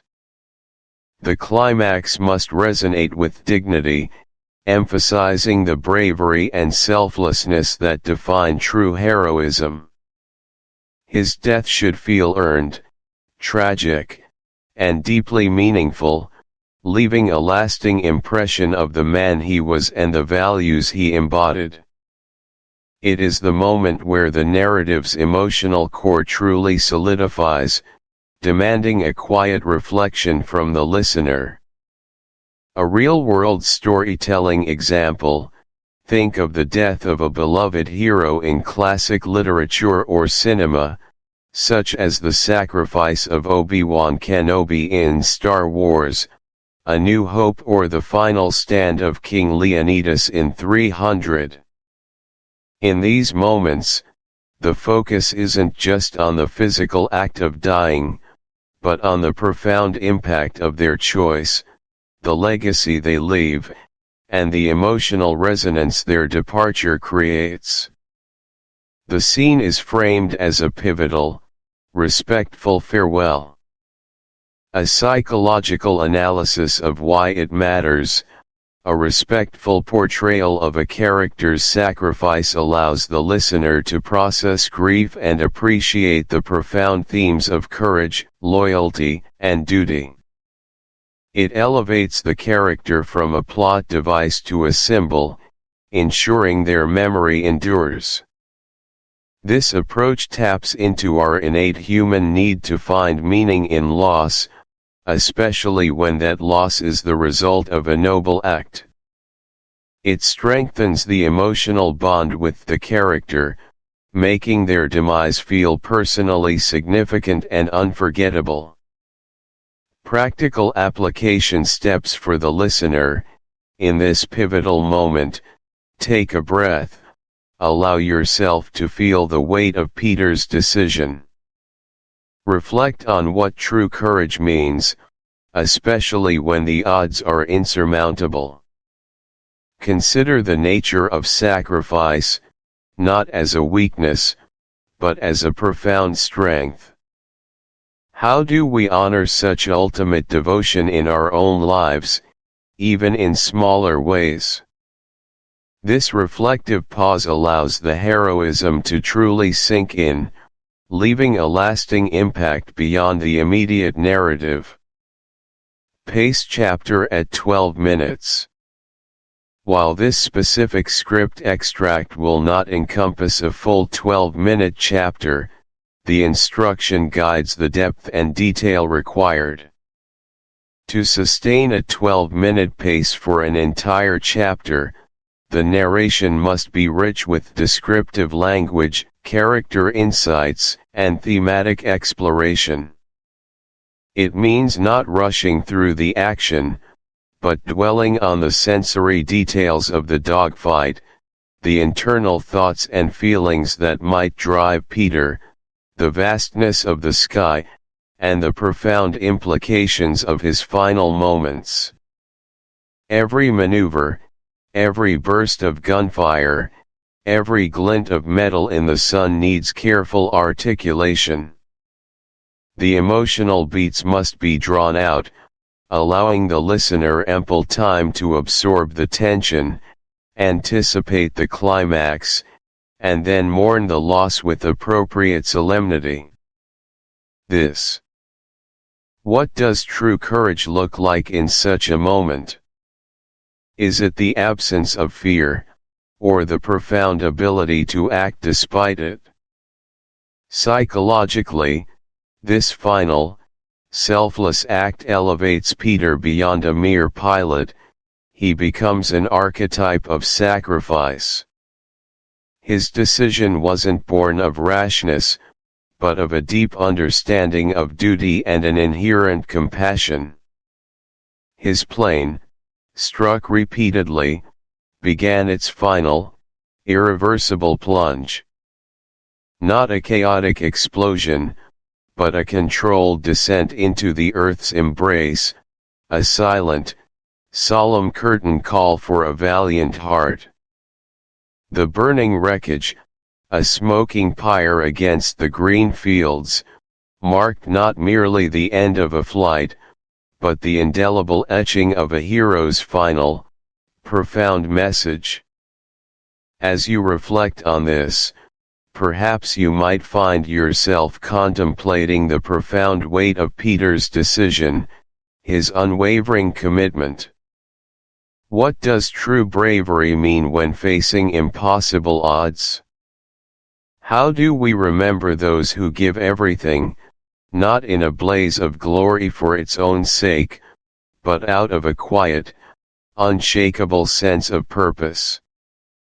Peter Pionier's last flight was more than a battle, it was a testament to the enduring spirit of human goodness, a heartbreaking, yet ultimately inspiring, chapter in the ledger of courage. His memory, like the brave souls who once soared above the battlefields, will continue to echo across the vast expanse of history. His sacrifice serves as a poignant reminder that even in the darkest hours of conflict, the light of human integrity can shine brightest. Chapter 22, Mr. Standfast. Welcome, dear listener, as we delve into Chapter 22 of our remarkable journey, a chapter profoundly titled Mr. Standfast. This segment is not merely a conclusion to a thrilling narrative, but a profound meditation on courage, sacrifice, and the enduring human spirit. Here, we witness the dramatic resolution of the great battle against the German spy ring, the heart-wrenching, tragic death of the brilliant Lancelot Wake, and the ultimate, resounding triumph of duty in its purest, most demanding form. It is a chapter that asks us to reflect on what it truly means to stand firm, even when the world around us seems to crumble. Let us first consider the profound thematic meaning embedded in the very title, Mr. Standfast, an allusion drawn directly from John Bunyan's immortal allegory, Pilgrim's Progress. In Bunyan's work, Mr. Standfast is a character encountered by Christian near the very end of his pilgrimage. He is found knee-deep in the slough of despond, having been waylaid by Madame Bubble, the embodiment of worldly pleasures and temptations, designed to distract pilgrims from their heavenly goal. Yet, despite being entangled, Mr. Standfast does not succumb. He clings to his principles, to his faith, and ultimately, he stands fast, overcoming the lures of the temporal world. When he later crosses the river of death, he does so with a joyous and unwavering spirit, proclaiming his steadfastness even in his final moments. Now, Why does Buchan invoke this particular character for our chapter? Because our own Peter Pioneer, and indeed, many characters around him, are tested by their own versions of Madame Bubble, the insidious whispers of doubt, the overwhelming weight of despair, the temptation to abandon the demanding path of duty for personal comfort or safety. The war itself is a great slough of despond, threatening to swallow all hope and conviction. Peter, through his journey, embodies this steadfastness. He faces extraordinary dangers, personal betrayals, and the very real threat of death, yet he does not waver from his commitment to king and country, to his beloved Mary, and to the cause of truth. He finds his spiritual anchor amidst the chaos, standing firm against the currents of fear and cynicism that threaten to engulf the world. To grasp the power of such steadfastness, think of real-world storytelling examples. Consider the narratives of individuals who, despite immense pressure, refuse to compromise their core values. We see this in figures like Nelson Mandela, who spent decades imprisoned, yet emerged without bitterness, unwavering in his commitment to justice and reconciliation. Or fictional heroes like Atticus Finch from To Kill a Mockingbird, who, despite facing the wrath of his community, stands resolutely for what he believes is right, defending Tom Robinson with quiet dignity and profound moral courage. Their stories resonate because they speak to an almost primal human desire, to find and hold onto something immutable, something that transcends the shifting sands of circumstance. Psychologically, the concept of steadfastness matters deeply because it speaks to our inherent need for meaning and integrity. When faced with overwhelming challenges, our minds seek to find stable ground. To be steadfast is to possess an internal compass, a moral backbone that allows us to navigate storms without being swept away. It's about more than just resilience, it's about conviction. It reduces cognitive dissonance, providing a coherent framework for our actions and beliefs, which in turn fosters a strong sense of self and purpose. Without it, we become rudderless, easily swayed by external pressures, ultimately leading to a sense of fragmentation and disquiet. Practically, how might we cultivate such steadfastness in our own lives, even in less dramatic circumstances than a global war? Begin by identifying your core values. What truly matters to you? What principles are non-negotiable? Write them down, reflect on them regularly. Then, practice small acts of adherence to these values daily.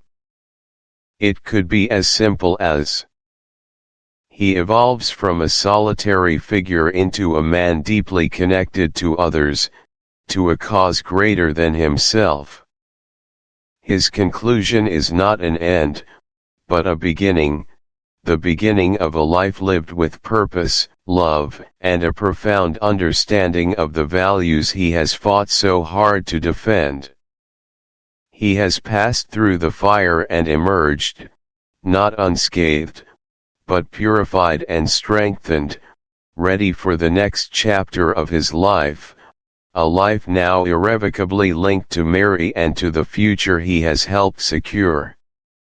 When we consider how real-world storytelling concludes character arcs, we often see a spectrum. Some characters achieve their grandest aspirations, like Aragorn ascending the throne in The Lord of the Rings, bringing a sense of ultimate justice and fulfillment. Others make profound sacrifices, like Boromir in the same epic, whose tragic death ultimately redeems him and allows the fellowship to continue. Wake's ending belongs to this latter category, where the ultimate act of heroism is self-immolation for the greater good. Peter and Mary, on the other hand, represent the enduring spirit, the hopeful continuation, despite the scars of battle. Their stories offer a sense of earned peace, a closure that feels both complete and open-ended, ready for new beginnings. Psychologically, satisfying character arcs are essential for us as readers and listeners because they mirror our own journeys of growth and transformation. We relate to the struggles, the moments of doubt, the triumphs, and the losses. Watching a character evolve allows us to process our own experiences, to understand that challenges lead to change, and that meaning can be found even in the deepest suffering. The catharsis of a well-told arc, whether tragic or triumphant, allows us to reflect on the human condition, to grieve losses, and to celebrate endurance. It reinforces our belief in the potential for human development and the enduring power of the human spirit to adapt, overcome, and find purpose. For our practical application, let us reflect on our own character arcs. How have you changed over significant periods of your life? What challenges have shaped you? What sacrifices have you made, and what meaning did you draw from them? Take time to journal about your personal milestones, your periods of growth, and even your moments of significant difficulty. Recognize that your own life is a rich, ongoing narrative, and that you are both the author and the protagonist. Embrace the understanding that every experience, every interaction, contributes to who you are becoming. By consciously reflecting on your own journey, you can gain deeper insights into your values, your resilience, and your personal definition of standing fast. Identify where you are in your own story, what conflicts you are currently navigating, and what resolution you are striving for. This introspection is a powerful tool for personal growth and self-understanding. This chapter, Mr. Standfast, serves as a poignant and powerful conclusion to this main block of our audiobook experience. It forces us to confront the harsh realities of conflict, the sacrifices demanded, and the profound, enduring spirit required to navigate such trials. It is a testament to duty, to love, and to the unwavering conviction that some things are worth fighting for, even unto death. As we close this particular chapter, we carry with us the echoes of Wake's sacrifice, Mary's quiet strength, and Peter's hard-won steadfastness, lessons that resonate far beyond the battlefields of the Great War and into the everyday battles of our own lives. 7-Day Action Plan. Welcome, dear listener, to a truly pivotal chapter in our shared journey with Mr. Standfast. We have, together, navigated the treacherous landscapes of wartime espionage, witnessed acts of incredible courage, and delved into the very essence of human resilience and duty. Richard Hannay, with his astute observations and unwavering resolve, alongside the resolute Mary Lamington, have provided us with a tapestry rich in lessons about conviction, character, and the quiet power of standing firm. But how do we take these profound, often dramatic, narratives and weave them into the fabric of our own everyday lives? How do we translate the grand themes of resilience, the deep-seated understanding of duty, and the crucial skill of discernment from the pages of a gripping novel into a practical, actionable weekly guide for you? This chapter is precisely that bridge. It is an invitation to embark on a personal Standfast journey, a structured 7-day action plan designed to empower you with the very qualities that defined our heroes.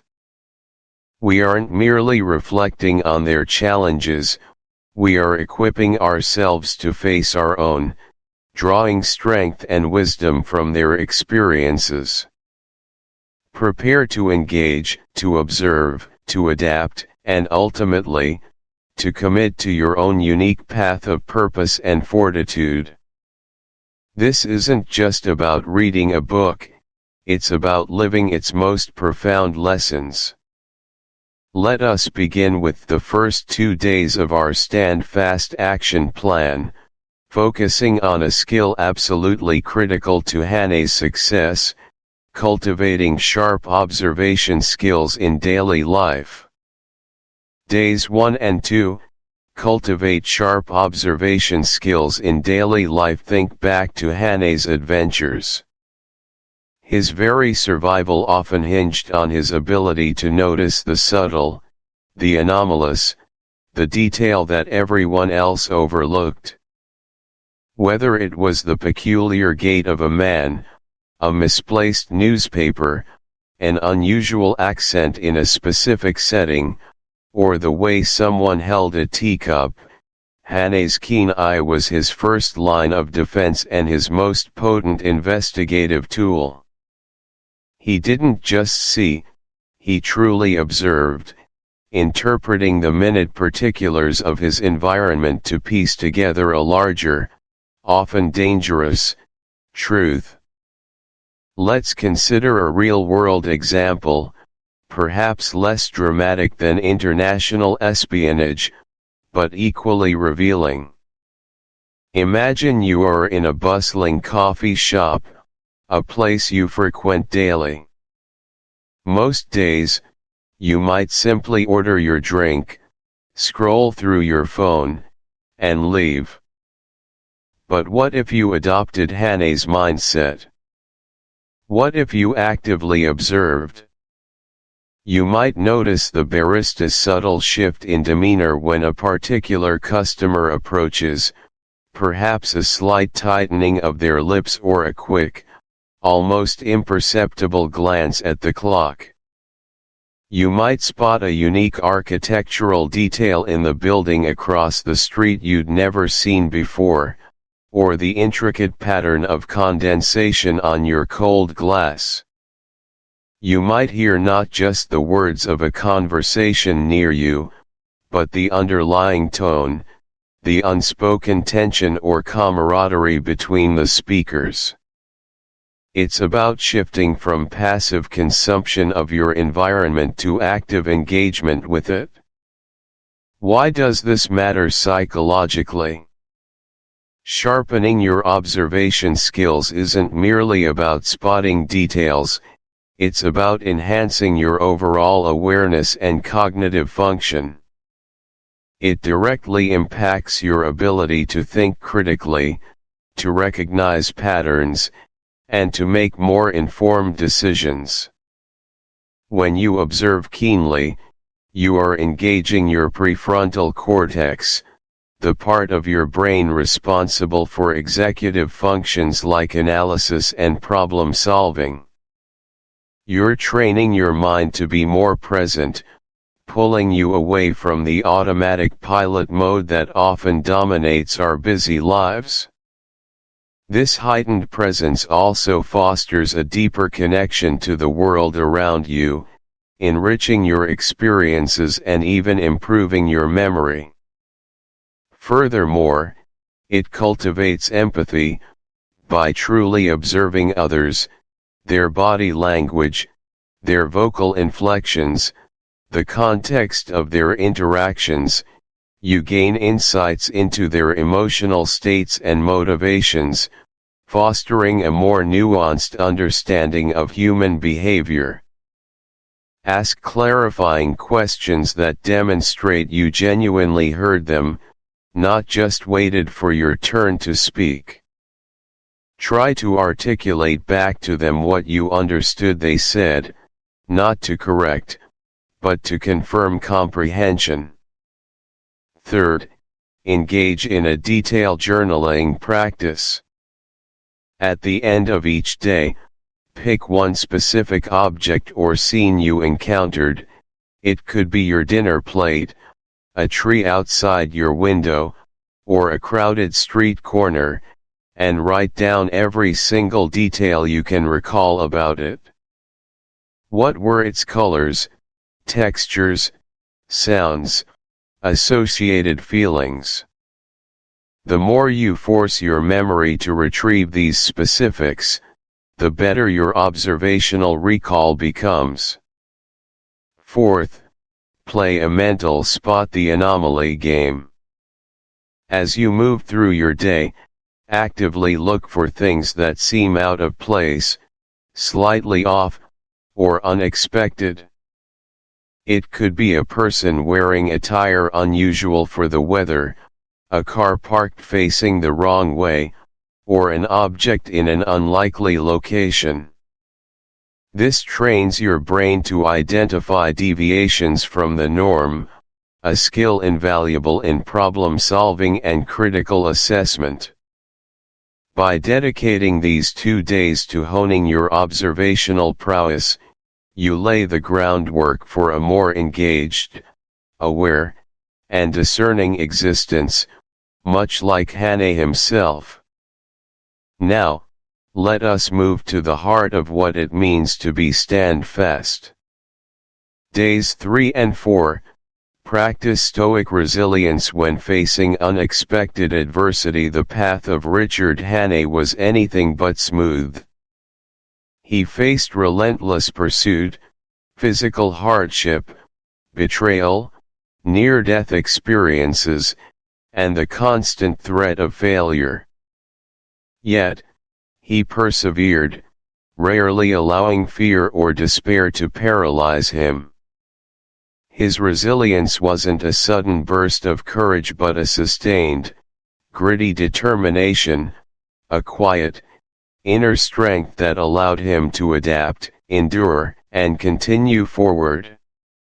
This is the essence of stoic resilience, the ability to maintain composure, clarity, and purpose in the face of challenges that are often beyond our direct control. Consider a modern real-world example.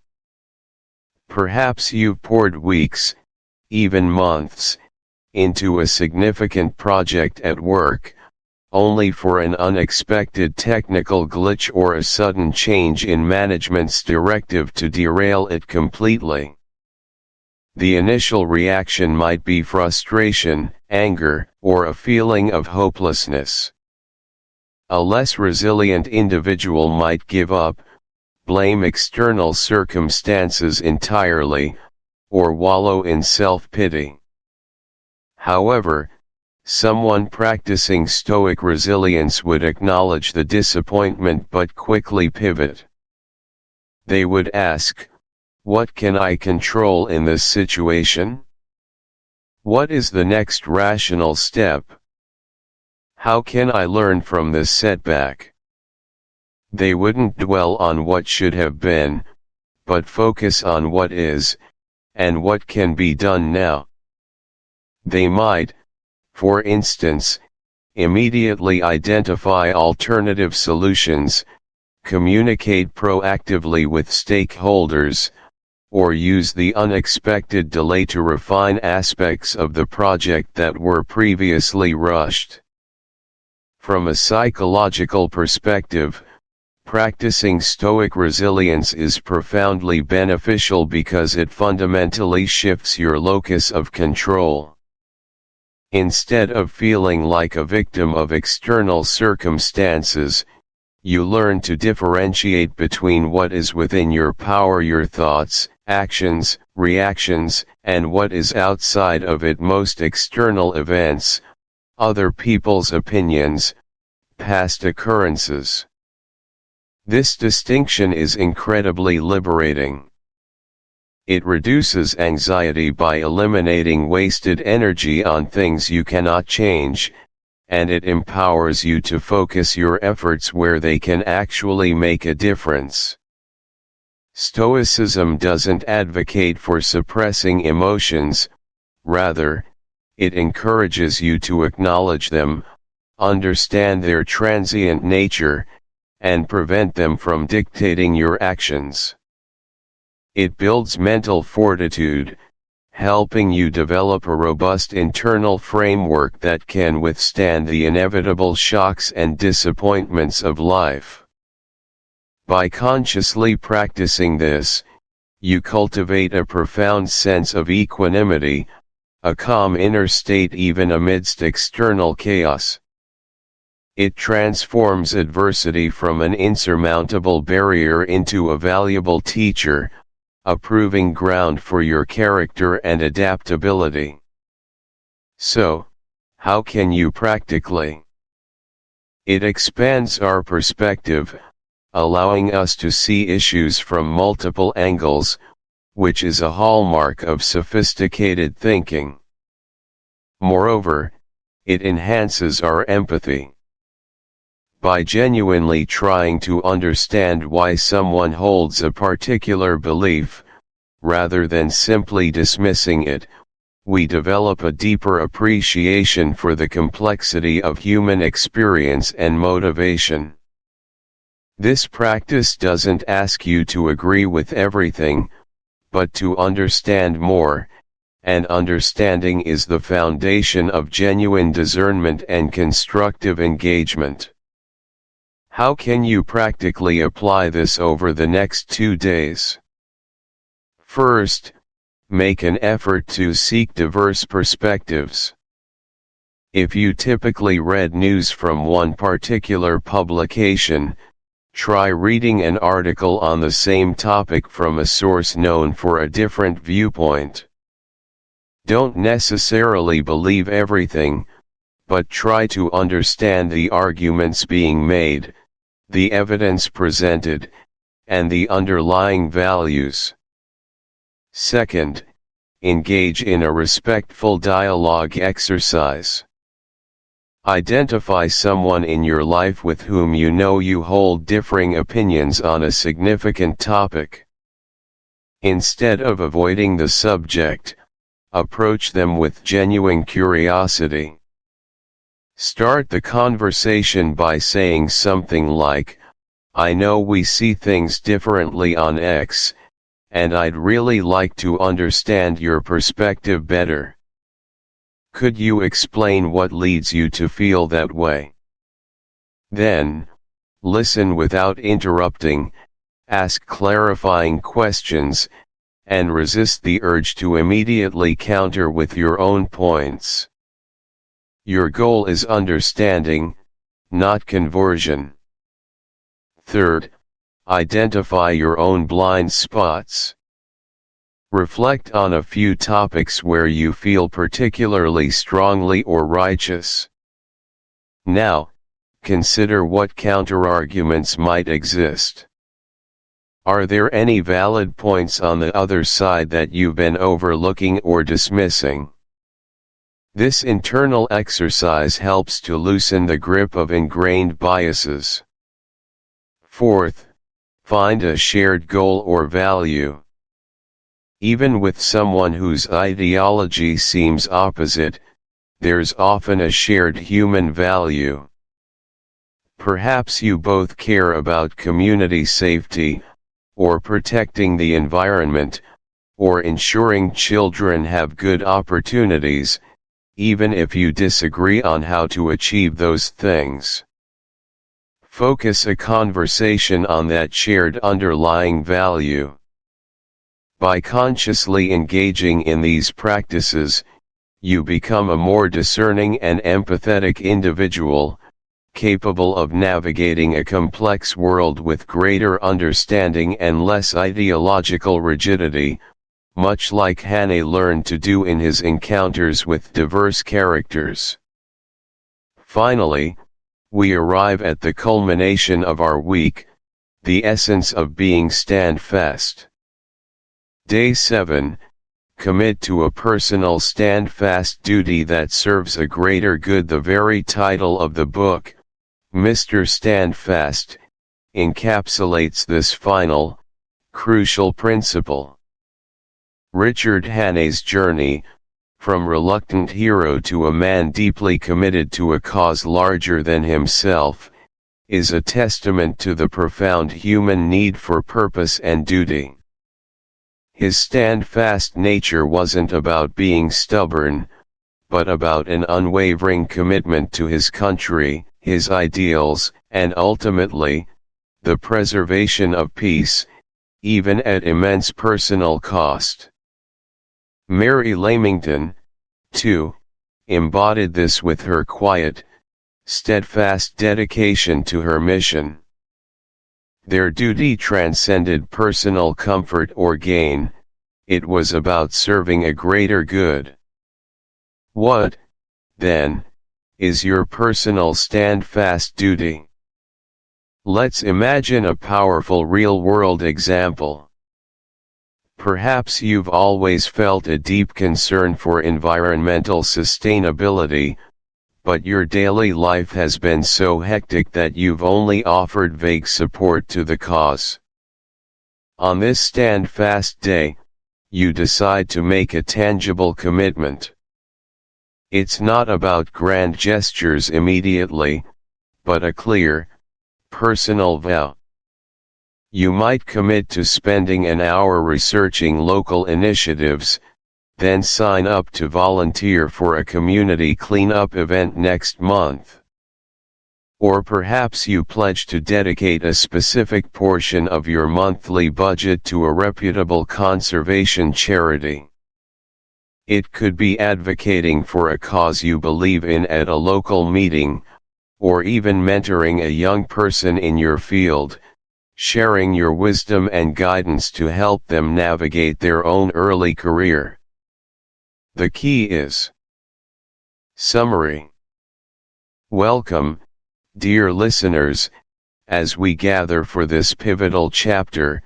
Summary, a moment for reflection, for drawing together the threads of an epic journey we've undertaken with Richard Hannay. We've traversed the treacherous landscapes of wartime Britain, from the quiet deception of pacifist circles to the brutal realities of the Western Front. This is where we pause, breathe, and truly appreciate the profound transformation of our protagonist, a man who began his odyssey as a reluctant undercover pacifist and emerged, unequivocally, as a frontline hero. Think back to the initial unease, the moral qualms that haunted Hannay when he was first thrust into this bewildering world of political intrigue and calculated deceit. He was, by nature, a man of direct action, accustomed to the clear-cut challenges of the veldt and the immediate dangers of the spy game, as chronicled in his earlier adventures. To be asked to feign sympathy with a cause he abhorred, to inhabit the skin of a conscientious objector, a pacifist, was anathema to his very being. Can you imagine the profound discomfort, the almost visceral repugnance, he must have felt wearing the mask of a man who advocated peace at any price, even when that price seemed to be the very soul of his nation? He was a soldier, a patriot, and suddenly, he found himself mingling with those who, however misguidedly, seemed to undermine everything he held dear. It was a cognitive dissonance of the highest order, a constant battle between his innate principles and the role he was compelled to play for the greater good. His undercover work wasn't merely a matter of blending in, it was an act of profound self-denial and intellectual gymnastics.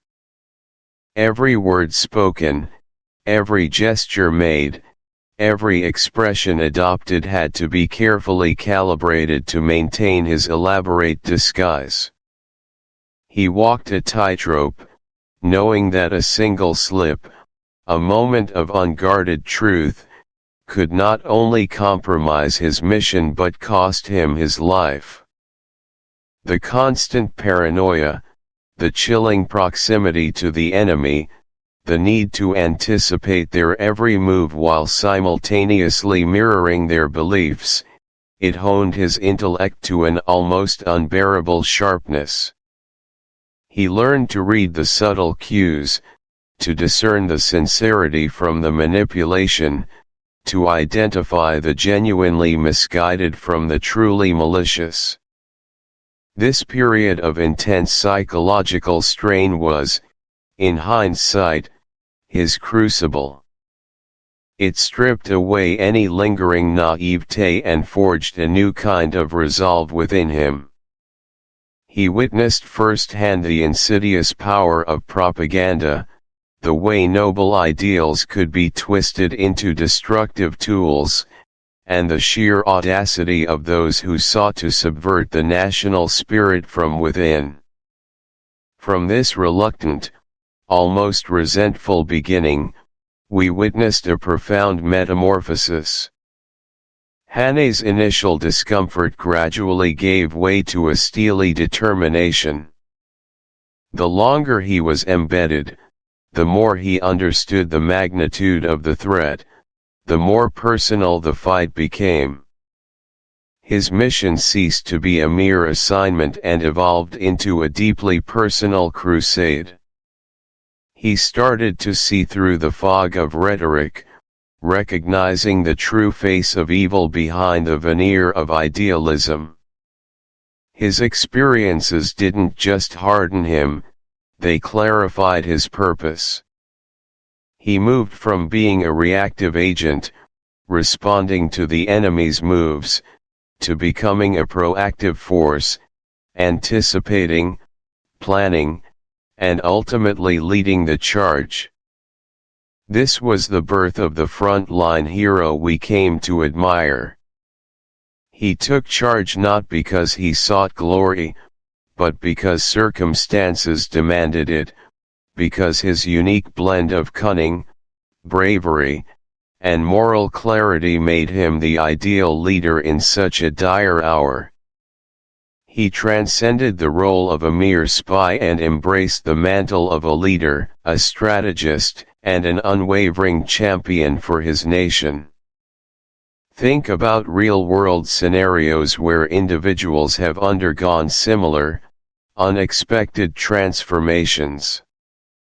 Consider the story of Winston Churchill, a man whose political career seemed to be in decline before World War II. He was an outsider, often seen as a maverick, but when the overwhelming odds of impending the final confrontation was less about physical might and more about intellectual superiority and moral clarity, exposing the rot at the core of Ivory's dark ambitions. It was a victory hard won, a sigh of collective relief that such a dangerous threat had finally been neutralized. But what truly elevates the story beyond a mere spy thriller are the profound and often heartbreaking sacrifices made by Hanne's friends and allies. These acts of selflessness resonate deeply, reminding us of the immense personal cost of such monumental conflicts. Foremost among these, we must remember Peter Pioneer. His quiet steadfastness, his unwavering loyalty, His profound understanding of the natural world that proved so crucial in Hane's wilderness escape, made him an invaluable companion. Peter was the embodiment of silent strength, a man of few words but immense character. His final, heroic act, giving his life to ensure Hane's escape and the continuation of the mission, is perhaps one of the most poignant moments in the entire narrative. He faced death with a calm courage that bespoke a life lived fully and purposefully, a life dedicated to friendship and a cause greater than himself. His sacrifice wasn't a flamboyant gesture, but a quiet, resolute decision, born of deep love and an understanding of what truly mattered. It underscored the profound bonds forged in the crucible of shared danger, and the ultimate measure of true comradeship. Can we truly comprehend the depth of a friendship that would lead one to willingly lay down their life for another, not in a moment of reckless abandon, but with clear, conscious intent? Then there is Mary. Her role was perhaps less overtly dramatic than Peter's, but no less crucial. She provided the bedrock of support, the emotional anchor that Hane desperately needed in his solitary and perilous journey. Her intelligence, her empathy, her quiet strength and unwavering belief in Hane were sources of immense comfort and motivation. She was not a warrior in the conventional sense, but her bravery in facing the uncertainties, her readiness to risk everything for the cause, and her quiet fortitude in the face of immense danger, mark her as a hero in her own right. Her love and understanding were the lighthouses that guided Hane through the darkest storms, a reminder of the humanity he was fighting to protect. She represents the home front, the people for whom the fight was being waged, and her steadfastness in her unique way, mirrored Hane's own. And let us not forget Lancelot Wake, the brilliant and earnest young man, whose intellectual gifts were so critical in deciphering the enemy's codes and understanding their machinations. His journey from an initially somewhat naive academic to a brave and committed operative was another example of transformation. His tragic demise, a direct consequence of his dedication to uncovering the truth, serves as a stark reminder of the harsh realities and the terrible price paid by those who dared to stand against the darkness. Lancelot's sacrifice was a blow not just to Hane, but to the collective effort, a loss of intellect and youthful promise that underscored the high stakes involved. His story reminds us that courage takes many forms, not just physical bravery, but also the moral fortitude to confront uncomfortable truths and the intellectual rigor to expose deception, even when it puts one's life in grave peril. These sacrifices, along with the contributions of countless others who played smaller, yet vital, roles, weave a tapestry of shared purpose and collective heroism. They emphasize that no great victory is ever achieved by a single individual, but is the result of a concerted effort, a complex web of interconnected acts of courage and dedication. Consider, for a moment, real-world examples of heroic sacrifice. We see it in the stories of firefighters rushing into burning buildings, knowing the immense risk to their own lives to save others. We witness it in the dedication of medical professionals who tirelessly fight epidemics, often ex specie. For Hane personally, the odds were even more daunting, constant danger to his life, the moral strain of deception, the isolation of his mission, and the immense psychological pressure of carrying such a heavy burden of secrets. Every day was a test of his limits, every interaction fraught with peril. Yet, he stood fast. His journey is a modern-day allegory, echoing Bunyan's Christian who encountered giants and monsters on his path to the celestial city. For Hannay, the giants were not mythical beasts but the very real specter of defeat, the insidious nature of the enemy, and his own internal struggles. Like Christian, Hannay had to navigate treacherous paths, resist temptations, and confront adversaries, both visible and unseen. The story reminds us that life, particularly during times of crisis, is a pilgrimage, a journey of moral and spiritual testing. Standing fast manifests in various forms. There is intellectual fortitude, the ability to discern truth from propaganda, to maintain clarity of thought amidst chaos and confusion. Hannay displayed this brilliantly in his undercover work, sifting through layers of deceit to uncover the true intentions of the enemy. Then there is moral courage, the unwavering commitment to one's ethical principles, even when it is easier, safer, or more convenient to compromise. Hannay's refusal to succumb to the enemy's ideology, even while pretending to embrace it, is a powerful example. And of course, there is physical bravery, the willingness to face danger, to put one's body on the line for a cause, as he did in his daring escapes and direct confrontations.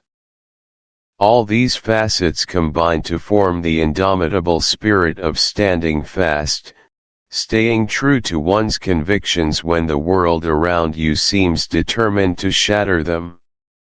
It is about an inner strength, a refusal to be broken, a quiet but potent declaration of enduring purpose. For a real-world example of standing fast in the face of overwhelming odds, one need only look to the life of Nelson Mandela.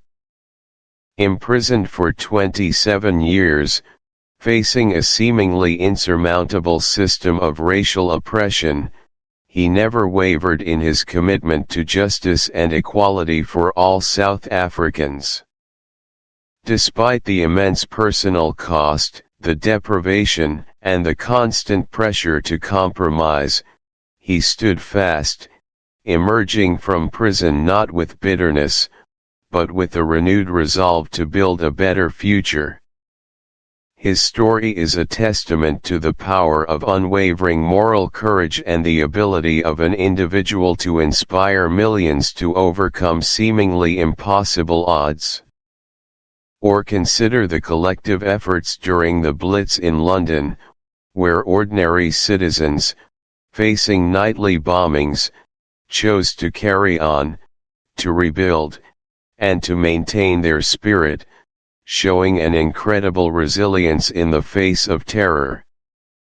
These are not just historical figures or wartime stories, they reflect the everyday resilience of individuals and communities who overcome illness, economic hardship, or social injustice by simply refusing to give up, by continuing to believe in a better tomorrow and working towards it, one small, steadfast step at a time. Psychologically, the concept of standing fast is deeply connected to resilience, grit, and an internal locus of control. Resilience is the ability to bounce back from adversity, to adapt to change, and to cope with stress. Grit is the sustained passion and perseverance toward long-term goals, despite obstacles. An internal locus of control is the belief that one's own actions primarily determine the outcomes of their life, rather than external forces. When we stand fast, we tap into these powerful internal resources. It involves managing fear, not by suppressing it, but by acknowledging it and choosing to act despite it. It's about maintaining hope, even when evidence suggests otherwise, and finding strength in purpose. It highlights the profound human need for meaning, for a cause larger than oneself, which can provide an unshakable foundation when personal comforts are stripped away. This mental fortitude isn't inherent in everyone but can be cultivated. Thank you for listening to this audiobook. If you found value, meaning, or inspiration in this journey, please remember to like the video, subscribe to the channel, and turn on notifications so you won't miss the next chapter. Your support helps us bring more timeless classics to life. See you in the next reading.